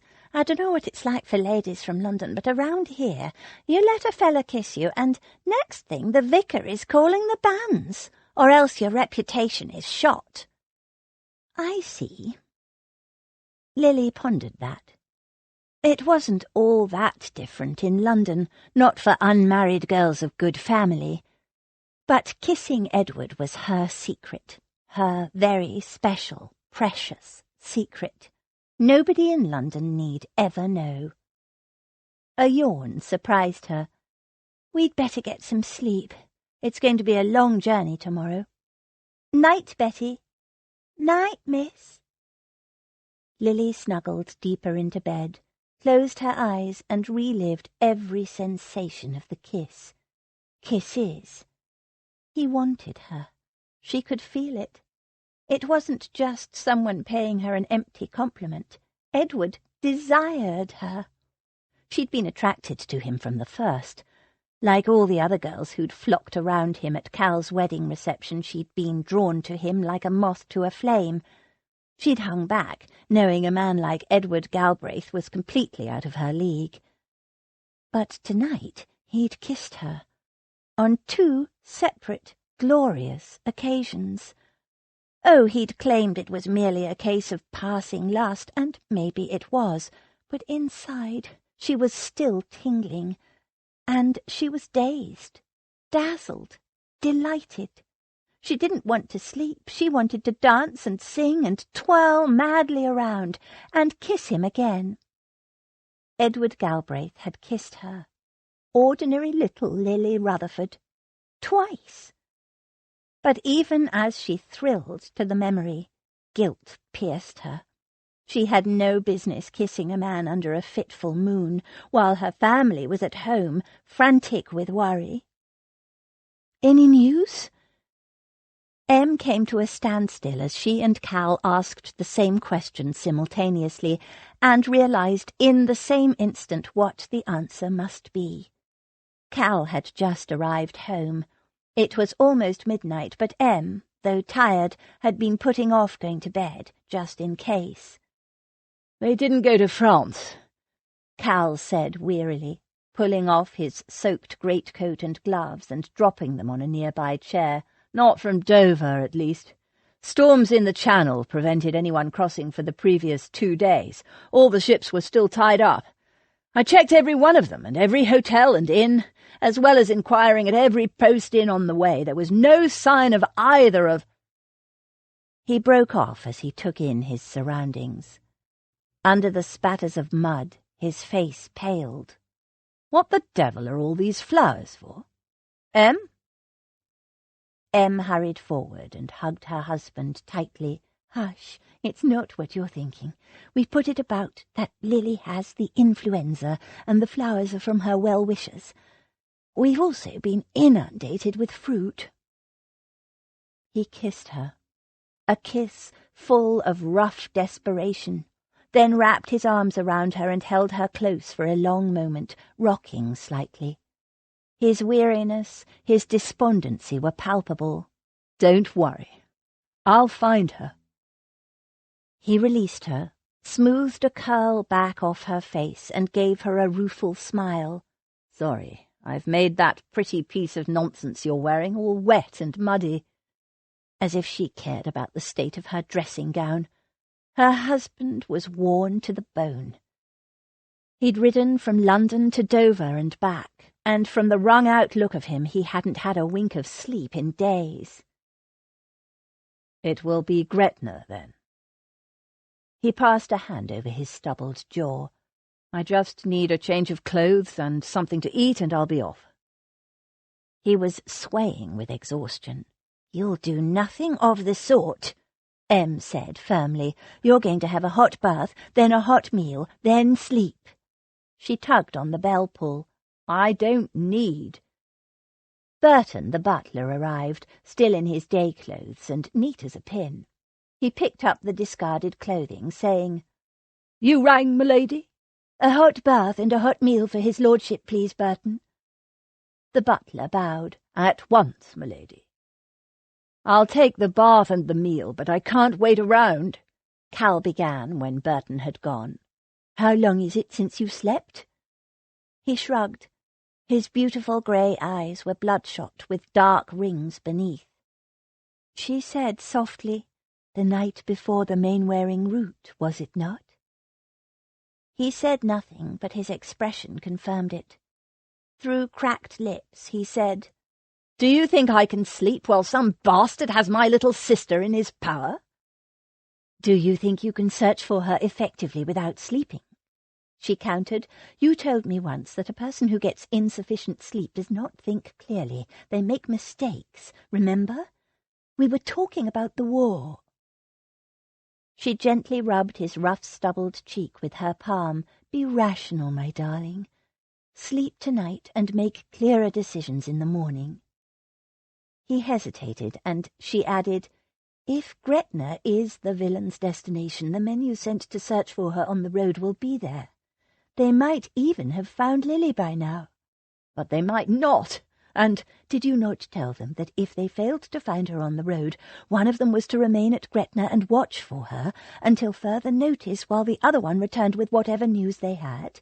"Yes, but—" There was only one way to deal with such heroic stubbornness. "Very well. If you don't go to bed and get some sleep, then I won't either." He gave her a shocked look. "But you must." His gaze dropped to her burgeoning middle. "You need sleep for the baby's sake." She shrugged. "I couldn't possibly sleep knowing you were riding off into the night worn to the bone and not having slept for the last 3 nights. Besides, you know I sleep better when you're in bed with me." There was a long silence. "Stooping to blackmail, love." She smiled. "You give me no choice. Besides, you know I'm right. You'll do better after a sleep." He pulled her into his arms. "I'm going to muddy up this frivolous garment again." She held him tight and lifted her face to receive his kisses. "I'll be taking it off soon anyway." Chapter 8. But far more numerous was the herd of such who think too little and who talk too much. John Dryden, Absalom, and Achitophel. Ned passed a cold, uncomfortable night on the stairs, sleeping fitfully and waking often. When he did sleep, he was disturbed by dreams of owls and kisses and fur rugs that kept slipping off pale silken skin, which didn't help. Then, at some ungodly hour after he'd finally drifted off, Elphinstone tripped over him. "What the hell? Sorry, needed to visit the privy, and can't find the poky blasted cubbyhole where they put me," the man babbled, backing away. "Didn't see you there in the dark, Galbraith." A likely story. The fellow's curiosity was legend. Perhaps Ned should have let Elphinstone think he was travelling with his mistress instead of whetting the man's curiosity with a mystery. But if he had discovered Lily's identity then, she would have been ruined for certain. This way there was at least a chance. For the rest of the night Ned dozed on and off, but he rose at dawn with a plan in mind. He went in search of hot water, shaved and made his ablutions, then went to find Mrs. Baines. Big, bluff and hearty though the landlord was, Ned had earlier decided that Mrs. Baines was the true general in that family. He explained his scheme to her. The good lady took a little convincing, but he offered her a handsome payment, and she finally agreed to his proposal. That achieved, he went upstairs and found Lily and Betty already awake and dressed. He explained his plan to them. Betty went in to strip the beds. In the morning light, the bruise on Lily's cheekbone was dark and livid against her creamy skin, and there were faint lilac shadows beneath her eyes. But her eyes were clear and bright and lovely, with no shadow of a drug in them, and for that he was thankful. "How did you sleep?" he asked her, while Betty bustled about in the next room. "Surprisingly well, thank you." "No nightmares or other problems sleeping?" It would be perfectly understandable if she did suffer a reaction to her ordeal. She shook her head. "No, it's odd. I thought I might have bad dreams or wake up with night terrors of some sort, but I didn't." "Perhaps the drug helped blot it from your mind?" She considered the suggestion. "You know, that might be it. Thinking back, it's almost as if that part of the journey, the part when I was shut in that horrid box, it's almost as if that were the dream, the nightmare, The bit that's clearest in my mind is when I was out of the coach in the cold air, hiding in the ditch, running away from Mr. Nixon, and fighting him off very bravely," he finished for her, "not to mention being hit across the face by the filthy brute." She blushed at his praise. "You're the one that fought him. But if the drug has helped me forget it and allows me to sleep through the night without nightmares, well, that's something to be grateful for, isn't it?" "It is indeed." Again he was impressed by her quiet courage. Most ladies of his acquaintance would be milking the situation for all it was worth, not trying to shrug it off. "Now, breakfast will be here in a few minutes. You're clear on what to do when you go downstairs?" She nodded, and Betty, coming back into the room, added, "Yep, I'm going to enjoy this." As he went downstairs, he ran into Elphinstone. As he expected, he'd swear the fellow was usually the type to snore the morning away, but this morning he was up bright and early in order to sniff out the mystery. "Morning, Elphinstone. Sleep well?" "Not in the least. I passed a very disturbed night," he snapped. "I'm sure there were fleas in my bed." Either his valet had not yet attended him, which seemed unlikely, or he was displeased with his master. Elphinstone's hair had lost a good deal of its puff and was distinctly lopsided. "Join me for breakfast in the tap-room?" Elphinstone hesitated and glanced up to the landing outside Lily's room, but Ned left him no choice. "I'll order for us both. Meet you in the tap-room in 5 minutes." Ned ordered breakfast for 2, and while he was at it quietly informed Mrs. Baines that Elphinstone was a notorious London gossip, out to make trouble for himself and his sister. He told her he planned to smuggle Lily out of the inn as soon as possible after breakfast. "A nasty gossip, is he? I thought as much," Mrs. Baines said in a voice that boded no good for Elphinstone. "Driven us all mad, he has, with his finicking ways and fussing about this and that. Nothing is ever good enough for Lord Fancypants. Well, who asked him to stop here, I ask you?" Ned added fuel to her already smouldering fire. "He told me there were fleas in his bed." "Fleas?" Mrs. Baines's already impressive bosom swelled mightily. "How dare he? I'll give him fleas. Don't you worry, sir. I'll make sure he stays well away from your sister. Fleas indeed." She marched away. After a large and sustaining breakfast, Ned sent for his carriage to be brought around. "Leaving, eh?" Elphinstone said. "Yes, you'll be able to rent the room tonight." Elphinstone snorted. "Not if I can help it. Demmed wheelwright ought to have my carriage ready by now. Sent my man around to check." He remained loitering in the hotel entryway, feigning interest in a collection of horse brasses displayed on a wall, and peeping curiously up the stairs from time to time. Waiting for Ned's young relative to appear, no doubt. A few moments later, a female figure enveloped in a faded blue cloak appeared at the top of the stairs, peered out from beneath the capacious hood as if to check that the coast was clear, and then hurried downstairs. Elphinstone sprang forward. "Let me help you, my dear. My name is Elphing—" "Oh," he exclaimed as Betty pulled back the hood. She grinned. "Morning, sir. I hope I'll be getting my bed back tonight." "Yes, yes," he muttered crossly. "Get along with you, girl."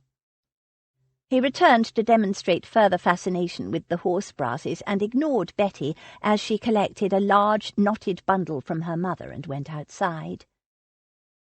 A moment later, another cloaked and hooded figure tiptoed cautiously downstairs. Again, Elphinstone sprang forward. "May I assist you, my dear?" He seized an arm. The hood fell back, and Betty's younger brother, Jimmy, glared up at Elphinstone. "I ain't nobody's dear, and certainly not yourn." He wrenched his arm from Elphinstone's grasp and stepped away. "That basket for me, ma," he said. and collected a large covered basket from his mother. "Very considerate of you to be so helpful toward the inn's staff, Elphinstone," Ned commented casually, "though I'm not sure the landlord will take to you roughing up his son, or his daughter for that matter." "I wasn't. Oh, forget it," Elphinstone muttered, just as another young woman came down the stairs, half buried beneath a large bundle of laundry. "Want me to strip your bed, sir?" she asked Elphinstone as she passed. Her soft Yorkshire burr was muffled by the load she carried. "No, no, get along with you," he snapped, stepping back ostentatiously to let her pass. "I'll be off now," Ned told him after the young woman had disappeared. "Good luck with getting your wheel fixed." "Eh? What?" Elphinstone glanced around. "But where's your—" He broke off, realizing he'd been tricked, and hurried to the entrance to try for a glimpse of Ned's elusive companion. Mrs. Baines stepped into the breach, blocking his exit. "Now, my fine gentleman, what's this I hear about fleas? I'll have you know there's never been a flea yet in my inn, and by all accounts you have a reputation for spreading nasty rumours. So—" As Ned swung lithely into the carriage, he heard the sound of raised voices, a grim female one and a light male voice babbling in protest. He grinned. "Your mother is a redoubtable woman," he told Betty. "I don't know what that means, sir, but she ain't one to be crossed right enough. Serve him right for spreading nasty rumours. Me bed's as clean as a whistle, all the beds are, and I changed his sheets myself." She added with a grin, "The wheelwright he's waiting on is me Uncle Billy, Ma's brother, so Lord Fleabit'll be lucky to get his wheel fixed any time this week." They all laughed. He glanced at Lily. "That wasn't a bad Yorkshire accent you did before. I was almost fooled myself." She smiled. "Betty coached me." He suddenly realized there was one passenger less in the carriage. "Where's your brother, Betty? I promised your mother—" "Jimmy's up on top, mad about horses he is. Wants to drive a coach when he grows up. Mr. Walton said it was all right by him as long as it was all right by you." She bounced excitedly on the seat, almost dislodging the large covered wickerwork basket beside her. "London, eh? Jimmy and me are that excited. We never been farther than Leeds. I want to thank you, sir, for taking us up. Ma said you need me to chaperone Miss Lily, and Jimmy is coming to look after me." "Yes, and I promised your mother I'd put you on the coach back home myself." "But not before you've seen the sights of London, eh, Betty?" A tiny smile hovered on Lily's mouth. He couldn't look away. "Until this year I'd never been to London either, so I've promised to show Betty and her brother all the famous places and sights she's heard about, only not—" She glanced at Betty, her eyes dancing. "Turns out the streets ain't paved with gold after all," Betty said in disgust. Ned smiled faintly at Betty's naivete. She'd never been 20 miles past her village, and travellers at the inn had filled her ears with some very tall tales about the nation's capital. He leaned back in the corner of the coach and let the female chatter wash over him. They had a gruelling journey ahead of them. Normally he wouldn't attempt to cover that distance in one day, but the longer Lily was away from home, the more likely it was that the story would get out. He pretended to be gazing out the window, but at a certain angle he could see the pale shadow of Lily's reflection in the glass. He couldn't take his eyes off her. He was glad he'd arranged for Betty to come in the carriage. Being alone in the carriage with Lily would have been unbearable. She would fall asleep eventually. It was a hellishly long journey to make in a day, and if they'd been alone he would have been obliged to hold her again, to prevent her from falling. He'd have to feel her softness against him, smell the fragrance of her hair and body. At least she was fully dressed this time. He wasn't sure whether he was grateful for that or not. He watched her face in the glass, fascinated by the changing of her expressions and the sweetness of her. Anyone would think she really was interested in a tavern maid's conversation. He'd hired Betty to ensure that everything would be drearily and safely proper and respectable. Everything, meaning himself. What had he been thinking of kissing Lily last night, and why could he not put the memory of those kisses out of his head? He'd kissed scores of women, slept with dozens, and moved on from them all without regret. Why was this one girl so impossible to dismiss? He was aware of every movement she made, every shift in position.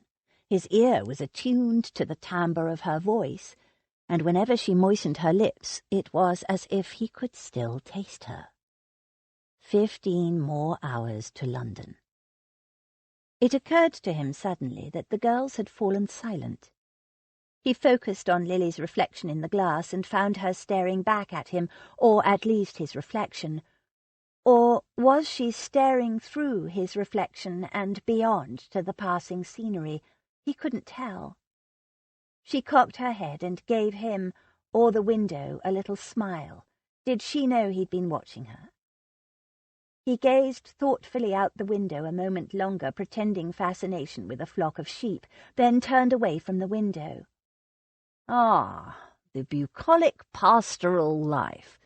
So... He glanced from one to the other. Run out of things to talk about. It's going to be a very long journey. I have some things here to help while away the hours. He opened a small compartment set into the framework of the carriage. Lily leaned forward eagerly. My father's carriage, my brother's now, has a similar compartment with all sorts of entertainment, card games, puzzles, backgammon, and draughts. Betty frowned.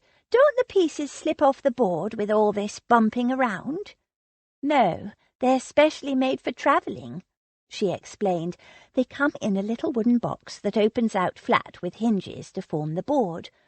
All the pieces have little pegs, and they slot into tiny holes in the board so they don't slip or fall off when the carriage hits a pothole or bump.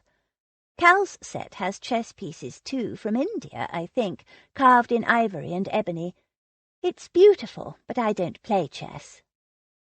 I have something similar, Ned said, but since I was planning for a solo journey, I left the games at home. I think you'll enjoy these, though. He pulled out a small stack of books. To his surprise, Lily made no attempt to examine the titles. She sat there with a frozen half-smile, saying nothing. Her expression gave him a sudden, unwelcome thought. He glanced at her companion. Can you read, Betty? Of course I can, Betty said scornfully. Went to the school in the village for 3 years, didn't I? She examined the books eagerly. Got any scary stories? That was all right, then. For a moment he thought he'd embarrassed the girl, but of course an innkeeper's daughter would have some schooling. He selected a small grey volume and handed it to Betty. Try this. Mr. Lewis's The Monk. It'll curdle your blood. Betty seized it gleefully and curled up with it in the corner of the carriage. He selected a book bound in pretty blue leather and offered it to Lily. This one might appeal to you. It's called Persuasion, by the author of Pride and Prejudice, who I know all the ladies love. By all accounts it is— No! The word almost burst out of her. He frowned. What the— Sorry, but no thank you.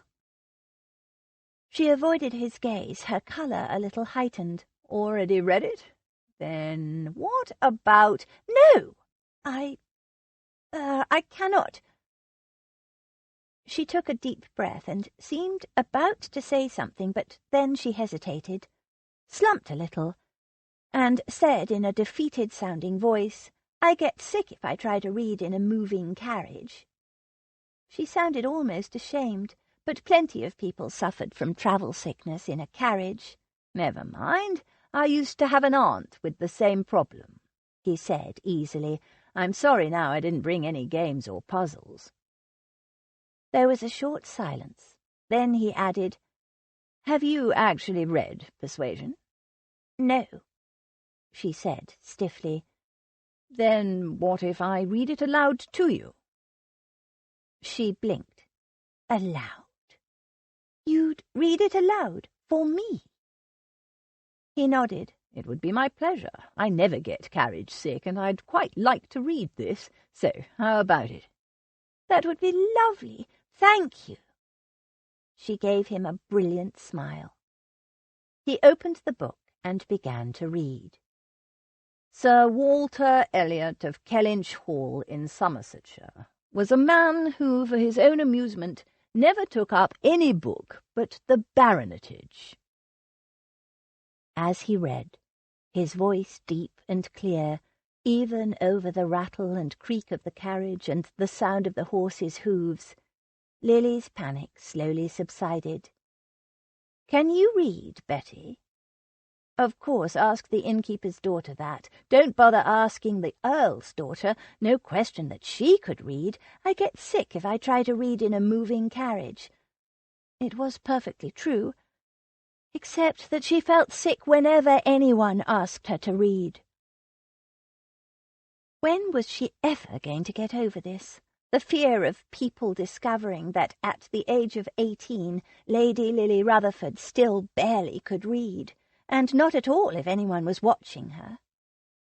It was a disgrace, her greatest shame, and she had no excuse for it. There was nothing at all wrong with her eyesight. She could see perfectly well to embroider, to knit, to pluck a stray hair from her eyebrows. It was stupidity, that was all. There could be no other answer. She didn't feel stupid, but the evidence to the contrary was overwhelming. And to admit to Edward Galbraith that she was so stupid as to not even be able to read, she simply couldn't bring herself to do it.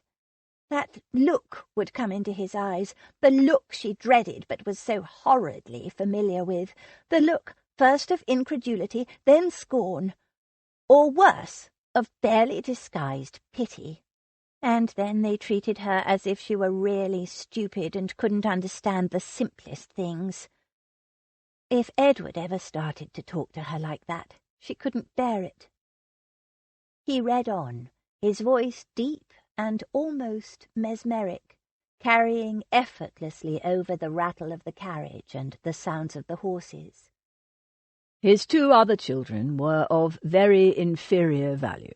Mary had acquired a little artificial importance by becoming Mrs. Charles Musgrove, but Anne, with an elegance of mind and sweetness of character which must have placed her high with any people of real understanding, was nobody with either father or sister.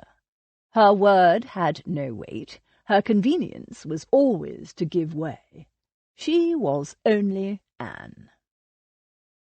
Like Papa, who valued Rose for her beauty and spirit, and had seemed to love Lily equally, until he'd learned after Mamma had died that Lily, who was almost 12 at the time, still could not read.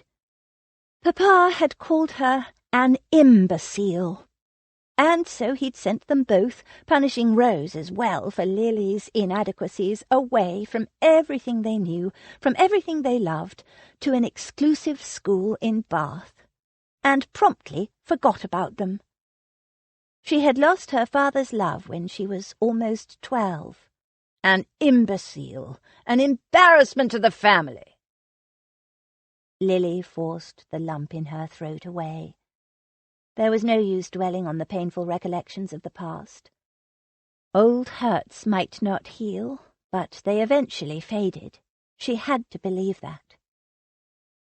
She settled back against the deeply padded leather seat and listened to Edward's voice. She could listen to him all day. Only Rose and Mamma had ever taken the trouble to read books aloud to Lily. Besides, she wanted to hear what happened to this Anne Elliot, whose father so unkindly disdained her. "I'll take it, Burton." Em took the tray containing her husband's breakfast and quietly closed the door. It was almost noon. Cal would be furious. He'd asked to be woken at dawn, but he'd been so exhausted that he'd fallen asleep the moment he hit the bed, and she couldn't bring herself to wake him. Until now. She drew back the curtains, and light flooded their bedchamber.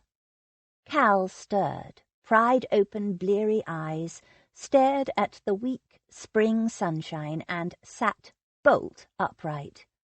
"What time is it?" "Nearly noon. The coffee's hot, so don't spill it," she said calmly, and placed the tray on his lap, effectively preventing him from leaping out of bed, at least not without spilling hot coffee everywhere. Wifely tactics. "Noon? I left instructions to be woken at dawn." "I know. I countermanded them. Eat your breakfast. You need to eat." "Damn it, Em! I have to—" "A strange little note arrived a short while ago." "Note? What note? Is it ransom?" "No. It seems to be from Mr. Galbraith." "Galbraith? Ned Galbraith? What's it say?" "It was addressed to you, but I opened it anyway." He put out his hand for it, but she held it back. "I'll read it to you while you eat." She waited until, with a long-suffering expression, he shoved a forkful of eggs into his mouth. Then she read the note aloud. "Found your missing package in good condition. Will return it to you at earliest convenience. Friday night or early Saturday morning. E. Galbraith." She looked at Cal. "Well?" He held out his hand and she gave the note to him. He glanced at the signature, then slumped back against the pillows. "She's safe. Galbraith's got her.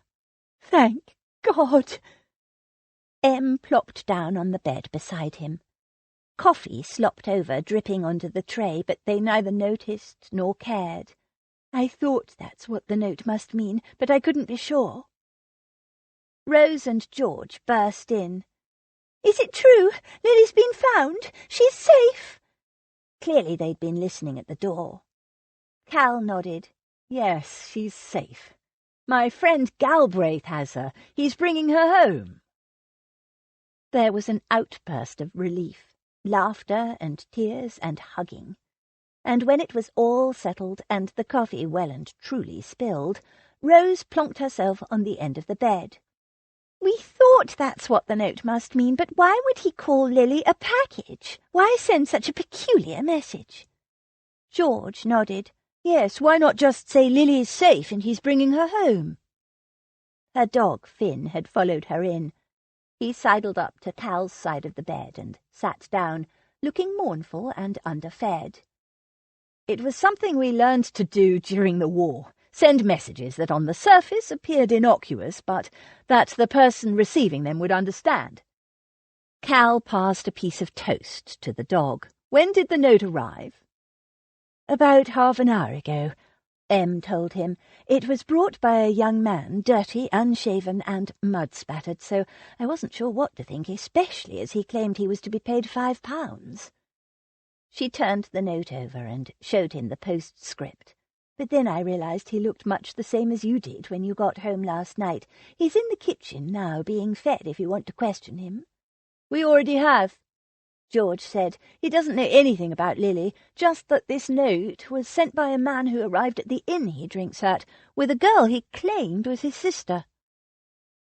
She and Rose exchanged glances. "He said the girl arrived wearing nothing but a fur rug." Rose said, "What?" Cal stiffened. Coffee went everywhere, and the plate with his half-eaten breakfast slipped to the floor. He took no notice. "What do you mean, nothing but a fur rug?"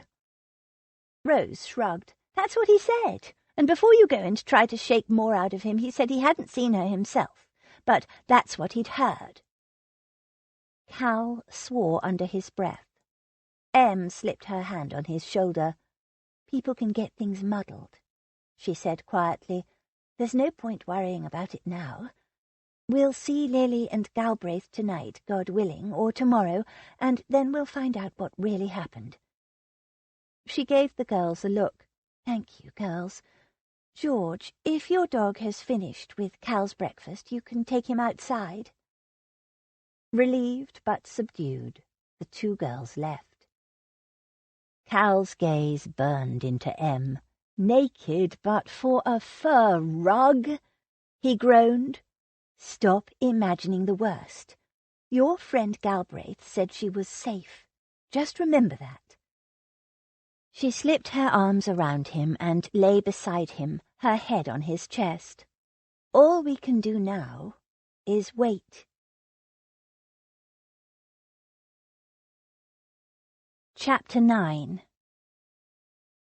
"You men have none of you any hearts." "If we have not hearts, we have eyes, and they give us torment enough."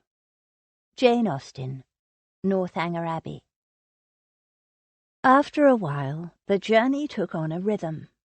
Edward read chapter after chapter, seeming never to tire of it. Betty soon put her book aside and became engrossed in persuasion. Whenever they stopped to change horses, they hastened into the inn to relieve themselves or simply to stretch their legs. And though Lily tried to persuade Edward to take a break, for the sake of his voice, not because she wasn't enjoying the story, he did for a short while, and then picked up the book and resumed the story. She suspected he was enjoying it as much as she was. When he wasn't reading aloud, when they were all sitting watching the scenery pass by, every time she glanced at him, and for some reason her gaze kept being drawn to him, he was watching her. Oh, he seemed to be looking at the scenery, but she could see he was really looking at her in the reflection of his window. It should have made her uncomfortable, and it did make her feel a little warm and sort of tingly and self-conscious, but somehow she didn't mind. And once he started reading again and not watching her, she was free to watch him. He really was the most beautiful man. Every stop was as short as they could make it. They wanted to reach London as soon as possible. They didn't even stop for luncheon. The large basket Betty's mother had given them proved to contain a veritable feast. There was cold chicken, salad, an egg and bacon pie, bread and butter, a rich fruit cake that Betty insisted be eaten with slices of cheese that her mother had provided, and apples that should also be eaten with the cheese. The meal was washed down with something Betty called scrumpy, which was a kind of cider that her father made, though there was a bottle of ale for Edward. There was a large wrapped packet of food for Jimmy and Mr. Walton, but they only got a bottle of cold tea to wash their meal down because, as Betty informed them, Ma always says men what drives coaches shouldn't go a-drinking. The scrumpy was delicious but rather strong, and after the meal Lily became quite sleepy. Seeing her yawns, Edward put the book aside and produced rugs, and she and Betty snuggled into them, and soon nodded off. She woke at one point and noticed that he too was dozing, his chin sunk onto his neckcloth, crushing its elegant folds. His long booted legs were crossed and stretched out before him, and his arms were folded. He looked younger in sleep. Younger, and somehow vulnerable. He must have been aware of her regard, for he opened his eyes and looked straight at her. She smiled, their gaze held a long moment, then he shifted and sat up. He stretched and said quietly, "I don't know about that scrumpy, but the ale packed quite a punch." She nodded. The scrumpy did too. He glanced at the sky. "Late afternoon. If our luck continues, we'll have you home again before midnight." He gave an endearing, crooked half-smile and added, "Like Cinderella." She gestured to her borrowed clothing. "Not quite like Cinderella, but yes, thank you. I'm very grateful for all you've He cut her off with a gesture, as if he didn't want her gratitude. "Shall I continue reading the story?" She glanced at the still sleeping Betty and shook her head. "Let's wait until she wakes. Despite her stated preference for a gory tale, I think she's enjoying this as much as I am." The light inside the carriage dimmed as they entered a forest. Lily gazed out the window, watching the play of light and shade through the leaves and the tracery of branches. Forests are magical places, don't you think? When I was little, Rose and I weren't allowed to play in the woods near our house, so naturally there was nothing we wanted to do more. Naturally. Our nurse tried to frighten us with tales like The Babes in the Wood, and she also told us the most terrifying stories of elves and pixies stealing us away. She laughed softly. Of course that made us want to go and play there even more. She tilted her head and looked at him. I suppose, being a boy, you were allowed to go wherever you wanted. Guilty as charged, though only after I went to live with my grandfather when I was 6. Her smile died. Oh, what happened? Nothing terrible, don't worry. I was born in London and spent my earliest years there, and until I went to grandfather's, the only garden I knew was bound by black iron railings and a locked gate, and woe betide any child rash enough to pick a flower or climb a tree. She wrinkled her nose. That's mean. Children need to play. So what happened when you were 6? I had weak lungs as a child, and each winter I fell ill, coughs and cold and terrible breathing problems. The winter I was 6, I was coughing my lungs up as usual when grandfather arrived on an unexpected visit. He took one look at me, declared that no child should be raised in a filthy city, and swept me away to Shields, the family seat in the country, insisting that fresh country air would make the boy well again. It did, too. I lived with grandfather from then on, leaving only to go away to school. She gave him a troubled look. Your parents didn't come with you? No, they both preferred living in London. Mother was an acknowledged beauty and adored the social whirl, as did my father. I saw them each Christmas, of course. Of course, Lily murmured, wondering how any mother could just give her small son away like that. And at your grandfather's home, Shields, was it? Was there a forest nearby to explore? A reminiscent half-smile appeared on his face. There was indeed. Grandfather gave me free run of the place, the stables, the forest, the village, as long as I told someone where I was going and took my dog with me. Your dog? Nipper, a terrier, the cleverest little dog you've ever seen. We went everywhere together. He was silent for a while. So you were happy at your grandfather's? Oh, yes. It was heaven to a small boy whose greatest adventures to that point had been standing on a chair and gazing out the attic window, imagining himself climbing out and exploring the endless sea of rooftops and chimneys, mysterious lands, half hidden in the swirling smog. He gave a self-deprecating grimace. I was a foolish, dreamy child. Not foolish at all, she said softly. What is life without dreams? There was a short silence, then she prompted him further. She was so enjoying this brief glimpse into his past. And so at your grandfather's you had the whole estate and your very own forest to explore? Not just explore, but to command. I was Robin Hood. She chuckled. And did you have a band of merry men to lead?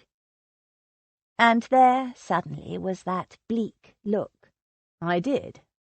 Then, he said quietly, and turned his face away. He picked up a book, not the one he'd been reading to her, and began to leaf through it. A clear signal that the conversation was over. What had she said? They'd been talking about Robin Hood and his merry men and childhood games. Where was the harm in that? But he obviously didn't want to talk about it. And before Lily could think of a way to get him talking again, a large pothole jolted Betty awake and ended their intimate conversation. But not Lily's thoughts about it. Everyone changed between the time they were small to the adults they became, but the contrast between the dreamy little boy who imagined rooftop lands and the happy child exploring the world with his dog and playing Robin Hood with his friends in the woods. How had he become this man with a reputation for keeping people at a distance? A cold-hearted rake? That wasn't the man who'd rescued her and protected her. The man who'd kissed her under a moonless sky and the next day read to her for hours on end so she wouldn't be bored on a long trip. At the next stop to change horses, when they all clambered stiffly out of the carriage to use the convenience, Lily's thoughts were still miles away as she wended her way through the busy inn. A loud, self-important voice broke through her reverie.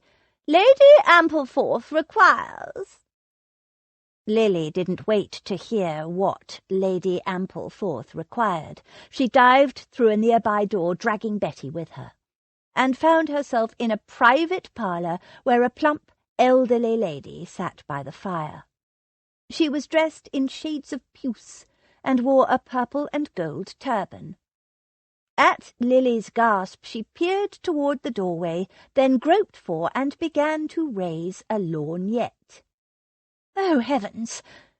Lily whirled around and pushed Betty back out. What was that all about?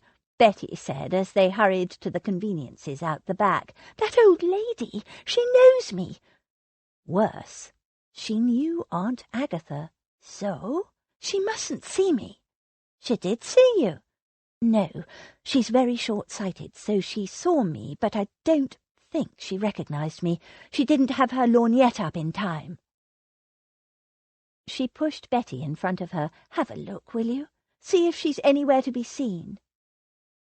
Betty peered through the door. Hang on, she's talking to someone. Let's go around the other way. They crept around the outside of the inn, then made a mad dash to the carriage and practically fell inside, laughing in relief. Inside the inn, Ned was arranging for hot coffee laced with brandy for his coachman and sweetened tea for the ladies and the small boy, when he felt an imperious tap on his shoulder. He turned, and his heart sank. "Young Galbraith, what is the meaning of this?" A short, stout old lady stood regarding him with a grim expression. "That, if I am not mistaken, was Lady Lily Rutherford I saw just now, and she's just climbed into a vehicle that my coachman tells me belongs to you." Ned swore silently. In as bored a voice as he could manage, he said, "It's not what you think, Lady Ampleforth." She snorted. "You have no idea what I think, young man, so explain." He gave a careless shrug and explained in his best sophisticated rake drawl. "It's simple. I encountered Lady Lily and her maid a few miles back in some distress after a carriage accident. Naturally, I stopped to render assistance, and realizing who she was, her brother is a friend of mine, you know, I offered her a lift back to London. It's a dreary chore, of course, but there it is.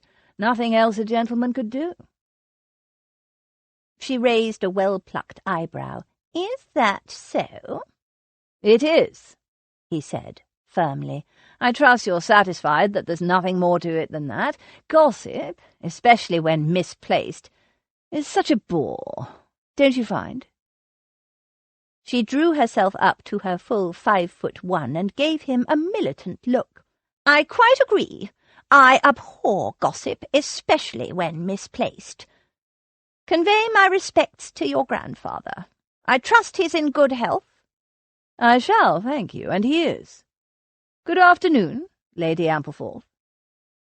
He bowed to the old lady, collected the flasks of tea and coffee, and left, cursing silently. "We had a narrow escape," Lily informed him as he climbed into the coach again. "There was an old lady in the inn who knows my Aunt Agatha." "Lady Ampleforth? Yes, I spoke to her." He knocked on the roof to signal Walton to resume the journey. The coach moved off with a jerk. Lily looked aghast. "You know her?" "She knows my grandfather. All that generation seem to know each other." She groaned. "I know. She and Aunt Agatha made their come out the same year and have been at daggers drawn ever since." "Really?" He decided not to tell her that Lady Ampleforth had recognised her. It would only worry her, and if Lady Ampleforth was as discreet as she claimed, there would be no problem. "The good news is she's travelling in the opposite direction, leaving London rather than going there, so you won't encounter her when you get home." "Home," Lily echoed quietly. "How long now till we reach London, do you think?" He did a quick calculation. "About 7 hours. Shall I continue reading?" She nodded, and he resumed the story. Edward finished reading Persuasion just as the light was starting to fade. Lily was glad of the happy ending. She liked Anne and thought she deserved to be happy with her captain. But there was a growing hollow feeling inside her, and it wasn't hunger.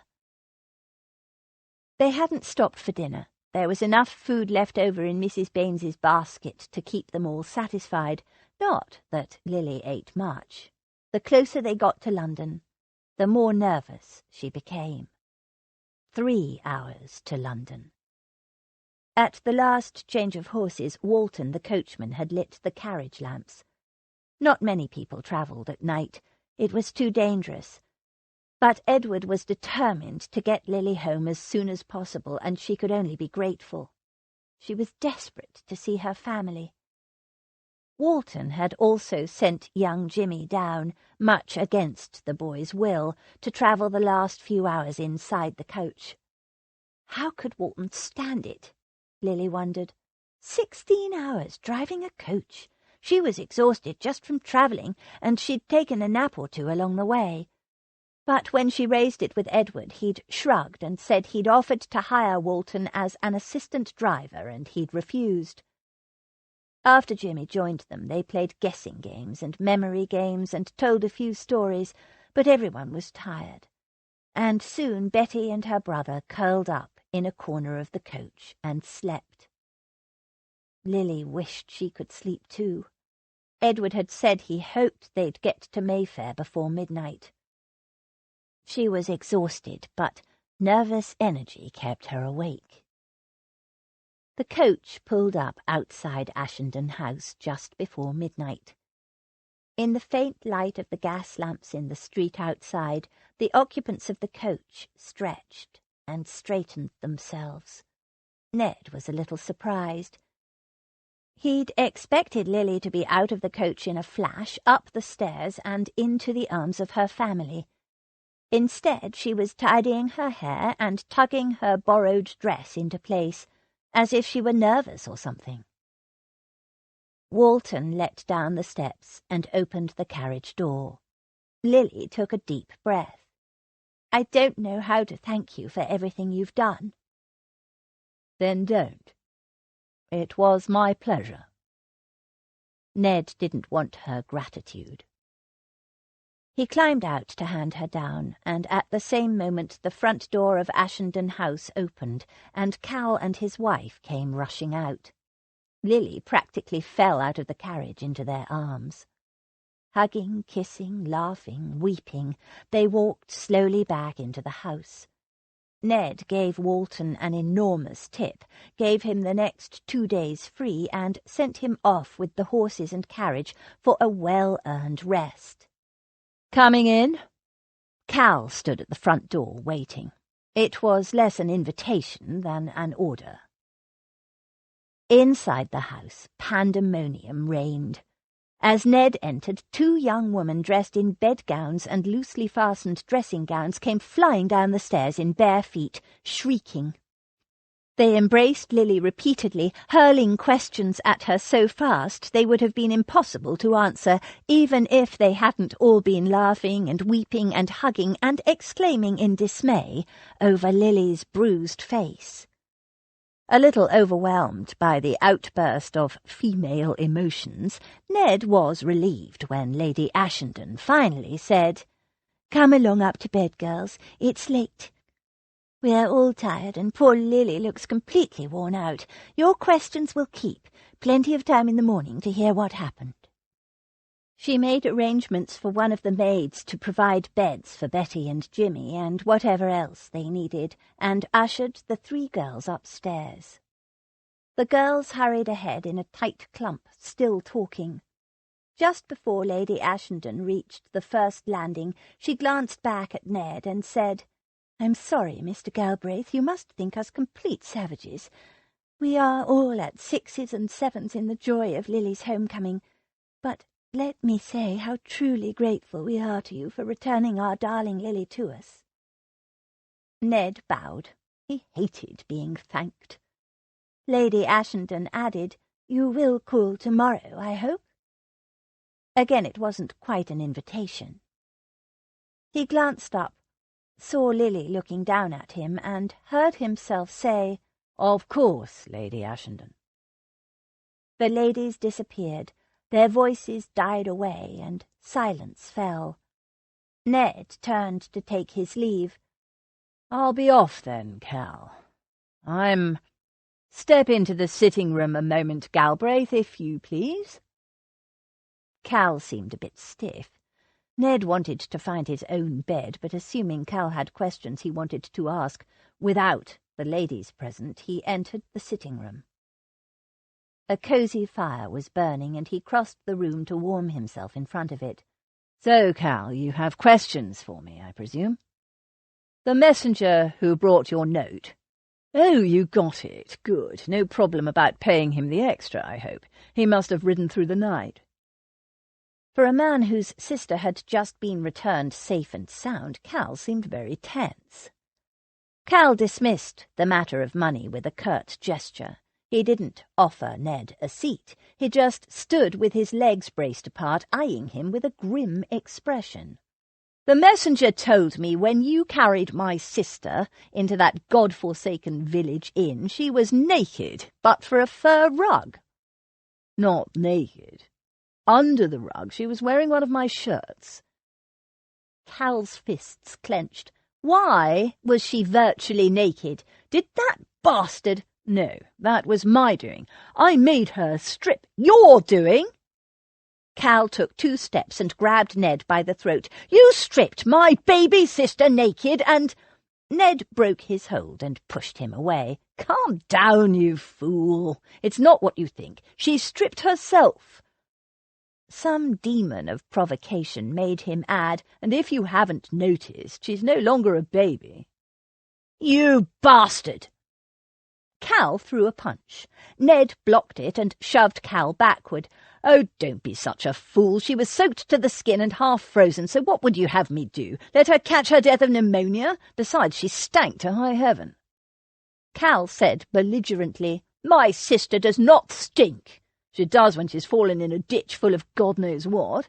She was covered in mud and stank like a pigsty." There was a short silence. Cal's fists remained bunched, the red light of battle in his eye fainter but still present. Ned, who'd kept a rein on his temper until now, felt it slipping. Much could be forgiven a man still on the edge because his sister had been abducted, and he hadn't yet heard the full story, but Cal ought to know better. "Damn it, Cal, what kind of a man do you think I am? Do you honestly believe I would debauch any vulnerable innocent, let alone my friend's younger sister? I might have a reputation as a rake, but I've never dallied with innocence of any kind, and you know it." He glared at his friend. "You mule-headed fool! Why the hell would I bring Lily home, let alone hire a chaperone for her, if I'd debauched her?" "What chaperone?" "Betty, the innkeeper's daughter, short young female, freckles, blue dress. Your wife just arranged for one of your maids to find beds for her and her brother." "Oh, her." "Yes, her. Why do you think I brought a couple of young rustics with me? To show them the sights of London?" he snorted. "I also hired Betty to sleep on a trundle bed in Lily's bedchamber at the inn, while I slept on the stairs outside the door, and blasted uncomfortable it was too, you ungrateful sod." There was a short, fraught silence. Cal's fists slowly unclenched. Tension visibly drained from him. He waved Ned to a seat, and said wearily, "I'm sorry, Galbraith. I do know you're a man of honour. It's just that you've been beside yourself with anxiety." Ned said, "I understand. She's a sweet girl, your sister." He dropped into a comfortable, overstuffed armchair. "I'll forgive you your stiff-necked, ill-conceived, downright insulting suspicions if you pour me a very large brandy. The last few days have been hell. Believe me, I know it." Cal unstoppered the decanter on the sideboard, poured 2 large cognacs, and gave one to Ned. "So, tell me, was it Nixon?" "It was. Tricked her into going outside at a party and shoved her into his coach. Drugged her, too." He told Cal as much as he knew about Lily's abduction and eventual escape, leaving out the more sordid detail. They were for her to share if she wanted. "She rescued herself, you know," he finished, "escaped, despite the drug, and hid in a filthy ditch until he'd gone. Bastard was trying to run her down in his carriage when I came along. Matter of luck that I was there to stop him." Ned sipped his cognac and stared into the flames. "Brave girl, your sister. You should be proud of her." "I am."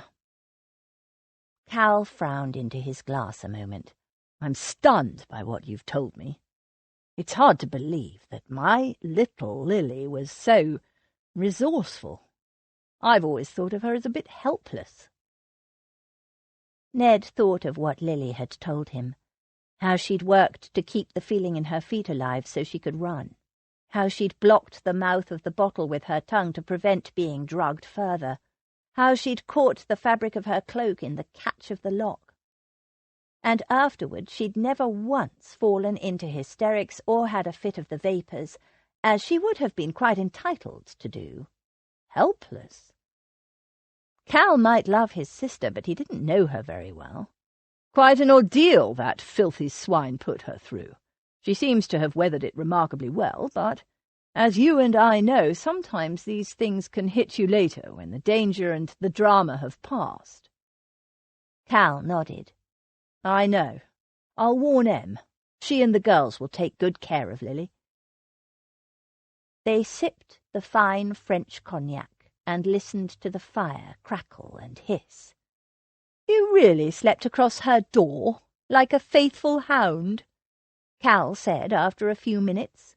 "Wipe that smile off your face, or I might be tempted to give you that punch after all." Ned said lazily. "It was for her protection, and—" He took another sip of cognac. "because Elphinstone was sniffing around." Cal sat up. "Elphinstone? That little—" "It's all right. He knew something was up. I'd told the innkeeper she was my sister, but of course Elphinstone knows I don't have a sister, but he never saw Lily's face, and we never used her name. I notice you don't use her title." Ned gave him a hard look. "I dropped it for the sake of discretion." He held out his glass for Cal to refill. "The only person who might cause us problems is Lady Ampleforth. She saw us when we stopped to change horses and put 2 and 2 together. Blast! That old harridan is my aunt's greatest rival." "Rival?" Ned was momentarily distracted. "For what?" Cal gave him a wry look. "Dominance of the tongue." Ned snorted. "At any rate, she was heading away from London, going home to Herefordshire, I assume, so I doubt she'll cause any trouble." He sipped his cognac. "You managed to stifle any gossip at this end, I presume? We've put it about that Lily is in bed with the influenza." Good move. So, we've handled it then, and her life can go on as before. He finished his cognac and rose. I'll be off then. Cal rose and held out his hand. I can't thank you enough, Galbraith. Nonsense. Anyone would have done the same. Pleasure to be of service to Lady Lily. They shook hands. Cal opened the front door. I suppose you'll be heading back up to that house party now? Ned shook his head. No, gone off the idea. Think I'll stay in town for a bit, see what's to do. He paused on the front step. I take it you'll be hunting for that swine Nixon? I will. I'd like to help. Cal shook his head. I appreciate the offer, but you've done enough. It's for me, as head of Lily's family, to seek justice for my sister. Good night. He stepped inside and closed the door. It was a clear dismissal, and fair enough, Ned told himself. He wasn't family. He had no right to be involved in whatever justice or revenge Cal was planning. He'd done what he could, helped the girl and returned her to the bosom of her family, and that was that. End of story. Ned walked to his lodgings. It wasn't far, and the night was fine. Lily was safe in her own bed, and all was right with her world again. He was free to go back to his own life. So why did he feel so unaccountably flat? Chapter 10. I know that's a secret, for it's whispered everywhere. William Congreve, Love for Love. Lily stayed inside for the next few days, waiting impatiently for her bruise to fade. It was lovely to be home with her family again, but for some reason she felt restless and unsettled and a bit bored. It hadn't helped that Edward, she had to address him as Mr. Galbraith now that they were back in society, hadn't called. She hadn't seen him since the night he'd brought her home. He'd sent her flowers, a small, exquisite bunch of primroses and violets, with a note saying he hoped she was recovering from her indisposition. Indisposition? Em's view, when she read the note to Lily, was that he was being discreet, that he was maintaining the story they'd spread about Lily having the influenza. Still, it was quite impersonal, coming from a man in whose arms she'd slept, dressed only in his shirt and wrapped in a soft fur rug, a man who'd kissed her on a cold and cloudy night. Why hadn't he visited? She missed him. Her family didn't seem to think his absence in the least bit odd, even though Em had specifically invited him to call the next day. They thought he had better things to do, that such neglect was to be expected of a man of his reputation. He was almost never seen in polite company. They were grateful to him, of course, but as Rose said, any gentleman would do the same if they came across a lady in distress. Lily didn't agree, but after several days she was forced to concede that his absence spoke for itself. Her only outing had been to show Betty and her brother Jimmy some of the sights of London. She'd talked Em into letting her go out, heavily veiled, accompanied by one of the maids and a footman plainly dressed. Rose and George had wanted to go too, arguing that fashionable people wouldn't be likely to be at the kind of places that Betty yearned to see. But Em had pointed out that, unveiled, they'd be recognised, and that 3 heavily veiled women would draw more attention than otherwise. She also, with a shudder, firmly vetoed George's suggestion that she and Rose should go dressed as men. Those surreptitious exertions with Betty had been the highlight of Lily's week, and Betty's gleeful enjoyment of her visit had enlivened Lily's dampened spirits. But Betty and her brother had been put on the mail coach back to Yorkshire, laden with parcels. Rose and George had taken Betty shopping for new clothes to replace the ones she'd lent Lily, food for the journey and souvenirs of their visit to the capital. Now Lily was feeling a little bit low. Aunt Agatha insisted the others go out and about on their usual pursuits, where they were to casually mention, but only if asked about Lily's health, that it wasn't the influenza at all, but a severe cold, that Lily was recuperating nicely and should emerge from the sick room quite soon. Callers came and were thanked for their concern, but told that Lady Lily is still indisposed. Well-wishers sent her notes and flowers, fruit and small gifts, quite a few of which were books. Burton read her the notes and took back a verbal message from the invalid. With all this kind attention, it was completely unreasonable for her to feel lonely and a bit lost, Lily told herself. She'd survived a nasty experience and should be grateful to be safe and well in the bosom of her family. She was thankful, of course she was, but she was also fed up with waiting for the horrid bruise to disappear and allow her out. All she did was sit around, knit or sew, and those occupations were horridly conducive to thinking. All Lily seemed to be able to think about these days was Edward Galbraith and what he might be doing. And thinking. And it was pointless wondering. His actions, or lack of them, showed what he was thinking. Not about Lily. He hadn't called once or sent anything apart from those flowers. She'd pressed some of them between the pages of a book. The best use she had for a book.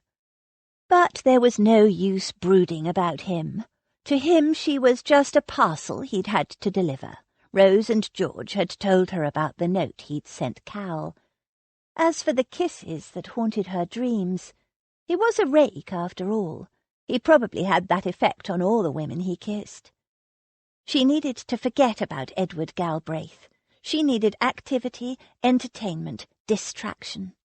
So, when Sylvia Gorry came calling, Lily hurried to the looking-glass, decided a dusting of rice powder would sufficiently conceal the fading bruise, and asked Burton to show Sylvia up. Cal and Em had assured her that Sylvia had known nothing about her cousin's plans, but Lily wanted to talk to Sylvia herself in private, just to be sure.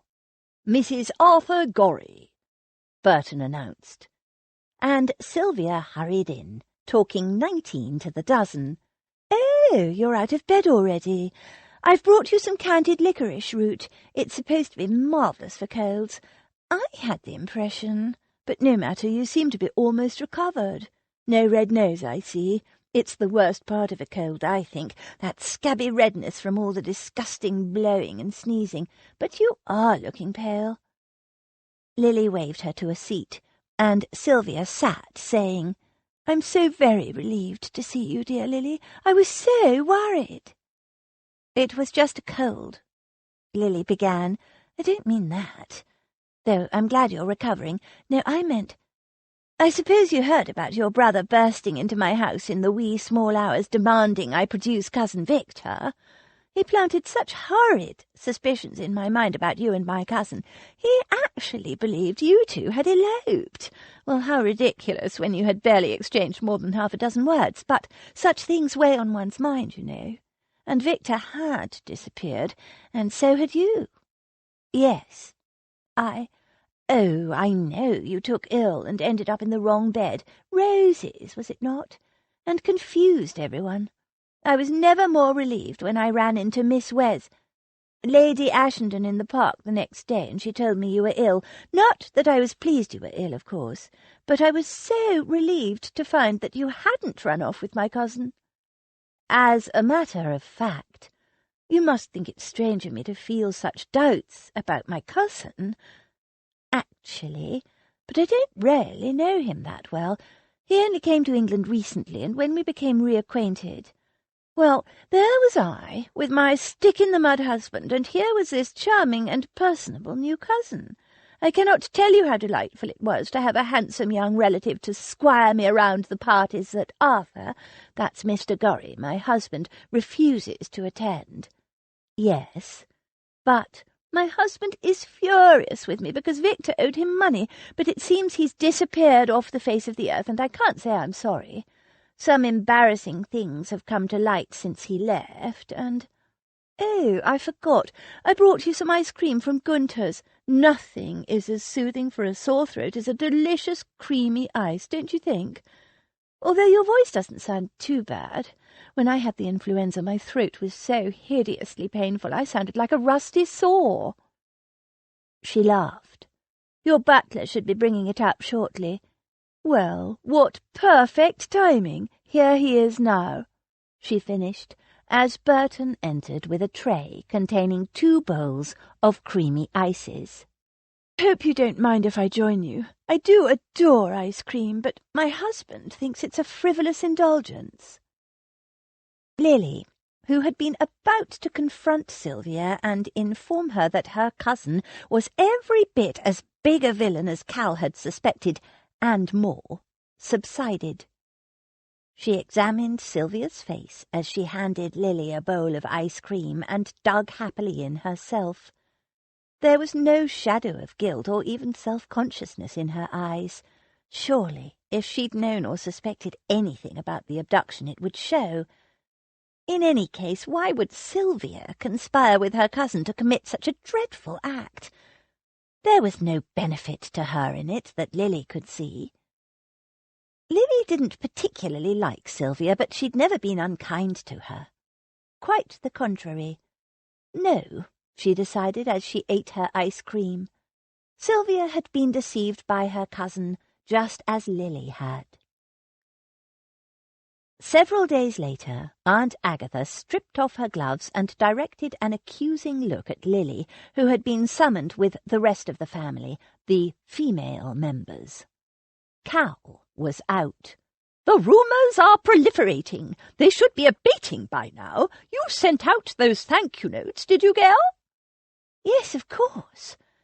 Lily hadn't written them herself, of course. Rose had written them for her, a note for everyone who'd sent something to Lily. George had addressed them, and Lily had sealed them. "And we've told quite a few people that it was only a severe cold, not the influenza as first feared," Rose said. "I included Lily in my acceptance for us all at the Peploe ball next week," Em said. "The bruising will have faded completely by then, and everyone will see that she hasn't eloped, and is her usual sweet self." "Show me." Aunt Agatha raised her lorgnette with an imperious gesture, and Lily presented the offending cheek for her scrutiny. The old lady gave a grudging nod, then glared around the room, a tigress deprived of prey. "Then why are the rumours getting worse?" Em frowned. "Why, what are people saying?" "A muddle of 2 stories. One that Lily ran off with a Mr. Nixon on the night of the Mainwaring route to Gretna or Paris. The versions differ. The other, and far more serious in my view, is that she eloped with Galbraith, who seduced her, then dumped her." "But he didn't!" Lily exclaimed indignantly. "Be quiet, girl. You are ruined. Whether he seduced you or not is immaterial." "How can the truth be immaterial?" Lily began. The old lady snorted. "And there you show your youth and ignorance, girl. It's what society believes that counts." "That stinks," George said. Aunt Agatha gave her a pained look. "Must you use such a vulgar expression, Georgiana, and refrain from commenting on what you don't understand? A girl raised in a barnyard can have no idea of how polite society operates." George bristled, and Em intervened before an argument could start, saying, "Why do you say the second rumour is more serious, Aunt Agatha? I would have thought both stories were equally damaging to Lily's reputation." "It is the source of the rumour that matters, Emmeline. The elopement story is being circulated by an inferior class of people on the fringe of the ton, aspirants, mushrooms, hangers-on." She made a distasteful gesture, as if dusting cobwebs off her fingers. "The Galbraith seduction and abandonment story, however, is on the lips of la creme de la creme. My own circle, in other words. The highest in the land." She eyed them accusingly, and that is far more damaging." "Who is spreading it?" Rose demanded. "I have not yet tracked the rumour to its source. Nobody is willing to repeat it to my face." "But it's not fair." Lily was almost in tears. "Mr. Galbraith rescued me. He was a true gentleman in every way." Aunt Agatha raised her lorgnette. "What does that have to do with anything?" "Well, his reputation will be ruined too, and it's not fair." "Pfft, don't be so naive," Aunt Agatha said. "His reputation may be a little tarnished, but it will do him no harm in the long run. A rakish reputation is expected of a young man, and one who is handsome and also rich. Well, society will forgive a few peccadilloes soon enough." "Peccadilloes?" George began. "That's outrageous. If he did seduce Lily and dump—" "But he didn't!" Lily almost shouted. Aunt Agatha sighed. "You really are simple, aren't you, girl? Have you understood nothing I've said so far?" "I understand," Lily began, "but why can't we track down the source of the rumour and tell them to stop telling lies?" Aunt Agatha rolled her eyes. "As well as try to hold back the Thames with your hands. No, you foolish child, there is only one way out of this. We must announce your betrothal." Lily's jaw dropped. "Betrothal? Who to?" "To whom, child? Have you no grammar? To Galbraith, of course. Who else?" There was a short, shocked silence, then a cacophony of objections. "That's ridiculous. Lily barely knows the man," Em said. "Lily is innocent. Why should she be punished by being forced into a loveless marriage?" Rose began. "Nor should her rescuer," George added. "Simply because an evil man abducted her?" Rose finished.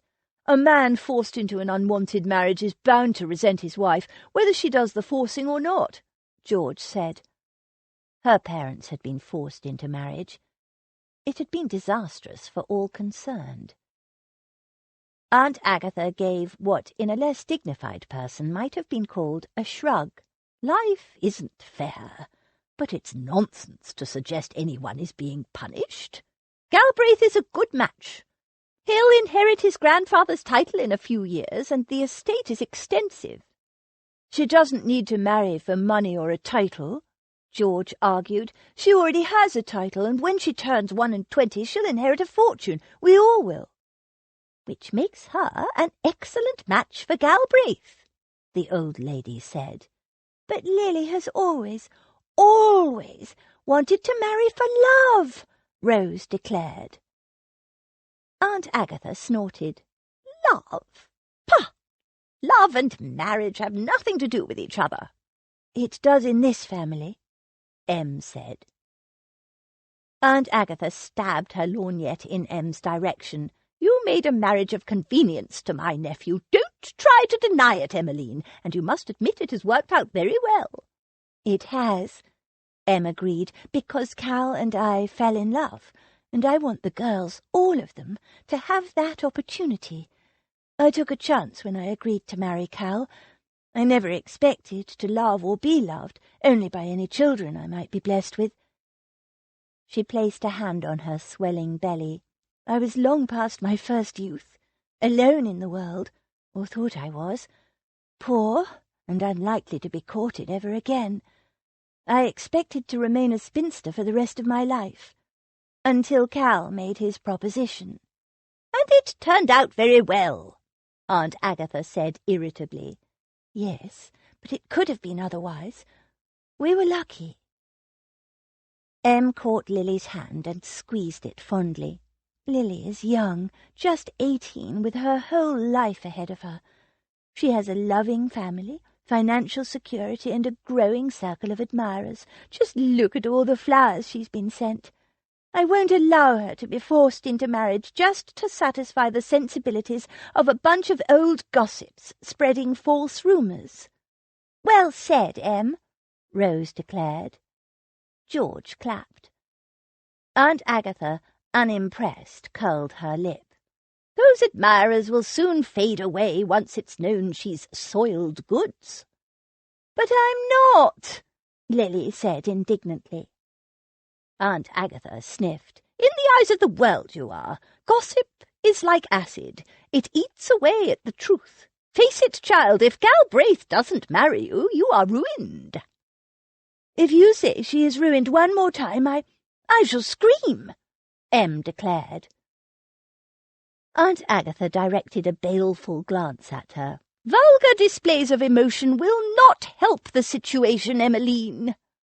Em glared at her. "I'm not so sure about that."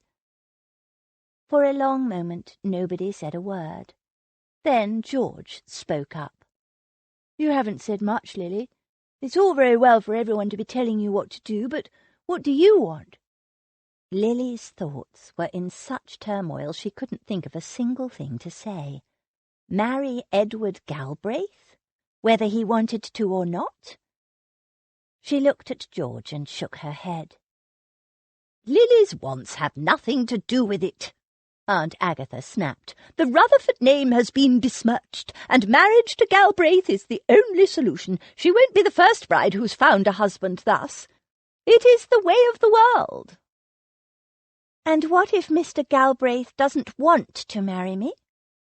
Lily said. Aunt Agatha snorted. "If we left it up to what men wanted, there would be precious few legitimate children born into the world." Rose gave a choked cough. Aunt Agatha gave her a withering look and added severely, "We know what they want, but it rarely includes marriage. Mr. Galbraith will get what Mr. Galbraith deserves, a virtuous, well-bred wife of good family who, God willing, will give him the heir his family requires." It made Lily sound like a particularly large and indigestible pill. "Whatever Mr. Galbraith deserves, this is about Lily, and I won't allow her to be forced into a marriage she does not want." Em gave Lily a comforting smile. She has just escaped that fate. Aunt Agatha stamped her ebony cane. "Bah! It's not your decision to be made, Emmeline. Your husband is the head of this family, or has the whole world been turned upside down and women wear the breeches? Don't say a word, Georgiana. Ashenden will understand there is no choice. He will speak to Galbraith. He might be a rake, but he is also a gentleman, and they will make the only honourable choice. You'd best start preparing for a wedding." "We'll see about that," Em murmured. "Prepare for a wedding, indeed. What nonsense," Rose said later that evening, as the girls were dressing to go out. "How dare she try to force you into a marriage with a man like that?" "A man like what?" Lily asked quietly. Rose gave her a surprised look. "Galbraith. He's just like those men you say you cannot bear. The ones Aunt Agatha keeps producing for us. Cold, clever, sophisticated, and bored to death with everything. Horrid!" "Mr. Galbraith isn't like that, really," Lily said. "He's much nicer than any of them." "Nice?" Rose was incredulous. "Yes, he's kind and nice, and— Are we talking about the same man? Galbraith, tall, dark, and with the coldest eyes you've ever seen, like frost on green glass?" "He's not cold. He's just—" Lily groped for the right word. "I hope you're not going to tell me he's shy," Rose said, and she and George laughed. "No, he's not shy," Lily said with dignity. "He's reserved. I know he seems cold, but underneath he's different." "How so?" "I can't explain, but he's more than he appears to be."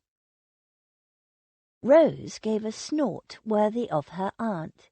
"Everyone is more than they appear to be." George cocked her head curiously. "Are you saying you might be willing to marry this man after all?" Lily shrugged. "I'm not sure. In any case, he hasn't asked." Yet. She was all aflutter about the possibility. She wanted him to ask her. Of course she did, but not if she was to be forced on him like a bitter pill. Though pills could be sweetened.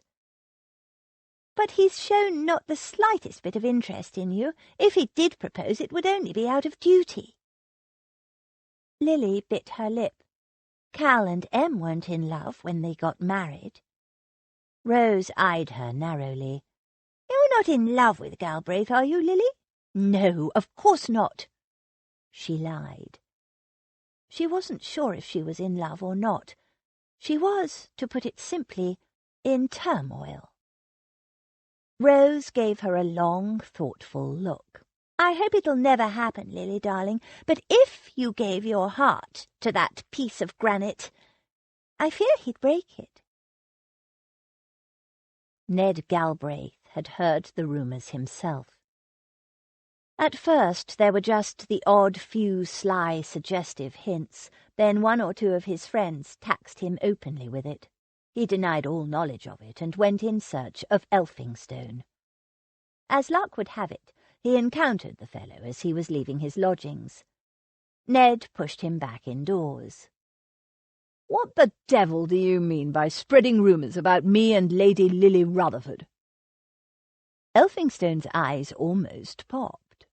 So it was Lady Lily at the inn, after all. Fellows at the club said you'd run off with her, but changed your mind after sampling the goods. Orc! Ned grabbed him by his exquisitely arranged neckcloth and shook him like a rat. Speak of her with respect, or not at all, if you want to live to see another day. He dropped Elphinstone back on his feet. Elphinstone, his composure as ruffled as a cat dipped in water, smoothed out his rumpled clothing and fiddled with his crushed cravat, muttering, "It's ruined. Quite ruined." Seeing Ned's expression, he said pettishly, "No need for violence. It wasn't I who linked your name with Lady Lily's. I never saw the face of the lady you were with at that wretched inn, so how could I? I'm just repeating the on dit around town. The tale was already out there. Entries made in the betting book at White's before I even arrived in London, which was yesterday. That demmed village wheelwright took a week to mend a simple wheel. A week at that dreadful inn." He shuddered. Ned still itched to strangle the man, but his story added up. If Elphinstone had only just arrived in town the day before, the rumours couldn't have spread as far as they had. Bets in the betting book at White's. Damn, that was serious. Very well, but if I hear you've been adding to any of the gossip— Elphinstone gave him a shocked look. Gossip? Moi? Perish the thought.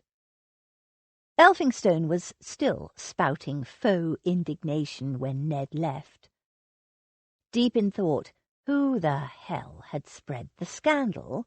He walked along Piccadilly, heading for White's. He wanted to check that damned betting book when he almost bumped into a lady coming out of Hatchard's bookshop.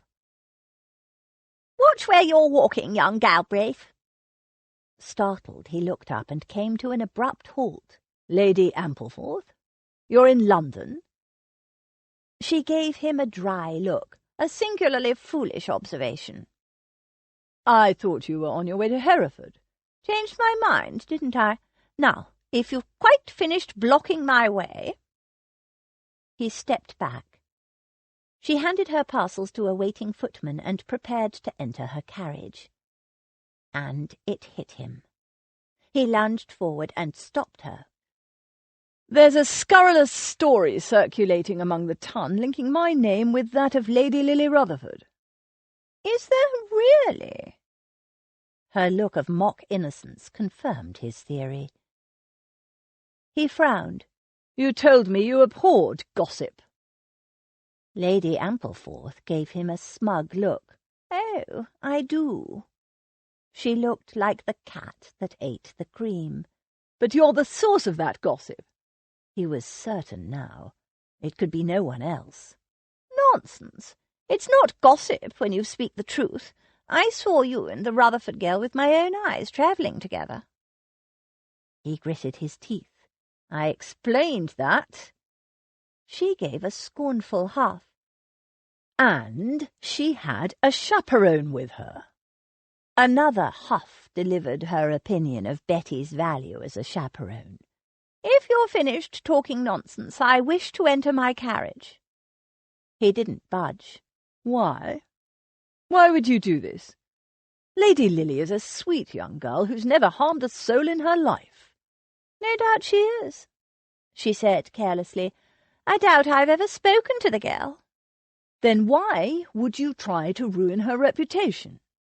"Try?" There was a world of meaning in the way she said it. Ned narrowed his eyes. "You mean you wanted to ruin her?"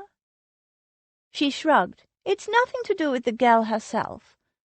She merely gave me the opportunity." "I don't understand." "She is Aggie Rutherford's, Lady Salter as she is now, niece. Aggie Rutherford.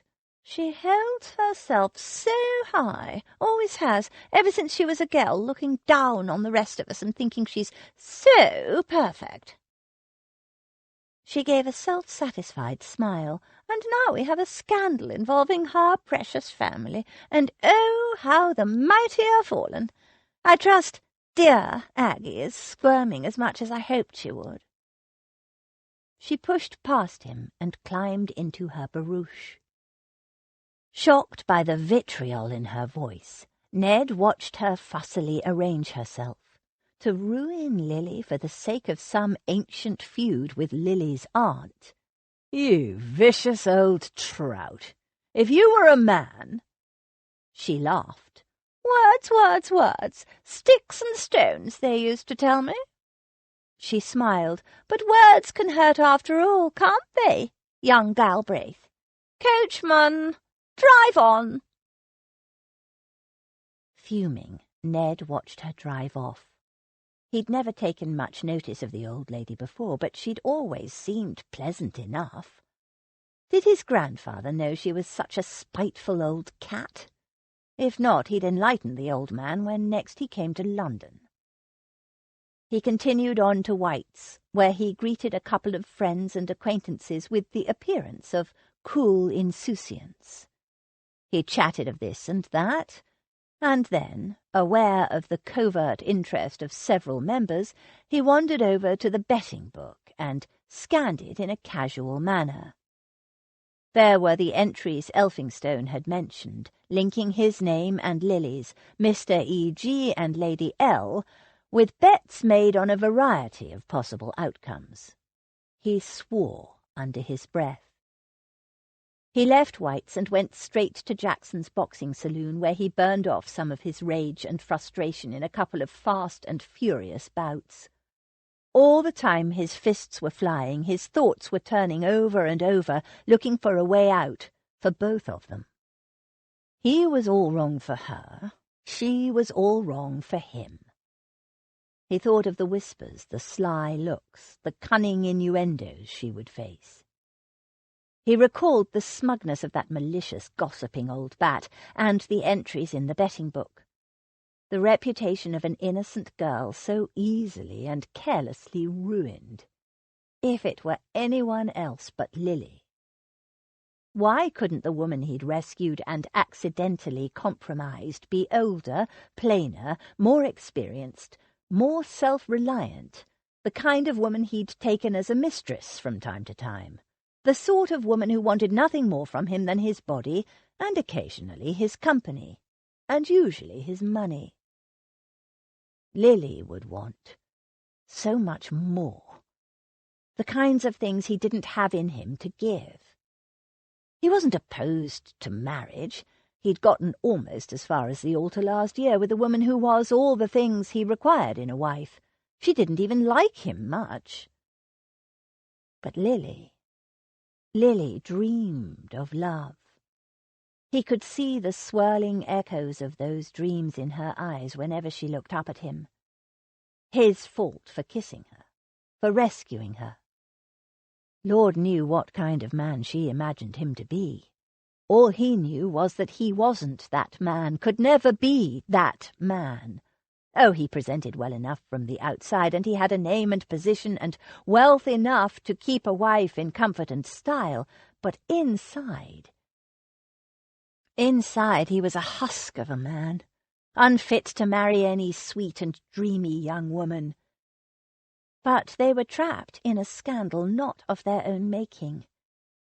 And Ned had been born and raised a gentleman. He had no option but to offer marriage. He left Jackson's and returned to his lodgings, where he bathed, shaved, and changed his clothes. Time to call on Cal Rutherford. Chapter 11. Oh, Lizzie, do anything rather than marry without affection. Jane Austen, Pride and Prejudice. Ned reached Ashenden House, adjusted his neckcloth, which had become unaccountably tight, took a deep breath, and rang the front door-bell. The butler informed him Lord Ashenden was at home and ushered Ned into the front sitting-room where Cal was reading the Morning Post. Ned didn't waste time in social chit-chat. The moment the door closed behind the butler, he said, "Rumours are rife about your sister and me." "I know. Drink?" Cal folded the paper and set it aside. "No, thank you. She's on the verge of social ruin. So my aunt, Lady Salter, tells us. Then you know why I've come." Cal waved him to a seat. "Suppose you tell me." "Wasn't it obvious? To make an offer for your sister, of course." Ned made no attempt to sit. He was too wound up. He took a position in front of the fireplace. Cal steepled his fingers together and regarded Ned thoughtfully. "It's very decent of you, of course, but I'm not convinced marriage to you is the answer." Ned stiffened. Having nerved himself to bite the bullet, to do the honourable thing despite all his doubts and misgivings, it was a shock to hear his offer treated so casually. It was one thing for him to worry that he wasn't the man for Lily. It was quite another for her brother to imply the same. "Why not? In some circles I'm held to be quite a good match." "In some circles, yes. In others you're regarded as a rake and something of a cold fish." A reputation he'd deliberately cultivated, which had now come back to bite him. "And which is your view?" Cal shrugged. "It's not about me. As far as I'm concerned, you're a good friend and were a fine soldier. But my little sister is something else. She's special." Did Cal think he didn't know that? "Do you doubt I'd take care of her? Materially, physically, I'm sure you will, but Lily has a tender heart. Even apart from your rakish tendencies, it wasn't so long ago you were preparing to marry a woman you barely even liked. That was different." "Was it? Then it was your grandfather forcing your hand. Now it's society, not much different from where I'm sitting." "Damn it, Cal, Lady Lily is nothing like that other girl. Forgotten her name already, have you?" Cal was too damn acute. "And what was it you said to me back then? All cats are grey in the dark?" It had been a stupid thing to say back then, a bit of bravado from an unwilling bridegroom, but Ned wouldn't admit it. He shrugged. "Yes, but you don't like cats. I do." Another stupid thing to say, and he could see Cal was getting annoyed. So was he. "Lily is different. She's soft and vulnerable, dreamy. I don't want her hurt. And you think I'd hurt her?" Cal met his gaze coolly. "Not deliberately." "So what would you have me do? Walk away and let her face the slings and arrows of the ton alone? Damned if I will." Ned's hands were turning into fists. He shoved them into his pockets. The ton was abuzz with rumours, and the wagers in the betting book at White's only underlined them. Marriage was the obvious, the only way out. What the hell was Cal thinking to treat his offer so lightly? All very well for him to talk of protecting Lily. By the looks of things, he was preparing to throw her to the lions. Cal ran a hand over his jaw and said ruefully, "I don't know what to do, and that's the hell of it. If it were up to me, you're a good fellow, and you mean well, I know, but the women of my family are unanimous in opposing Lily's marriage to you, the exception being Aunt Agatha, who simply wants the gossip silenced and would happily marry Lily to a troll as long as he was well-born and rich. Unanimous in opposing the marriage? Did that include Lily? You've discussed it already when I haven't even proposed?" Cal gave a sardonic half-smile. "Where Aunt Agatha is concerned, I'm not sure your views even come into it. She informed Lily yesterday that she had no alternative but to marry you." Ned tensed. "And what did Lily say?" "Not much, but the others made their views very clear. They are determined to prevent Lily from being forced into marriage with a man she hardly knows and does not love." It was exactly what he'd been thinking himself, so why should Cal's words annoy him so much? But they did. "Women are ruled by emotion. It's your decision as head of the family, is it not?" Cal snorted. There speaks the carefree and ignorant bachelor. On such things my wife and the girls have very strong opinions, and I can see their point. My own marriage was quite unpromising at the start, but, well, suffice it to say that having found unexpected felicity in marriage, I want the same for my sister." He rose. "I'll let you make her your offer, and then, depending on her answer, the family will decide how to handle this mess." He moved toward the door, but before he reached it, it opened, and Lady Ashenden entered. "Oh, I'm sorry, my dear, I didn't realize you were engaged," she said coolly. Ned took leave to doubt that. He was quite certain she knew exactly what had been going on. "Mr. Galbraith, how do you do? So good of you to call on us. I was expecting you last week." There was a hint of reproof in her voice. This was not the warm and grateful woman he'd encountered when he'd brought Lily home. Cal gave her a significant look. "Mr. Galbraith has come to pay a call on Lily." "Of course. Please be seated." She arranged herself on the sofa and patted the seat beside her. Cal took it. She angled a cool glance at Ned, and, recollecting she'd been a schoolmistress, he sat on a chair opposite. "You have come to make Lily an offer?" It wasn't a question. "I have." She nodded. "We have been considering the possibility, and our choices." He raised a brow. "Indeed." As far as he was concerned, there wasn't a choice. "I've already—" Cal began. She slid her hand into her husband's, and he didn't finish his sentence. "There's no need for you and Lily to be forced into a marriage, Mr. Galbraith. The scandal was none of your making, and you are both innocent of any wrongdoing." Ned watched as Cal stroked his thumb back and forth over his wife's hand. A small, barely noticeable movement. Neither of them even seemed aware of the quiet caress. It was something they both took for granted. And yet watching it, watching them, caused a strange hollowness in Ned's chest. She continued. "Indeed, you behaved quite heroically in saving her from an appalling fate, and we very much appreciate your honourable motives in being prepared to offer marriage to her." Her smile warmed. "But there is no need for such a sacrifice." "Sacrifice?" "On both your parts. If no scandal had arisen, would you be here now, preparing to make my sister-in-law an offer?" "No, but—" "Exactly. A scandal is temporary, but marriage is for a lifetime. We are Lily's family, and we will ride this scandal out together. To be sure, there will be some initial unpleasantness, but that will eventually fade. Lily is an earl's daughter with a handsome fortune.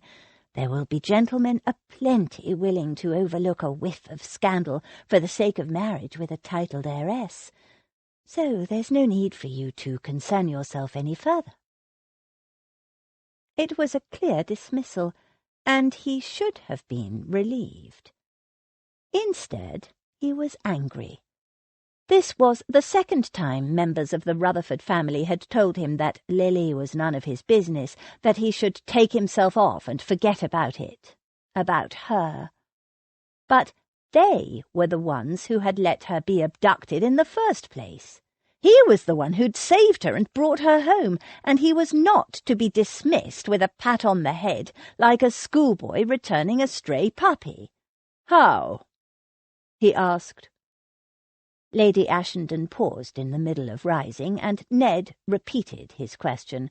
"How do you intend to ride out the scandal? What exactly are your plans?" She settled back on the sofa.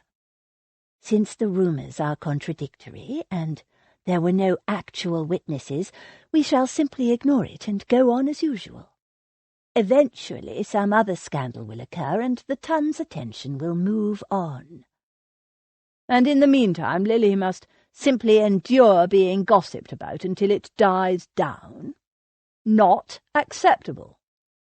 He folded his arms. "Besides, there was a witness, one that the Tun will not doubt. Lady Ampleforth saw us travelling together." Cal swore. His wife glanced at him. Lady Ampleforth? Aunt Agatha's greatest rival. "I confronted her earlier," Ned said.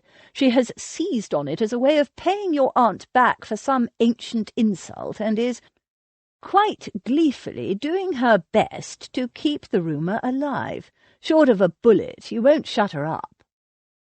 He rose to his feet. "So enough of this nonsense. Perhaps you would allow me to speak to Lily now." Lady Ashenden opened her mouth to speak, and he held up a hand. "I don't need you to tell me I'm not worthy of her. Believe me, I know it, but I can and will protect her from a scandal she does not deserve." "And after that?" Lady Ashenden asked. "When you are husband and wife?" "After that." He wasn't prepared to give false assurances. He swallowed. "After that, I shall support her as any man does his wife." There was a short silence as everyone in the room considered the inadequacy of that statement. Lady Ashenden spoke first. "And what if she refuses you?" "It is her right. I won't try to force her. But whether her answer is yea or nay, know this: I won't walk away and leave her to face the scandal alone." Lady Ashenden regarded him thoughtfully for a long moment. Then she gave a brisk nod. "Very well, Mr. Galbraith. Lily will be down in a moment." She put her hand out, and Cal helped her to rise. As she did, her dress pulled briefly tight across her belly.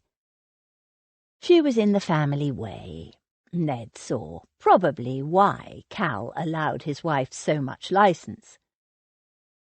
As Cal opened the door for her, Ned thought of something. "Cal, before you go—" Cal turned. "Any news of Nixon?" Cal shook his head. "But I'll get him.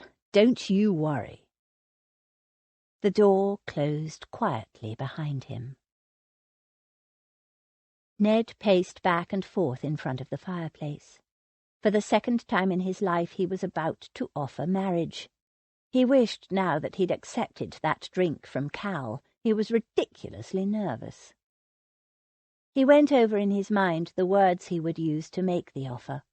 He wanted her to be clear what he was offering, no false promises, no raising of impossible and unlikely expectations. A girl who'd always wanted to marry for love, a dreamer, and himself a cold, hard cynic. Love was an ephemeral thing, impossible to pin down, impossible to promise. Lily was a girl who treasured illusions about life, about love, about him. Dangerous things, illusions. He swallowed. He would have to shatter her expectations immediately, before her illusions about him could grow any further. Small illusions, nipped early in the bud, would be much less painful for a girl who dreamed. He was determined that if she accepted him, and her sister-in-law had planted doubts in him now, that she might refuse, and if so— No, he would not consider that possibility. If she accepted him, she needed to understand that the marriage was for purely practical reasons, a marriage of convenience, to stop scandal, to protect her reputation, and for an heir. After the wedding, they would continue on in the same vein, in a practical marriage. He would take good care of her and support her in the manner to which she was accustomed, and that would be that. Footsteps sounded on the floor outside, and he turned to face the door. She entered, dressed in a soft yellow dress. Her hair was clustered in artless curls held back from her face by a band of yellow gauze. A breath of spring. Mr. Galbraith. A delicate flush rose in her cheeks. "Lady Lily?" He scanned her face. No sign of bruises or sleepless nights. "You're looking very well." She looked lovely, but expectations. He waited, leashing his impatience, while she seated herself, smoothing out her dress, and then folded her hands in her lap like an obedient schoolgirl. "Did your brother explain why I've asked to speak to you?" Her blush deepened. She nodded. "Good. Now, before we get to that question, there are a few things I need to make clear to you. There are—" She tilted her head to look up at him. "Will you not be seated? It feels a little odd, you standing while I'm sitting." He sat on a stiff little chair opposite her. His palms were damp. "There are several things I want to make clear before I put the question to you." "Go ahead." "This marriage, if you agree to it, will be an arrangement. A marriage for practical reasons. You understand?" "A convenient marriage?" "Yes." He was relieved she understood. "I'm sorry." "Sorry? For what?" "That you won't be able to do as you've always wanted. That there isn't time for you to meet a suitable young man, be courted, and fall in love." There, he'd said it. Because of the scandal. "Yes. You and I know there is no basis for the gossip, but it is the way of the world. A woman's reputation is based on what others think and say she did, not what she actually did." "A man's reputation, too." "Eh?" Jolted from his train of thought, he blinked. "Oh, yes, I suppose so."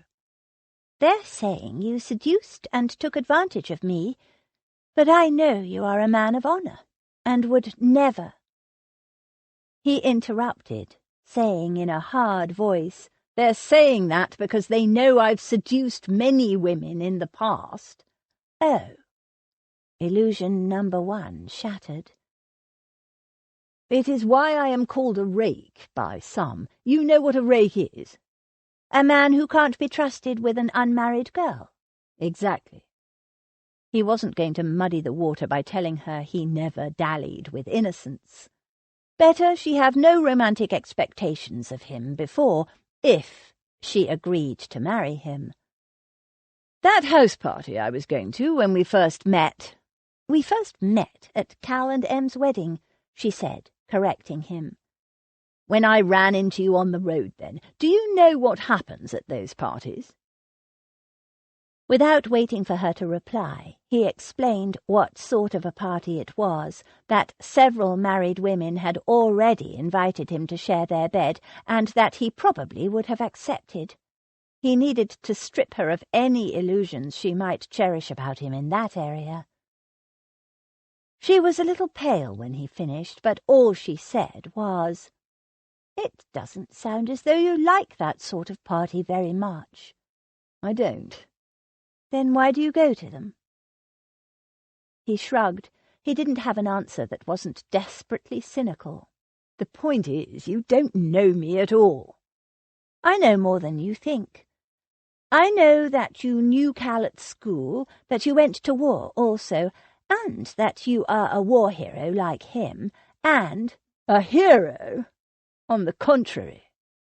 His voice was harsh. "I'll spare you the details, but—" She lifted her head. "You were mentioned in dispatches several times." How do you know that?" She smiled. "When Cal was away at war, my sister Rose used to read the war news aloud to Aunt Dotty and me. And Aunt Dotty remembered that you were a friend of Cal's, so naturally after that we noticed whenever your name was mentioned." "I see. Well, those reports aren't to be relied on." A crease formed between her delicately arched brows. "Why not?" "Brave deeds, and dark ones too, for that matter, happen everywhere in war, at all levels. An illiterate foot soldier might perform the most heroic deed you've ever seen, but should a duke's nephew rattle a sabre or take part in a charge, it will be him who's mentioned in dispatches, not the illiterate." And that would deal with her tendency to hero worship. "I see." Her eyes were dark and troubled. "Why are you telling me all these things to your discredit?" "Because if you accept me, you need to know what kind of man you'll be marrying. I won't lie to you, Lily. I'm no bargain. All I can promise you is a home, security for your lifetime, and—" He swallowed. "Any children of my body. But that is all." He hoped she understood. The blush bloomed again, but she considered his words in silence for a few moments. Then, "And your offer of marriage is only because of the scandal?" "Yes, I thought I made that clear at the beginning." Final illusions crushed. He felt like a brute, but it had to be done for her own good. "So, Lady Lily Rutherford, would you do me the honour of becoming my wife?" She was quiet for a few minutes, then looked up. "If I do marry you, will you promise not to lie to me?" He hesitated a moment, but could see no harm in that. He might be less than she deserved, but he intended to do right by her. "I promise." "And will you be a faithful husband?" When he did not immediately answer, she added quietly, "It is a consideration when one is marrying a rake, you see, given such things as house parties." "And if I say no, that I intend to continue my rakish ways?" "Then I would have to refuse your very kind offer." "Even though you'd be ruined in the eyes of the world?" She nodded. She seemed quite certain, quite unruffled by the prospect. She was either courageous or naive. He decided on the latter. She had no idea of what she might be facing. He gave her a frustrated look. "Very well, then. I promise you that once we are married I will be faithful to you, and only you." It was not a hard thing to promise. Any man lucky enough to have Lily Rutherford in his bed would be a fool to stray. She eyed him thoughtfully, and the crease between her brows deepened. "What are you thinking?"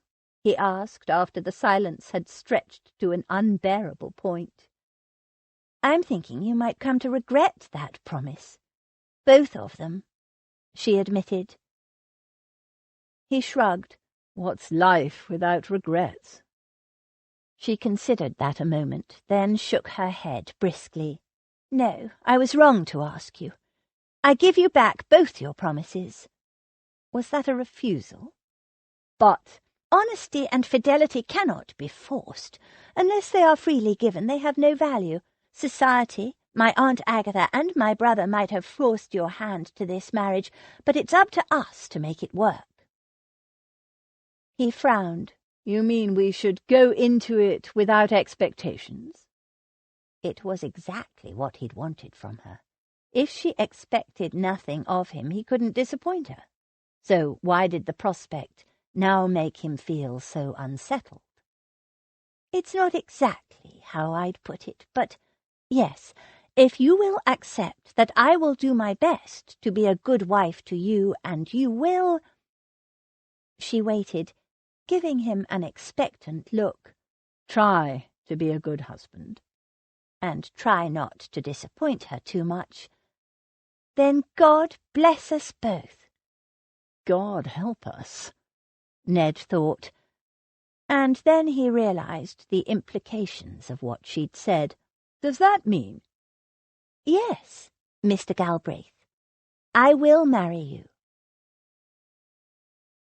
Leaving Edward and Cal to discuss settlements, Lily walked slowly upstairs, dawdling in order to put off the moment when she would have to tell Rose and Em and George that she'd accepted him, against all their advice and wishes. She was betrothed to Mr. Galbraith, to Edward. She should have been in Alt, or over the moon, or any one of the usual states newly betrothed girls were supposed to feel. Instead she didn't know what she felt. It had been a very businesslike proposal. He hadn't even kissed her. Perhaps that was why she felt a little flat. She had to admit she'd been expecting a kiss at least, and looking forward to it. Why had he tried so hard to paint himself in such an unfavourable light? Was he trying to put her off, or was he simply trying to be honest with her? It was impossible to know. He'd admitted that his reason for proposing was the scandal. Well, that was no surprise. Before Lily had gone in to receive his offer, Em had told her that she'd tried to talk Mr. Galbraith out of proposing, just as she'd tried to convince Lily not to marry him. But he'd chosen to propose, and Lily had chosen to accept. Was it only his sense of honour that had prompted him to offer marriage to her? Or did he have some other reason, one he hadn't mentioned? Lily had.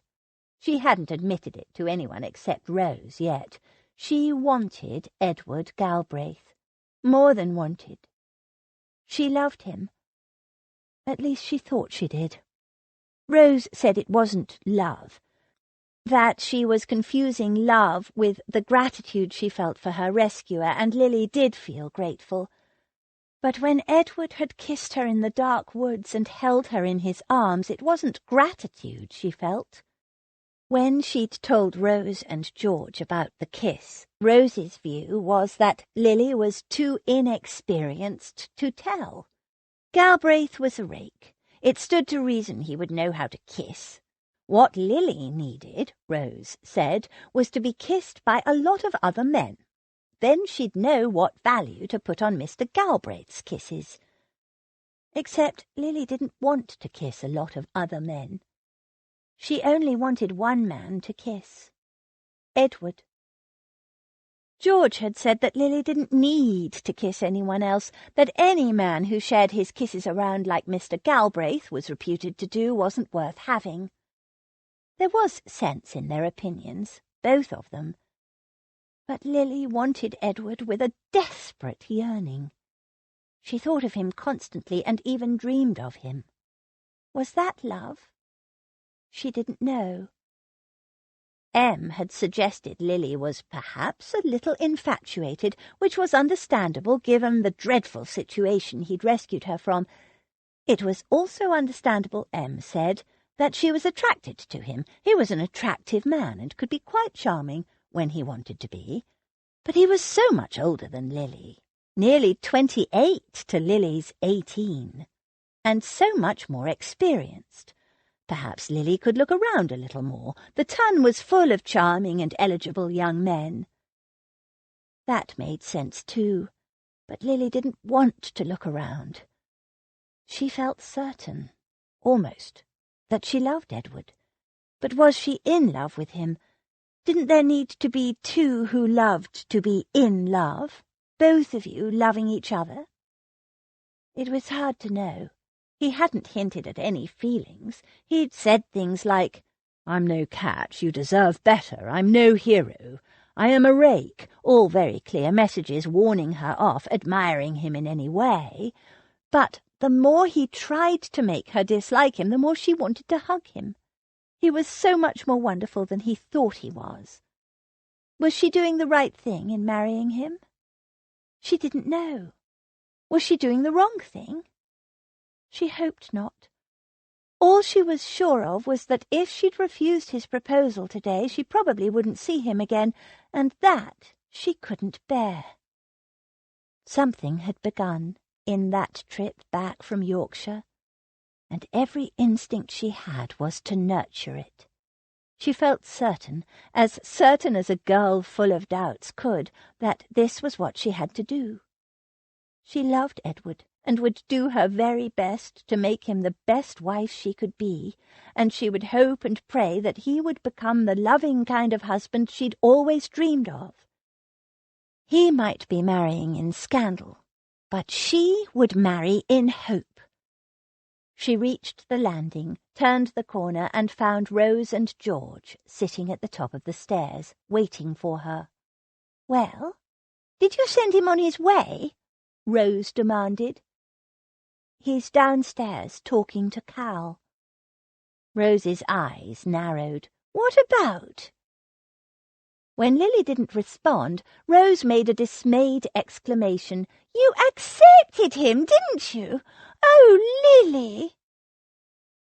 "I want him, Rose," Lily said quietly. "I know you think you do, but, oh, Lily, I just wish—" "I suppose I must wish you happy, then," George said. She didn't sound very confident or in the least bit joyous, but Lily hugged and thanked her anyway. Then Rose hugged Lily tightly, saying, "I'm sorry. I know I shouldn't be so. I just want you to be happy, Lily." Her eyes were bright with unshed tears. "I'm going to be happy, Rose. Just you wait and see." Lily's eyes were teary too. "He's a wonderful man, really he is. You just don't know him yet. I gather you've accepted Mr. Galbraith's proposal." Em emerged from the sitting-room at the top of the stairs. She held out her arms to Lily. "I hope this marriage brings you all the happiness you deserve, my dear." Em was as full of doubt as the others. She was just better at hiding it. Lily and she embraced. Then Em said, "Well then, we'd better go downstairs and congratulate the happy groom. Cal will want to make a toast." She began the descent downstairs. George, Lily, and Rose followed. Congratulate the happy groom? At the moment Edward was probably more of a resolute groom. But he would be happy eventually. Lily was determined to make it so. Halfway down the stairs Rose paused and gave her a sudden sharp look. "Did you tell him about—" "No. I'll tell him later." "But don't you think you ought to—" "Later, Rose." She didn't want to talk about it. Not now. And if she was honest with herself, not ever. Edward had made a clean breast of his faults. That was admirable, assuming he'd meant it as a way of starting fresh and not a way of putting her off. She hadn't done the same. She knew she should have told him about her reading difficulties. He'd have to know eventually. But she didn't want to see that expression in his eyes when she admitted her problem. The look she'd received from all but a few people, even from Papa, especially from Papa. Did they think she didn't want to be like everyone else, to be able to read ladies' magazines or lose herself between the pages of a novel or to write letters and exchange convivial little notes? And not to have to ask, always ask, someone else to read or write for her? So, no, she wasn't going to tell him. Not yet, at any rate.